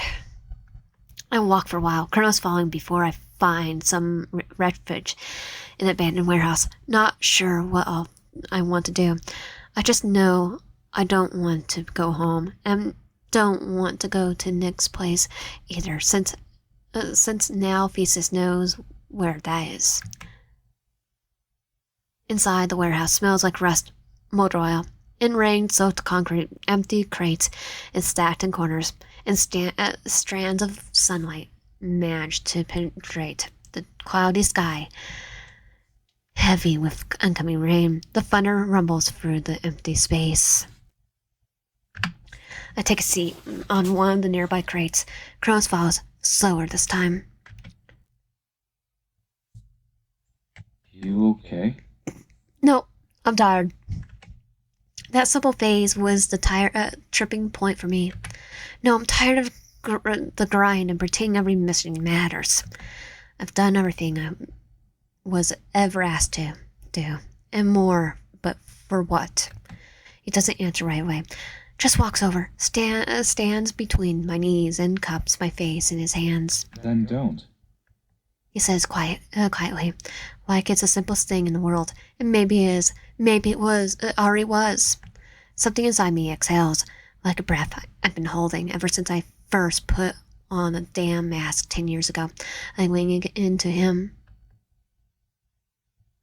The kiss starts slow, careful, but doesn't stay that way.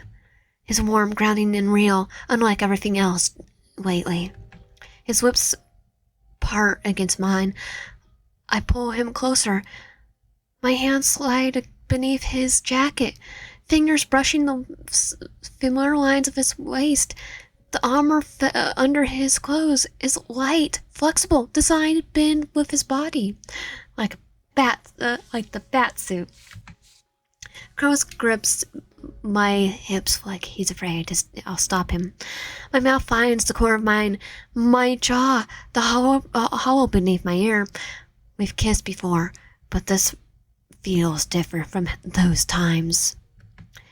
It feels desperate, like we've clinging to each other as the world fades away below us, like we're seeking a certainty where none can be found.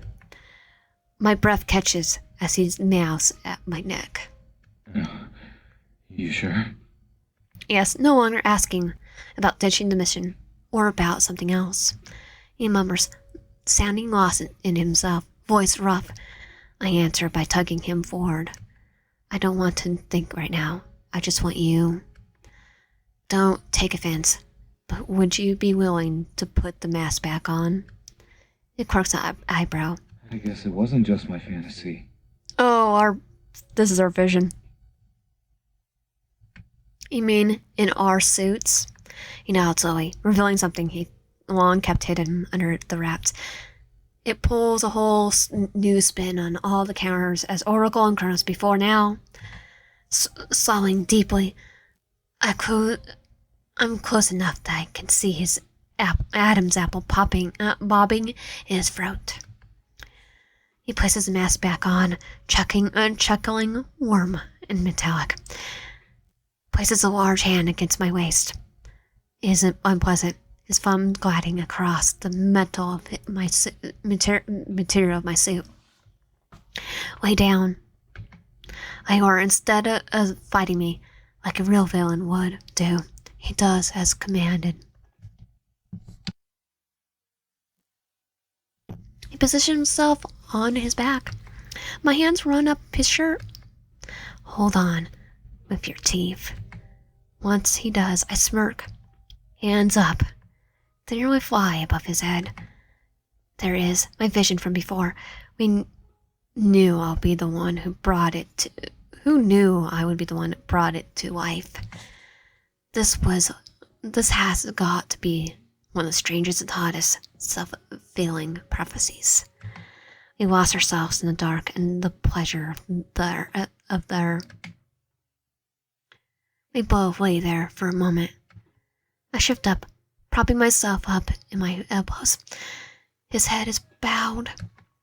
Then he looks up, slow, despite the mask. I can feel a shirt eating his grin. It's like shirt eating grin. Somewhere in the distance, our comms crackle. Dispatch asking for updates. Someone else reporting movement across the river. We ignore it. His hair falls forward in loose strands, bruising my cheek as he looks down at me like something scared. Something unbreakable. He shouts the mask, kissing me again, slower this time, and I feel the whole day start to unravel. I let it. Let the mission burn. Let the world rot. For once, I choose something selfish. For once, I choose him. And it feels like the only real thing I've done in a long, long time. Chapter 27. The world is my oyster. I lay I lay on my back, just playing back the time we spent together. How everything was just fine. Oracle was able to skip, and it made no difference. I wonder how many times I could have done that before. At least Nick was able to close me out of it. For once, he was able to take all of my stress away. I hummed to myself, playing it back. I envied Nick a little for being able to do that so effortlessly. What I would give to relieve that. I stripped down to my pajamas, having tossed my clothes into the laundry basket and pulling the blanket under my chin, hoping sleep will come easily tonight. But it doesn't. I toss and turn in bed, staring at the ceiling, listening to the creak of the house setting. I can't stop thinking about seeing him. When is it too soon to move in together? Oh, he'll probably let us move in like right now. I cover my eyes and kick my feet. Why ain't lax? I try to tell myself, but I'm growing so attached. A soft sound pierces the silence. Click, my heart skips. Then it's followed by another click and a faint tap against the window. My body goes tense with instinct, then with excitement. He's such a romantic. He's literally taking pictures of us. I can't even be annoyed at him for giving in so easily if he wasn't going to. I was on the fast track too. This was too cute. I swung up in bed, staring across the window of the room at the window. A few more rocks hit the glass. Oh, I thought I was taking pictures. I slid out of the bed. My heart sped up from my hands. Reached for the curtains, looking for him, expecting him to hold some radio over his head, to ask me to let down my hair and let him into my room for a late night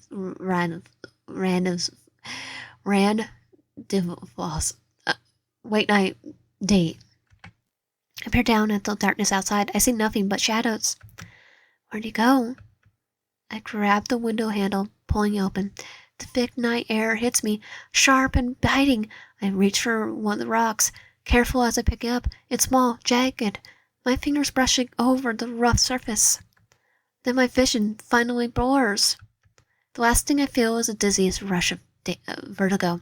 Then everything goes black. Chapter 28. I wake up in a jolt. My limbs are stiff. When I try to move, a dull ache pulses through my entire body, mixed with the cold metal biting into my wrists and ankles. Panic flares as I try to move, but the restraints around me are unwielding, tugging at my skin, no doubt, leaving marks. The ache in my head pulses, and the world comes into focus in slow, blurry waves. Where am I? The last thing I remember is a rock, and then nothing.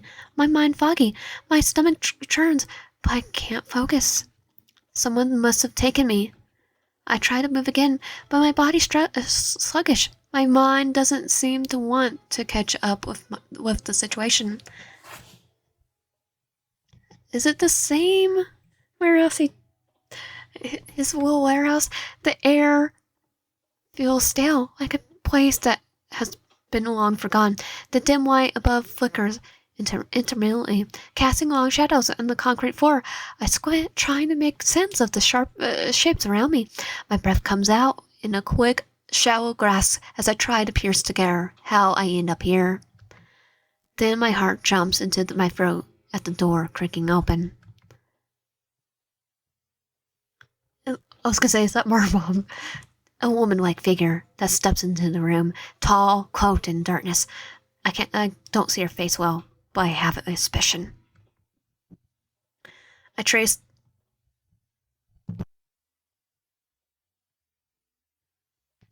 the recess of my memory, looking for something anything. Nick had gone home.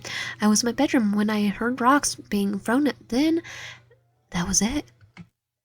Instead of Nick, it was the fret Nick, and I saw coming in my mind. It was no threat. It was a promise. It was Iris. My stomach continues to sink as a rally sets in. Her eyes glint with cold desperation as she watches me stir. A smirk curls onto her lips, something twisted, almost predatory about it. She doesn't even speak immediately, just watches me struggle against the chains that hold me down, savoring in my weakness. She must have drugged me. Crap. Did you think he would be able to protect you forever? I swallow hard. The lump in my throat almost suffocating me. I want to answer, but my mouth feels dry, my voice incapable of anything above a whisper. Eris cuts me off despite never uttering a word. Her laughter low and cruel. Do you know what he did? Killed a whole bunch of villains and heroes, probably. Of course you don't. There's too much. There's too much. And yet Olympus welcomes him in with open arms. They don't care what he's done. I bet he's barely got a slap on the wrist. He killed no Slaughter, my boyfriend, my everything, and now he's going to find out just how that feels. Nothing personal, Oracle. I try to shake my head, but my body won't cooperate. His name was Clover. Remember him? Kronos tortured him for 3 days because of you, because he gutted him like a fish. He even made a show out of it. He's a monster. I think he watched way too much Scream. It was probably true, but it wasn't like Carver was much of a saint himself. His name was Carver for a reason. I wonder if Eris knew that Carver friend to torture me, to use me up until I lost all sensation in my body. I wonder if that even mattered at this point. No, Nick. He knew good. And well, what Carver was willing to do if he ever managed to beat me, he didn't spare him even slightly. I mean, to be fair, he would be one of the first people to go in prison. Because there'd be 4 worse people. But it seems Eris was going to follow suit. She steps closer, her heels clicking against the concrete floor. Every step slow and deliberate. She leans down, her face inches from mine, her breath cold against my skin. My vision blurs and the edges, and my chest tightens. I can't focus, not now. Not when she's so close. She drives a knife into my thigh. I choke back a scream, enduring it as best as I can. Okay, we're gonna play Scream. Okay, let me go so I could go Cindy Prescott on you. The pain is enough to make me hurl on it, so she lays it there before twisting it, wants to hear me screaming properly. There's more where that came from. A sound from the doorway interrupts her words. A crash, then a blur of motion. I feel a spark of hope ignite in me. Kronos, Nick, please. Orpheus. Her eyes widen with fury. She wraps around, pulling out another knife. No, you don't get to ruin everything again. Kronos steps into the room. His presence hang over us both like a dark cloud. His eyes locked onto mine, and for just a second, everything feels like it's going to be okay. But when his attention shifts to Eris. Let her go. His vision is cold and final. His voice is cold and final. It's clear he won't be asking again. Eris' laugh is harsh, bitter. You think I'm going to just hand her over to you? You think you can even stop me? Kronos' eyes darken. I've seen this before. The dangerous side of him that still hasn't fully gone away. But right now, it's the only thing that might save me. He doesn't say anything, closing the distance slowly. Eris' face becomes determined. She's going to fight. She raises her hands, energy cracking around her fingertips. You have energy blast? Why are you gonna just go stabby on me? I'm going to make you watch. Watch. She unleashes a surge of vibrancy towards him, but Kronos is faster. The air simmers as he deflects it. Something in his suit seems to be capable of that. The collision of the energy sends shockwaves through the room. I feel the ground trembling beneath me, the wall shaking as Iris's energy clashes with the wall that is Kronos. My mind is reeling. I need to help. I'm powerless. I want to help. I'm powerless. All I can do is watch as they fight, and my chest tightens with every passing second. The two of them move like shadows, faster than I can follow. Eris keeps attacking, her energy slicing through the air with precision. Kronos counters, deflecting, rejecting each strike with growing intensity. And then, in a heartbeat, everything changes. Eris launches, her body moving like a blur, her hands glowing. She aims directly for Kronos, a final desperate blow, but before she can strike, he's already in front of her. And with a single, swift motion, he grabs her waist and grip fastening around it. The power cracks around the both of them for a moment, but Kronos doesn't let go. There's a brief moment of stillness, like the world itself is holding its breath. Then, in an instant, Kronos wraps his arms around Eris's neck. She struggles, riddling in its grasp, hurriedly pant. She makes a weak sound, choking. I can barely keep my eyes open. I shut them, grind my teeth. Then I hear a sicking snap. Okay, he just snapped her neck. I hear a knife clatter on the ground, and then slowly after a familiar clench of stabbing, as he drives her knife into her over and over again. Okay, everyone's just Ghostface now. They're all the slashers. We're just right here for the show.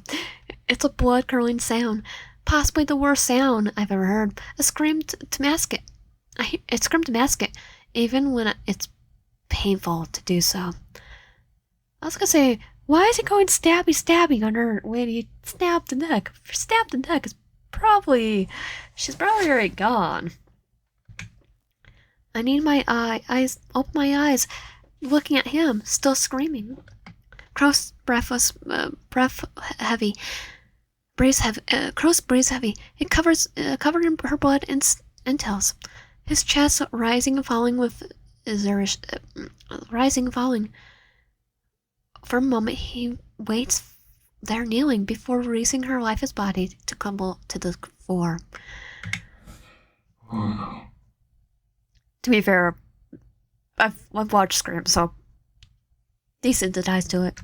He steps forward. Should watch more horror movies. He steps forward, his voice so as soft as he managed, but strained. Are you okay? I want to say something, but the words sink in my throat, scratching from my screams before. I nod weakly, my heart still galloping, still trying to make sense of what just happened. He did. He saved me. He did it. He saved me. All help. A yell breaks from the fragile silence. No! Yeah, no kill policy. I think he denied that. I turn towards the doorway, my pulse quickling. Thesis, she was dressed in a ghost face mask. Throw a ghost face mask on her. No, not now.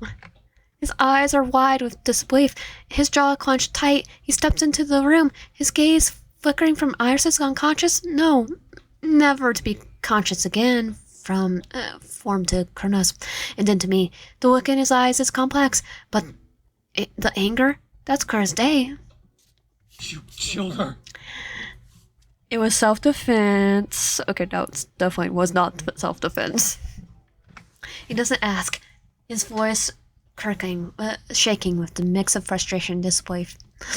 Now, if I grabbed the knife and did it like I was Sidney Prescott, then it would be self-defense and I could readily play in the court. Of course you killed her. Because I used the same force she was going to try to. Crow's gaze hardens. Damn right I did. She was going to kill Oracle. She already stabbed me. I think she thought she was Ghostface.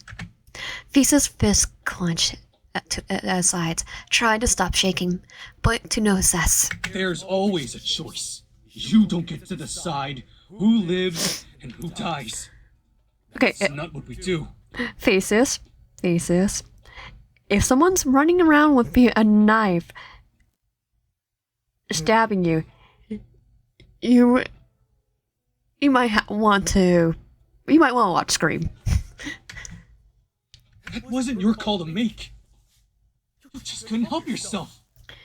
So if it was me, would you get mad at me if I used the knife on her because she was literally stabbed me and was going to kill? I feel my heart clenching as Kronos takes a step towards him, his eyes unloving. We're leaving. If I hadn't been here, Oracle would be dead, and you would have been too late. Yeah, I'm with Kronos. In a way, it is self-defense. We need to force Theseus to watch horror movies. I saved them. The tension in the room is suffocating. I feel it in my bones. Theseus is struggling to keep it together, to understand. He looks at me, shaking his head. Look at me. I did it. Don't blame Oracle. Or you can join Eris. And anyway, if you blame me, I'm going to literally argue self-defense, even though he definitely didn't use self-defense. There was an attempt to kill. And by law from where I live, you're allowed to defend yourself. He cocks his head toward her corpse, the two glaring at her. It's a matter of time before the bloodbath begins. I can't take any more. Crows, let me get out of here. Get me out of here. I call for him, begging to avoid more bloodshed. Thankfully, he manages to abandon Thesis in favor of me, getting me out of my strength without too much trouble. Thesis watches us, looking unsure of what to do. Get us out of here. I tell him again, hoping he'll listen. Before he can, Thesis takes a step forward, his voice is intuitive. I'm not gonna let you just walk away, you son of a bitch. Okay, Theseus, self-defense. Let's get out of here. Kronos doesn't answer. Eyes being mine. I mean, he is a personal trainer, so he should know a little bit of self-defense. And someone have a knife, trying to kill ya. Kronos doesn't answer. Instead, he takes a deep breath. His eyes meet mine, and in that look, I see everything before us, the weight of the decision he just made, the burn of his past, and the fear of losing me. Before Thesis can say a word, Kronos pulls me close. Don't follow. If you know what's good for you. He says in a warning, granting him one last chance to get out, while he still can, to avoid making a grave mistake. Kronos wraps his arms around and under me, carrying me out. Thesis somehow, uncarelessly, doesn't follow us. I probably realized it's a bad idea. Imagine once we fled into the night, he decided to call for backup, to report on what happened. And they just go, okay, Theseus, that was self-defense in this case. That was our guy. To tell the world they lost Oracle to Kronos for good. Chapter 28. Standing on the edge of the rooftop, the city sprawled out before us. Before us, we continued to wear the weight of everything that happened in the last couple weeks. I used to be all we had We are all heard the stories. The people of New Lucina trusted me to keep them safe. The city that once cheered me now whispers my name with contempt. Now I'm just someone on the run.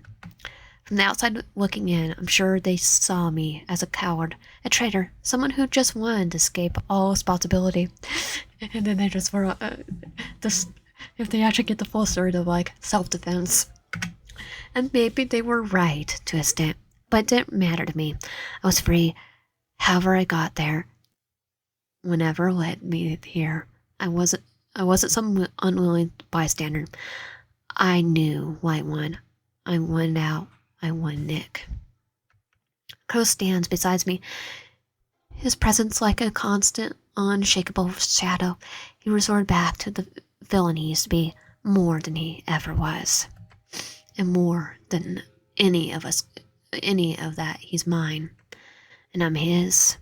The people Thesis and my mother think I betrayed them, but I've been swept away by Kronos, as his willing prisoner. But what they don't know is that I never stopped loving him, even after everything. I never stopped. They couldn't be so wrong. To love someone unconditionally,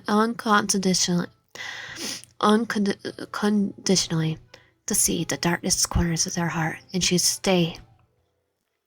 I don't know what kind of future we're building, but I know it's with him. My phone continues to flood me with messages from Thesis. Tell me it's not too late. That we could stop Kronos. That my mother just wants to see me again. I don't think he's ever going to stop calling for us. I say quietly, breaking the silence between us. My voice sounds strange and my ear distant. Not like me at all. Not like the old me, at least. Crow's eyes are dark, staring out over the city. He's not looking at me, but I feel the weight of his gaze. I told him not to. His replies, voice low, controlled and stern. His hands brushing against mine, though he doesn't grab it. But still, if I feel the familiar electric pull that's been there from the start, the connection that runs deep, the deeper than logic, than reason, then even more morality. I should have known it would end like this. Should have known that no matter how hard I tried to break free, I would always be drawn back to him. What are you thinking about? I asked, looking out over the horizon. The glistening blue, purple hue of the city lights dancing below us for us. When he does answer, I check his expression. I feel like I can read it less and less with each passing day. Too much. I sense a tone of longing. He does this a lot now, staring off a long time like he's daydreaming. Of what? I don't know exactly. Yet a part of me does. What do we do now? I ask him, hoping he chooses not to give me a short response. I watch Kronos as he holds my hand, absolutely tracing the engagement ring he's given me the night we started running with his fingers. Wherever you want. Now we're gonna get married.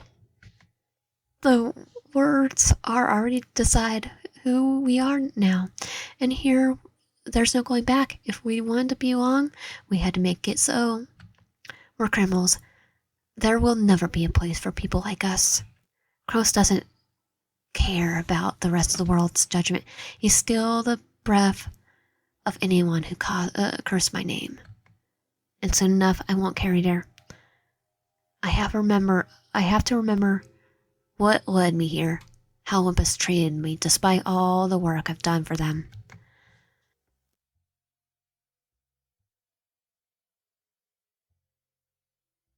Now, no statues of glory, just a few pats on the back. She was a fool to go back to them, to believe they had our intentions in mind. If we wanted something, we had to take it for ourselves. It was clear the powers that be had never truly been on our side.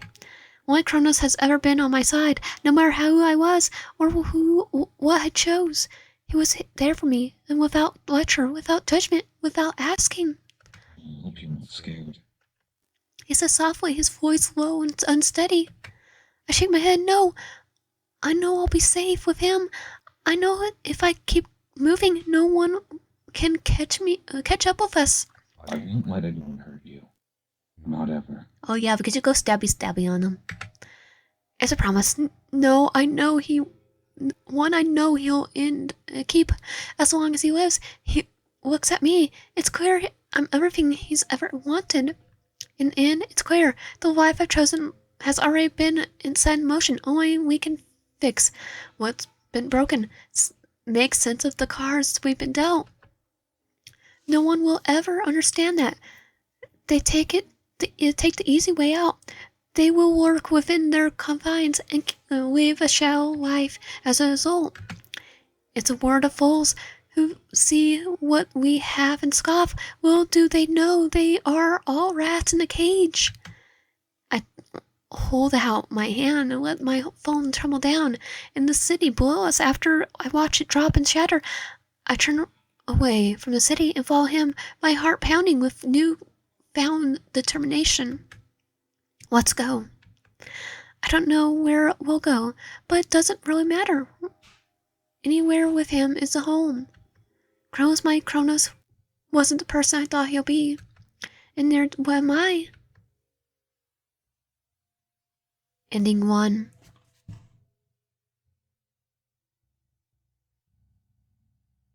The end. And that was currently yours, ending 1, because I'm gonna try to see if I'm just do one ending per video. Yeah, I'm gonna just do one ending per video for currently yours part 2, because this ended up like 5 hours long. So if you like my content, please subscribe, like the video, comment down below, and I'll see you guys next time. And yes, I will continue on this game.